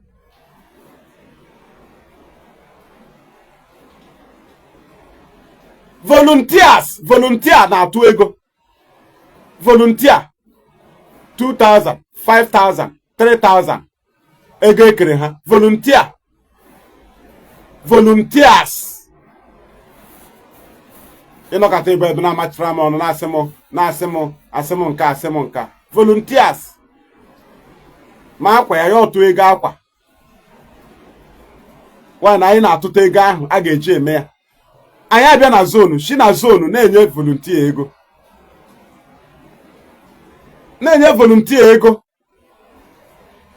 na zonu mma bịa mee ya aga m na-eke ego ahụ eke ịgwaghala m ya enwe m 2 or 3 people emechara nwee memba nọ na Jalingo ọ lọtara ebe a bịa teke otu laghachi Taraba steeti onye ọlụ ihe o ji maka ya lọta ka ọ bịa join IPOB ya abịa gbọbata ajoin ya laghachi every week ya ọ na-atụ ụtụ nwe ishu na o jikwa ego nwe ishu na akpa m na zone onye a ga-egburu mkpa ịgwa ha ya o weta the money enwekwara ndị ọzọ nọ here nọ na my zone m si na-arụ ọnụ those things so that ọ ga-awụ ibudiri zone anyị nwee mkpa like 10,000 ma akpọ onye asị ya ejikwe m 3,000 ịma na ya enwe ego na zone biko unu nyenu m aka ka anyị kwụọ ụgwọ akwụcha anyị eweta receipt wetara zone si na anyị akwụọla ụgwọ a na akpọrọ m onye akpọ onye simple emechaa ga bịa na ajụ m finger that bite me or finger that feed me you are biting a finger that ihe oyibo elochukwu ha duto onwebeghị ihe ọ contribute na IPOB ọ nọ na-ede ihe obi olelechaa ndị nwere taịmụ agbala m egwu na main road 11 o'clock egwu ndị amị etiri anyị egwu MP anyị na-agba na anyị ọkwa na anyị si Biafra anyị jichakwa flag dee anyị ha dechakwara ya dị ozugbo anyị hụrụ checking point ị hụrụ na anyị nọ na mmiri n'abalị ahụ ọkwa anyị nwa machara fence ọkwa anyị nwa nọ na dustbin mee meeting in these guys dustbin na-eshi anyị na-eme meeting na-ekele m na anyị na-atụtụ deti ọkwa anyị nwa aha yiri moto nọ n'ime moto na-eme meeting moto na-ebugharị anyị ka somebody nọ somewhere na-ede ihe bịara na-atụrụ m ilulu the finger that bite you or finger that feed you ị bụ onye ara